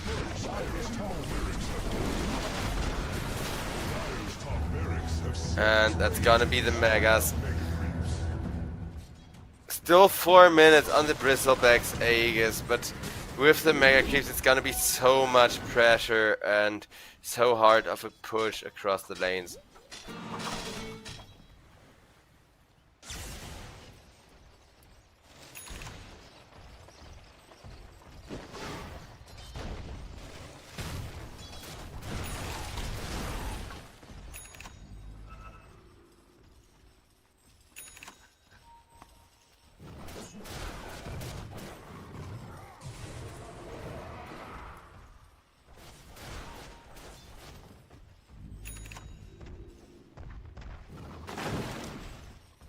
Bristleback still trying to set up, and not everything is decided yet. 0-10, they know this. The chance of making a comeback are pretty low, but with a good call initiation, we have seen them take teamfights from behind throughout most of this game, really. 3 handsome rows. As there is going to be see the initiation. Beastmaster immediately killed with that beautiful call we were talking about. The BKB from X now expired, and he will be rooted up by the Nature's Prophet, though, as 4Pirates, they keep buying people back, bringing in Otaker a second time as well. They will lose Ariel without a buyback for that. Lifestealer, though, can only do so much for his team. This time around, 0-10 are ready with the buybacks, are going to buy back their squad, but they're already up against the Mega Creeps, so I don't think they can just push through here and, you know, get anything in the way of a heads up on this defense from the buybacks. Because Spirit, you can see he's not even doing the teleport TP thing or anything. He's just trying to defend this base for one more level, get level 25, get a little bit more gold, and be able to jump in so much more reliably for himself.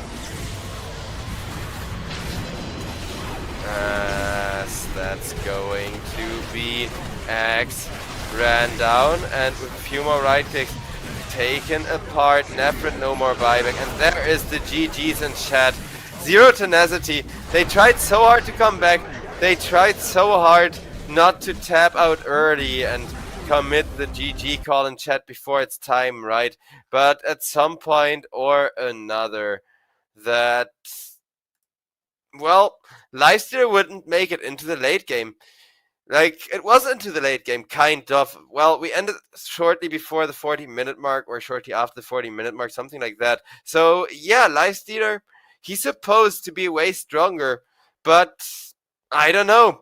In part, like, Otaker took a lot of deaths for his team just to shut down the Lifestealer or to shut down the Storm Spirit, where he would YOLO forward, Beastmaster scream somebody, and then die for it. So, in my mind, Beastmaster was definitely the 3 and Bristleback the 1, despite their unorthodox builds and usual positions. But it worked out for 4Pirates, just because of the good flash initiation. The armor reduction from Bristleback was huge, and I think that was another massive contributing factor to the loss of 0-10 there, because 0-10, they were trying to keep skating. They were trying to hold on to their late game potential, right? But they just kind of neglected their own push. 4Pirates got a massive lead in tower gold early on, which Chet was discussing. And yeah, it's just tower gold. You can get it back very easily by destroying the enemy's towers. But in order to get it back, in order to get that cash filling your pockets, you do have to make sure you destroy the enemy towers. Which, well, 0-10 failed. And with that, ladies and gentlemen, we are gonna go to yet another 1-hour break, as today does seem like a cursed 2-0 day.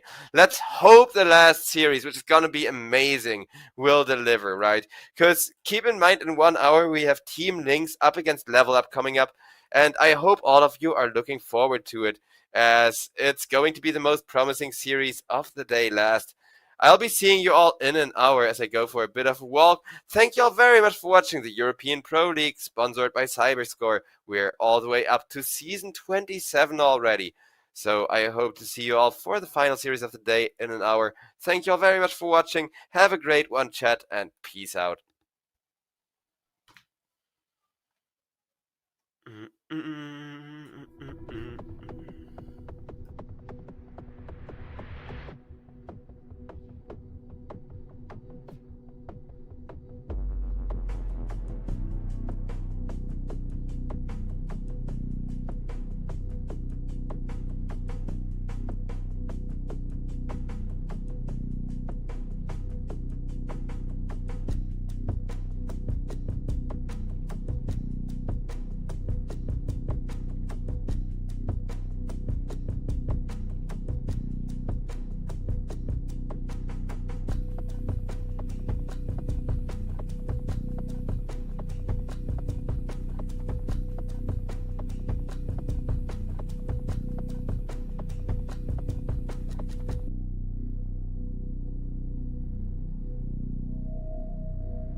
All right, ladies and gentlemen, and it looks like everything is working, and we are ready for the final series, as it is gonna be Lynx up against Level Up here.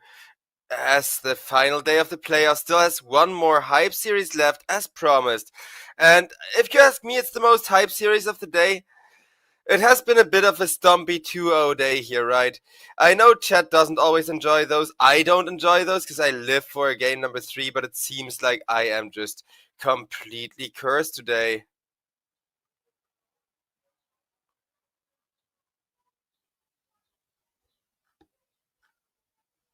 And yeah, final upper bracket game for the first stage of the playoffs, basically. Team Level Up, they have been doing amazing, but that's not really a surprise at this point. They have been doing amazing throughout the last couple of seasons as well, right?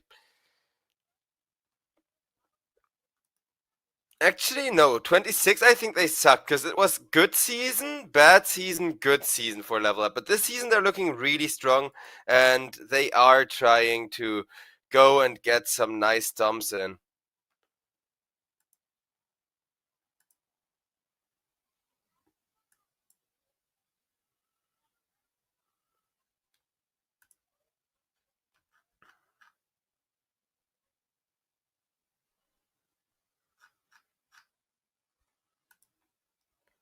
Looking at these drafts, Team Lynx are looking to go for an X-Fan combo. So it is a bit classic, kind of old school maximum AoE, cleave and spin to try and get the victory that way.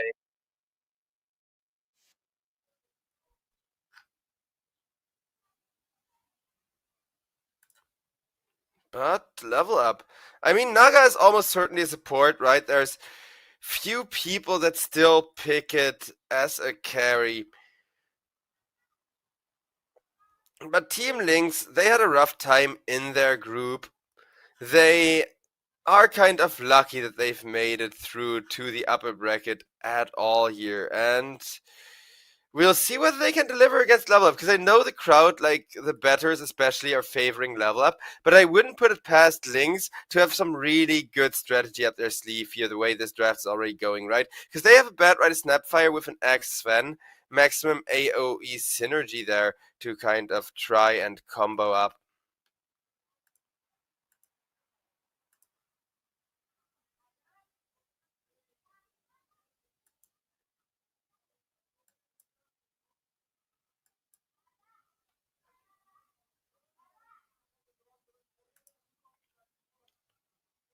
With the Storm being the last band Level Up.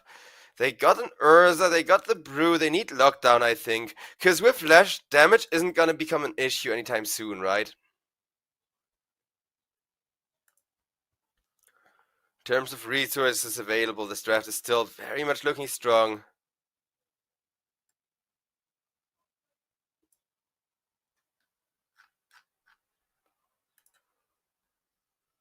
But Level Up, what lockdown could it be? Maybe they're debating about those off-meta but really good picks.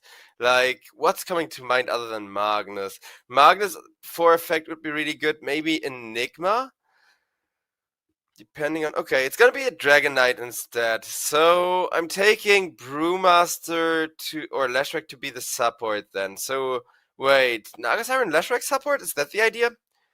Because Leshrac doesn't scale that well as a support, right? He's XP dependent and his levels fall off.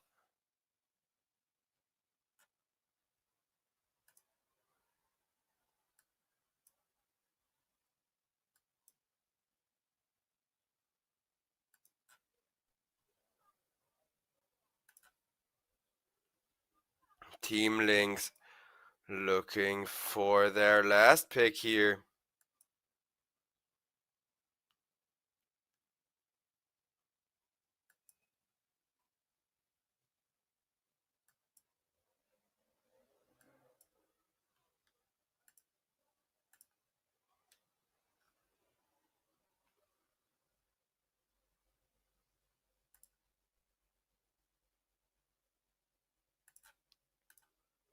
As Team Lynx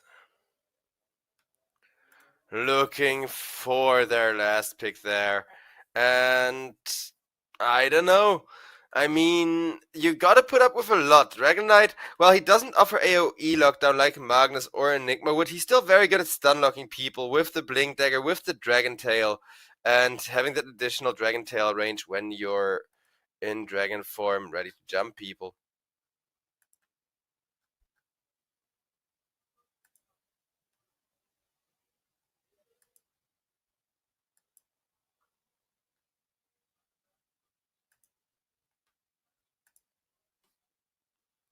Well, the last pick is gonna be a Meadow Jewel Monkey King. So, Monkey King acts with Jezu, of course, as the carry. It's looking solid in theory, but there is the issue of there being 3 melee heroes, right? And with 3 melee heroes, you kind of get kited around. You are kind of super susceptible to Leshrac stunning you and just running away while having that little disco pony ultimate going on for himself. Madsen on the Dragon Knight. I'm not a fan of the Dragon Knight as a core these days, but Madsen has been playing him really well in the past and will probably just go on and free farm up really freaking hard. But yeah, altogether, I do think that with Rubicon, Urza, Madsen, Dragon Knight, level up stand a chance simply because of the 3 melee hero issue, right?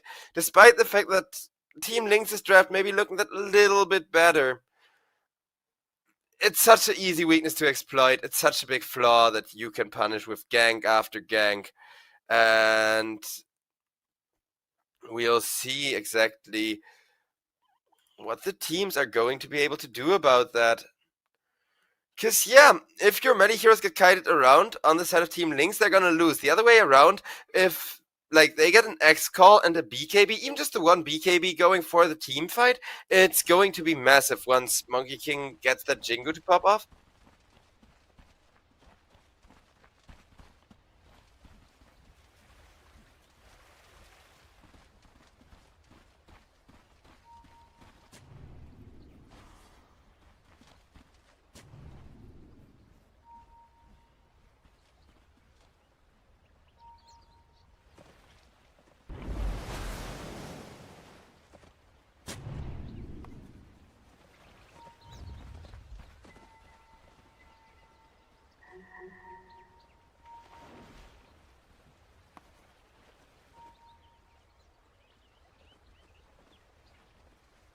"30 seconds to battle." As with the smoke breaking, it will be perfect flame break hitting a Tooth, and a Tooth is going to be taken down by Jezu. Jezu on the Sven, super happy with that first blood because it will help enable him to farm faster, but level up, they may regret going in this deep against Team Lynx, even more with Rubicon now being chased after by the Sven. And bam. Kill off for the Bat Rider there, who's gonna be very, very happy with that one.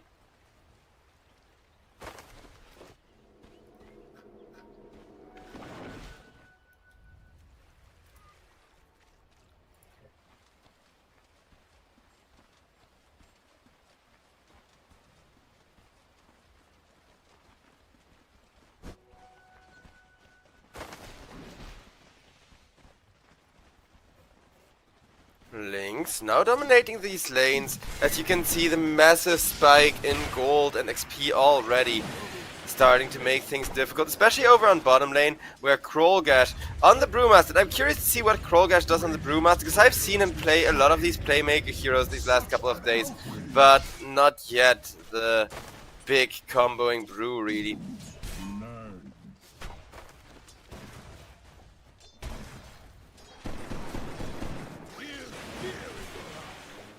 Janu Pro ran down with Leshrac and the Blood Grenade, but will be alive and well.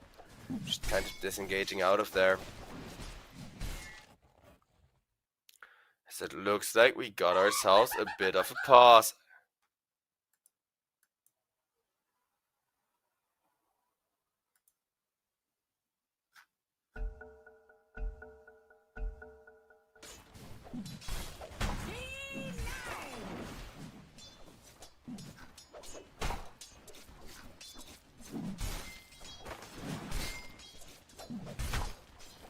Well, Jesu just having kind of a chill lane thus far. That first blood really makes a lot of difference in how easy it is to harass him, in how much XP and levels he's really going to get going for him.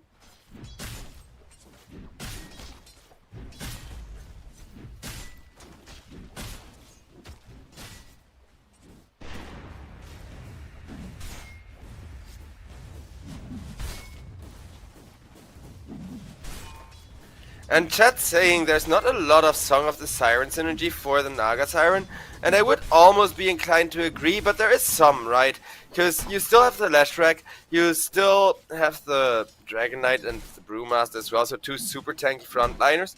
And I think the idea is you Song of the Siren to heal everybody full health, and then you open up with a two-man stun from the Leshrac again, with like a multi-hero Earth splitter, right? Dire's fury stress met its maker.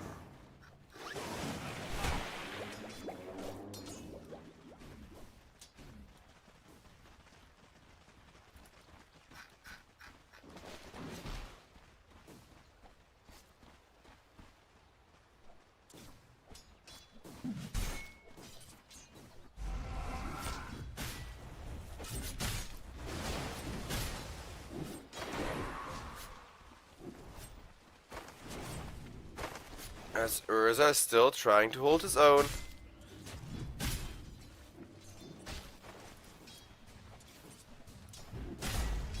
But Urza, I mean, he needs sustain for this lane. I think there's gonna be a lot of solves, a lot of tango spot for him.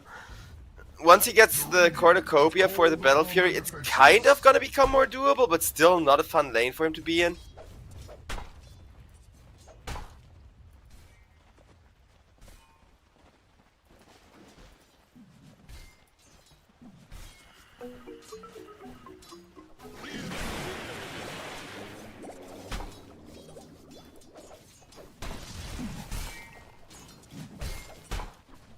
Sven farming up well, but it seems like the lag issues are still continuing as Urza has to pause over there.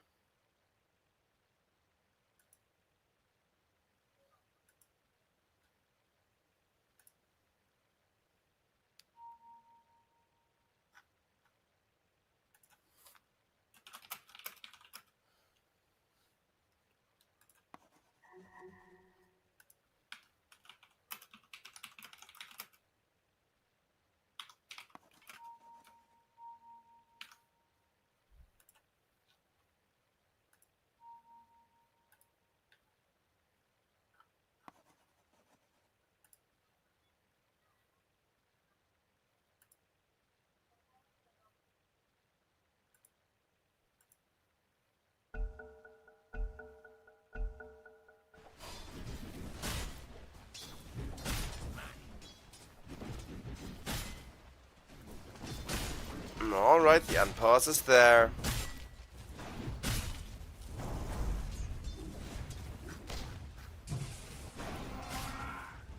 Hopefully the last pause for this final series of the day. Because like I said, I'm really hyped for this one. I really hope I get at least one third game to a series in today. With the way today has been